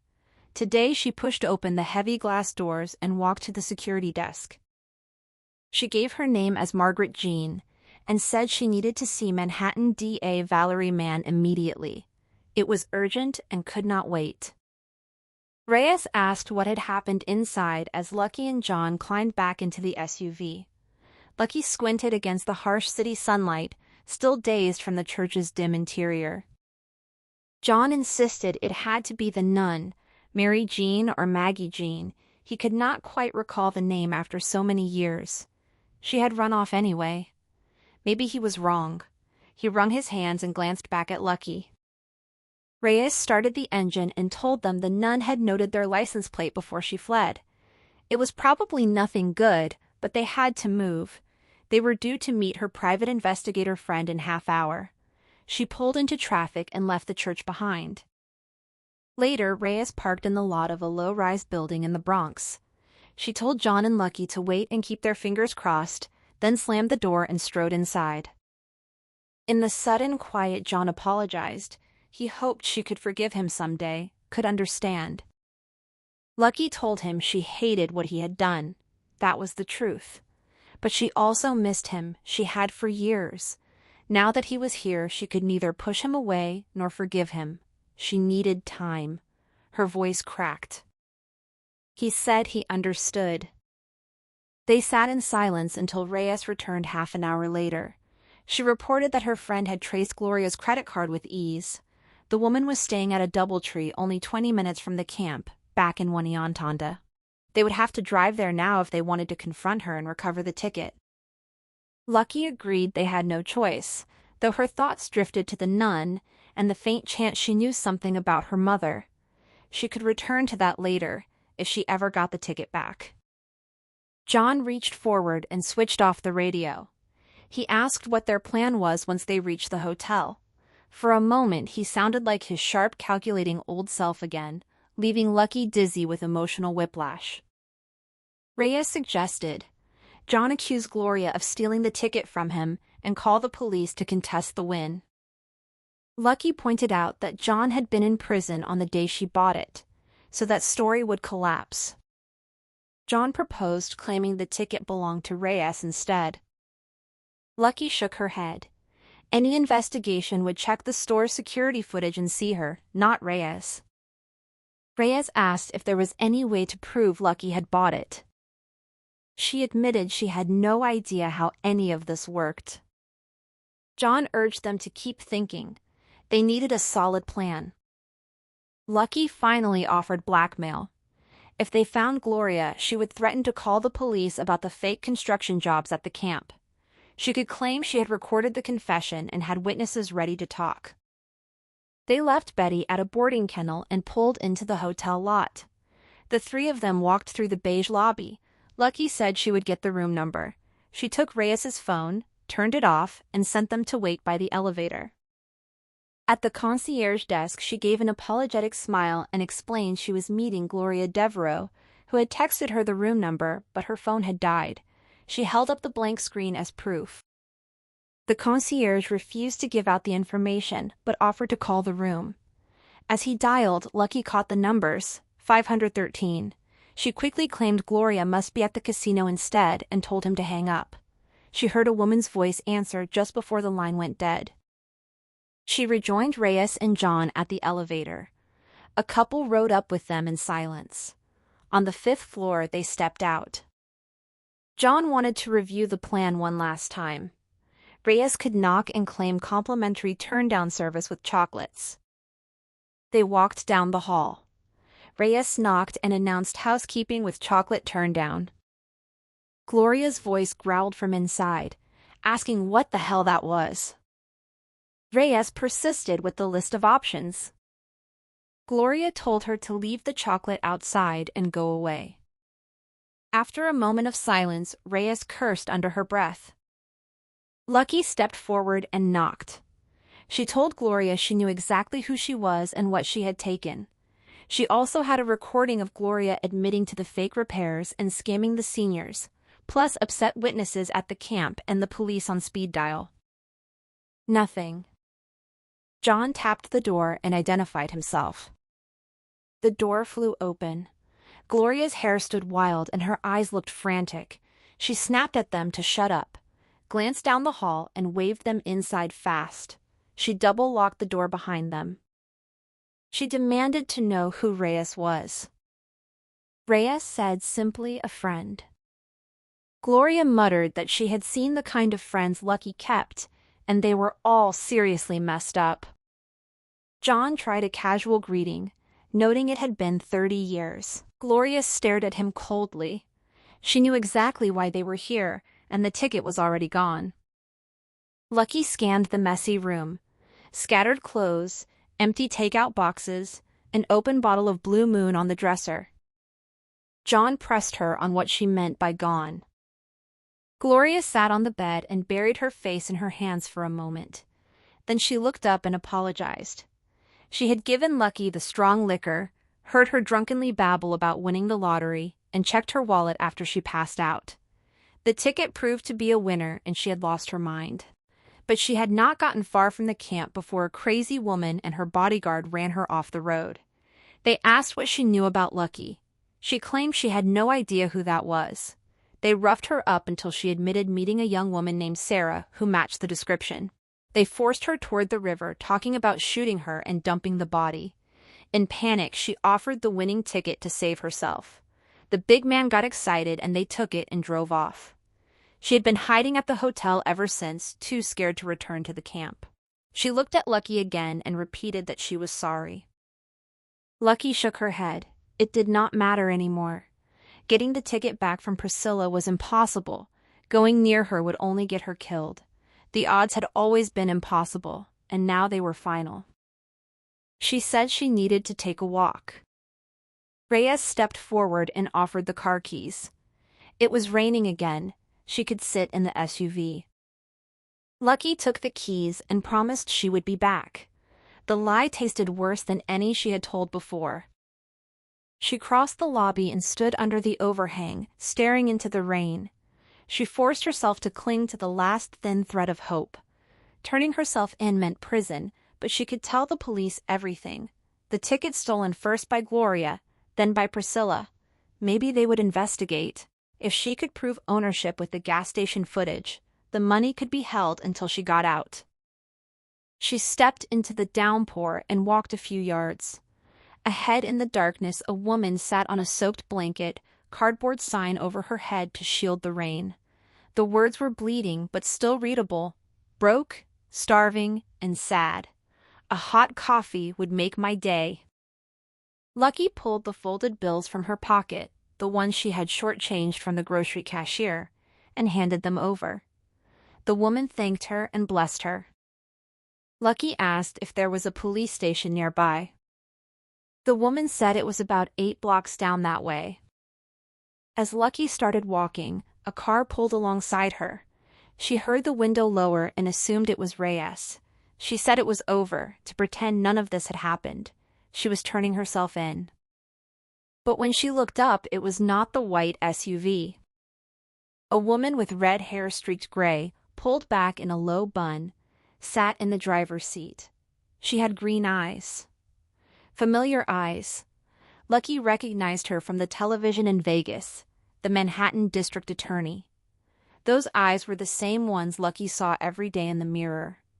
Every hair on her arms rose. Lucky stood frozen as the woman introduced herself as Valerie Mann and asked for a moment of her time. This was it. She was being arrested. She assured Valerie she would go quietly, no need for cuffs. Valerie shook her head. No, that wasn't why she had come. She wanted to talk because she believed she might be Lucky's mother. October 2008, Oneonta, New York. Valerie began her story. She had been only 16 when she fell deeply in love, convinced she couldn't live without the boy.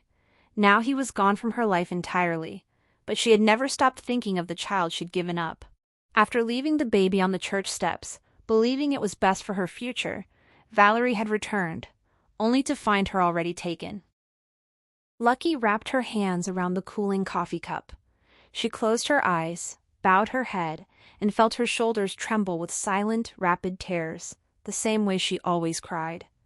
When she looked up again, Valerie studied her face and asked her name. She answered, Luciana, though everyone called her Lucky. Valerie held back the name she had once given her daughter, sensing it was too soon. Instead, she spoke of counting every birthday, 26 so far, and how she constantly searched for her in crowds and strangers' faces. Lucky admitted she did the same.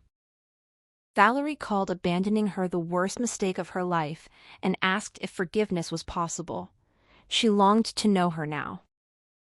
Lucky warned that getting to know her meant learning about a criminal. She would tell everything, after which Valerie could have her arrested. Valerie refused. She already knew the full story and still wanted to help. Nothing would change that. When the coffee shop closed, they continued talking inside Valerie's car, windows fogging into a private cocoon. Lucky first recounted her entire journey, including the stolen lottery ticket. Then Valerie explained how she had located her. Sister Margaret Jean had recognized her and provided a license plate belonging to Marisol Reyes, who had recently collected John Armstrong from San Quentin. A photo confirmed John as the man who had taken Lucky from the church steps years earlier.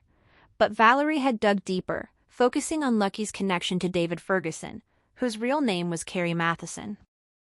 Lucky confirmed he had been her partner. Valerie revealed Carrie was the son of Joshua Matheson and Priscilla Lachey's.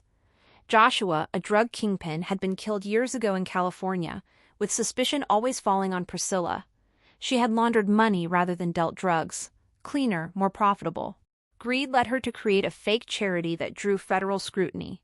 She, John, and Reyes went to prison. Priscilla emerged claiming reform, yet authorities across the country, including Valerie, had long suspected her of continuing large-scale money laundering with deep, organized crime ties. She was notoriously difficult to catch because she trusted no one. Lucky noted the exception: family. Exactly, Valerie agreed. That led back to Carrie. Checking Nevada hospitals for recent jaundice had turned up a man matching his description, badly beaten in an alley near the Bellagio. He was now in rehab, claiming amnesia, though both women doubted it was genuine. Lucky's hand flew to her mouth as emotion surged. She fought to steady herself. Valerie offered water and tissues, then continued. They knew Priscilla's location. She was staying at a hotel in Syracuse. Lucky stated that Priscilla had stolen the lottery ticket from Gloria. Valerie nodded. Priscilla was likely lying low, planning to cash it, but delaying because doing so would end her anonymity and bring her criminal contacts demanding payment for past crimes. Lucky acknowledged her own crimes needed answering. Valerie reminded her that life had offered few real choices, and that her actions paled beside Priscilla's.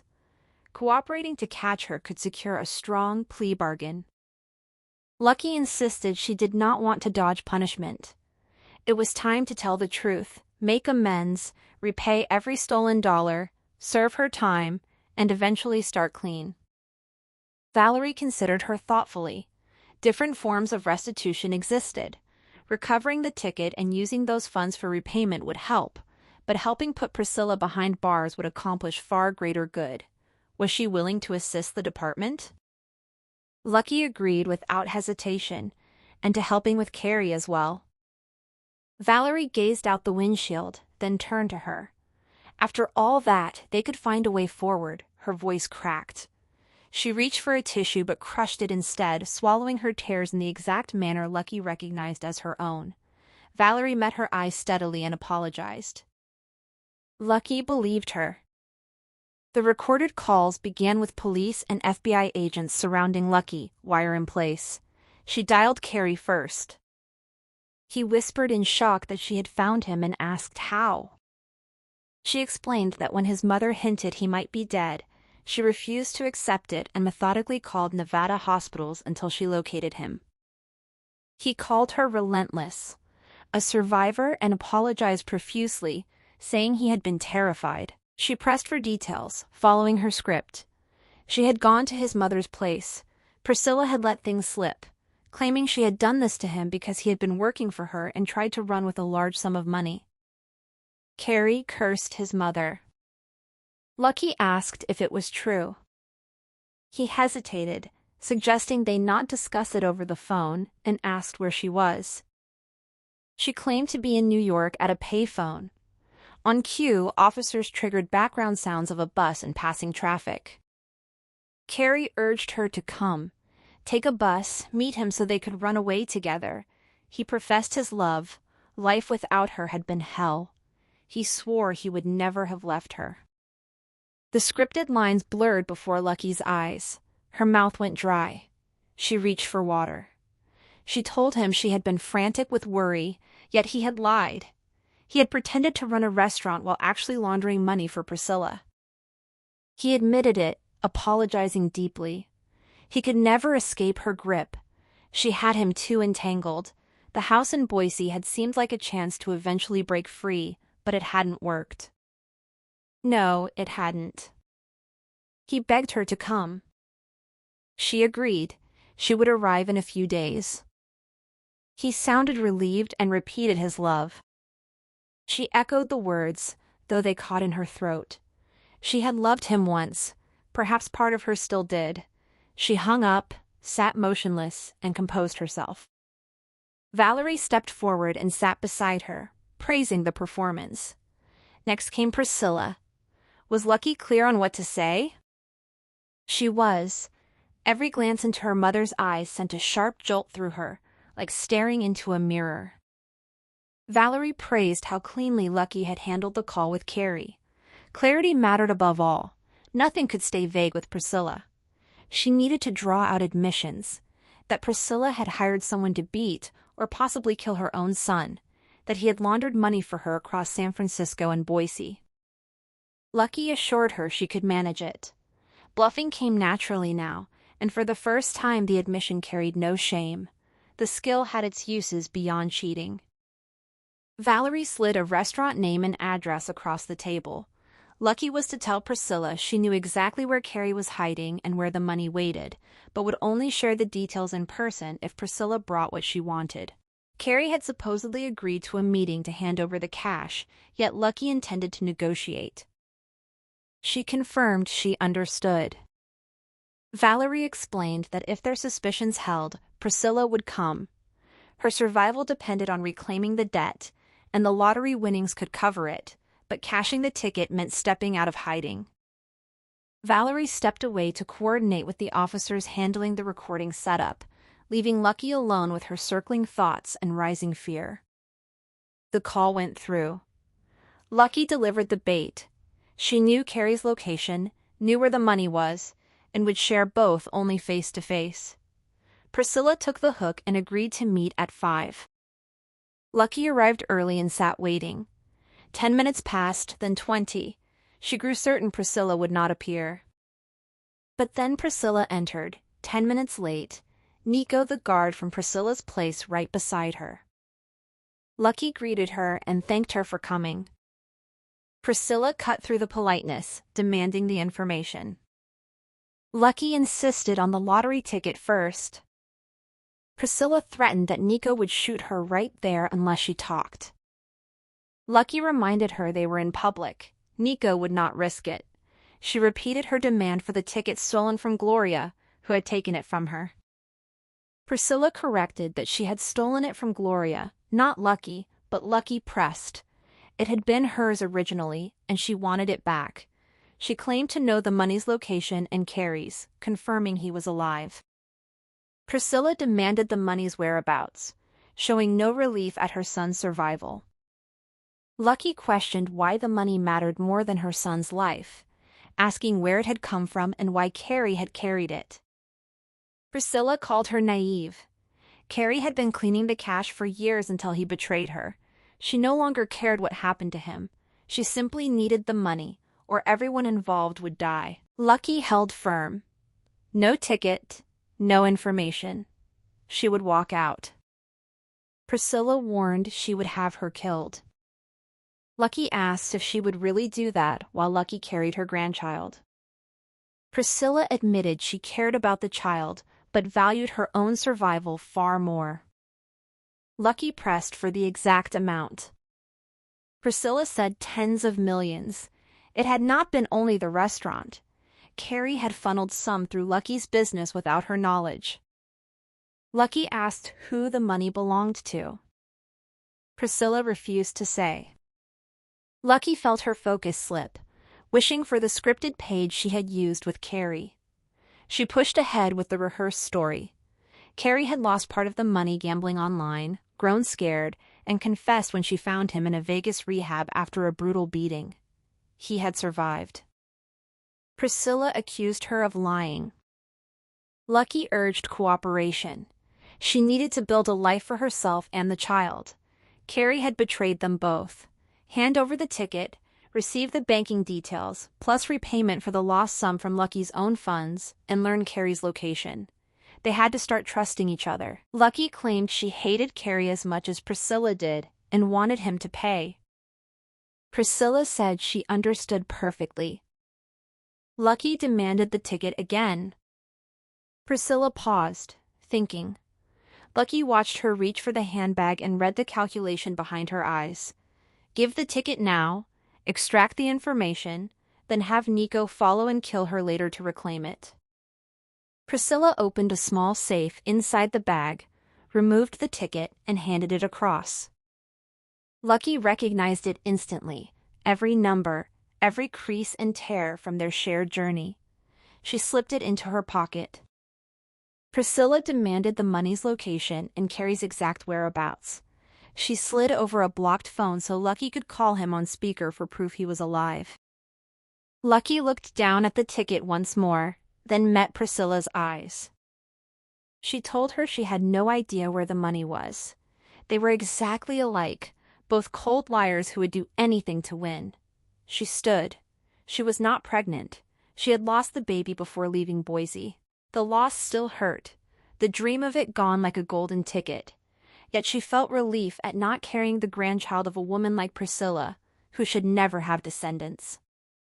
Priscilla called her a bitch and swore they would hunt her down no matter where she ran. She would be dead by nightfall. Lucky asked if that was a threat. Priscilla confirmed it. The raid erupted. Sudden shouts, doors bursting open, officers rushing in. Nico drew his gun and lunged, but a SWAT officer fired first. He crumpled against Lucky, his weight pinning her to the floor. For a moment she could not breathe. Someone hauled him off.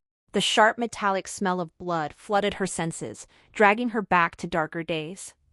Priscilla screamed threats from across the room, vowing she would kill Lucky someday, no matter what it cost her. An officer guided Lucky outside, away from the shouting. Nico's blood soaked her shirt. She trembled. She asked if he was dead. No one answered. The loneliness hit hard. Then Valerie stepped in front of her. She called the performance flawless and said she was proud. She opened her arms, and for the first time they embraced. Lucky's shoulders shook with silent tears, but these were tears of joy. They had finally found each other. Valerie pulled back and met her eyes. Nico would live. He was already on the way to the hospital. Her team was grateful. Lucky had brought Priscilla Lasha down and made a real difference. Later, wrapped in a blanket in the back of a police van with warm coffee in her hands, Lucky listened as Valerie outlined the next steps. She would remain in protective custody for now. The ticket would be secured. The lottery commission had been contacted. Once verified, the winnings would sit in trust while Lucky testified against Priscilla and Carrie. Reyes and John would testify too, but both would be protected and spared parole violations. Lucky asked where they were. Valerie said they were en route under escort, safe, and they had brought her dog. She added that the dog was beautiful. Lucky thanked her. The dog was family. Valerie understood, but wanted to be family too. She knew forgiveness would take time and promised patience. She would never abandon her again. Everything would be all right. She would make it right. She swore it. Lucky remembered Reyes's words about second, third, fourth chances, and how unforgiveness left everyone alone. She asked about Gloria. Valerie said it was Lucky's choice whether to press charges for the theft. Lucky shook her head. She did not want that. Just let her be. What Lucky truly wanted was to tell Valerie she would change, would become a daughter worth pride. But there would be time for that, time to prove it with actions in this new life opening before her. Valerie's green eyes shone as she spoke of the past. After the birth she had named her Julia, after her own grandmother, her guiding star. To Valerie that would always be her real name, yet she could not deny the truth. Lucky suited her. She should use whichever felt right. Through the van windows the city lights glowed against dark streets. Her history lay woven through those blocks, and the story now belonged to her. She still could not decide whether she felt more like Lucky or Julia, but for the first time she knew two things with absolute certainty. She knew exactly who she was, and she was finally safe. The end. Thank you for staying with the story until the very end. It's a privilege to share this world with you. There's something surprisingly personal at the heart of this story.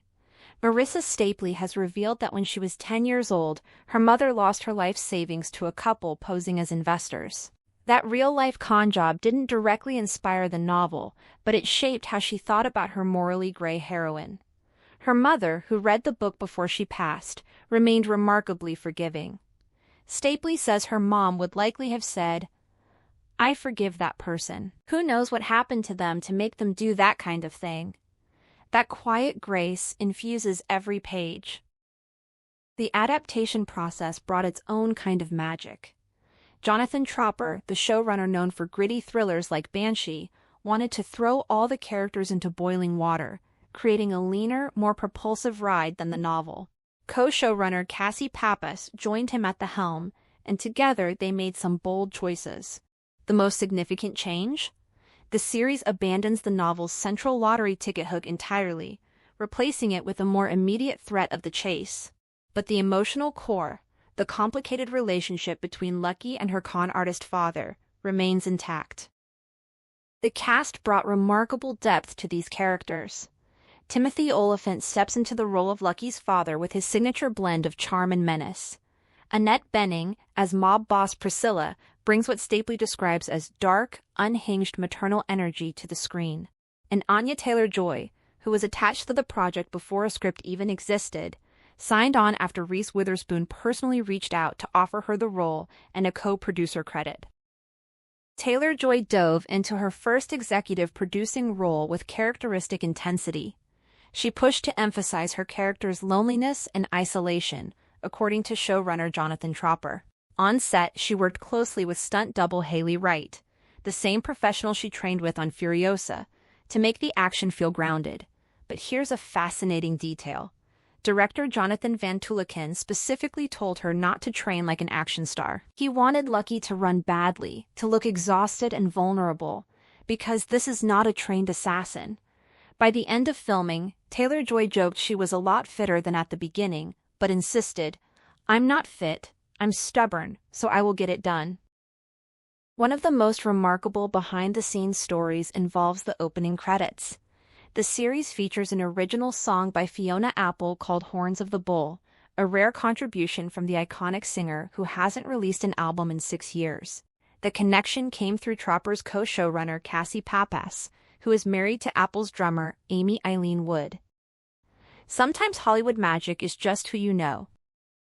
If the world of Lucky has captured your imagination, the book offers an even deeper dive into her psyche, exploring her childhood and the events that shaped her.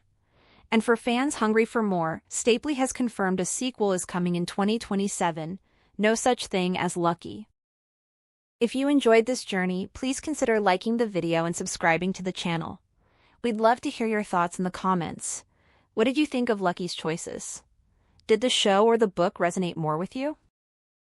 The story of Lucky, whether in the pages or on the screen, is ultimately about escaping the person you were to become the person you want to be. And that is a story worth telling over and over again.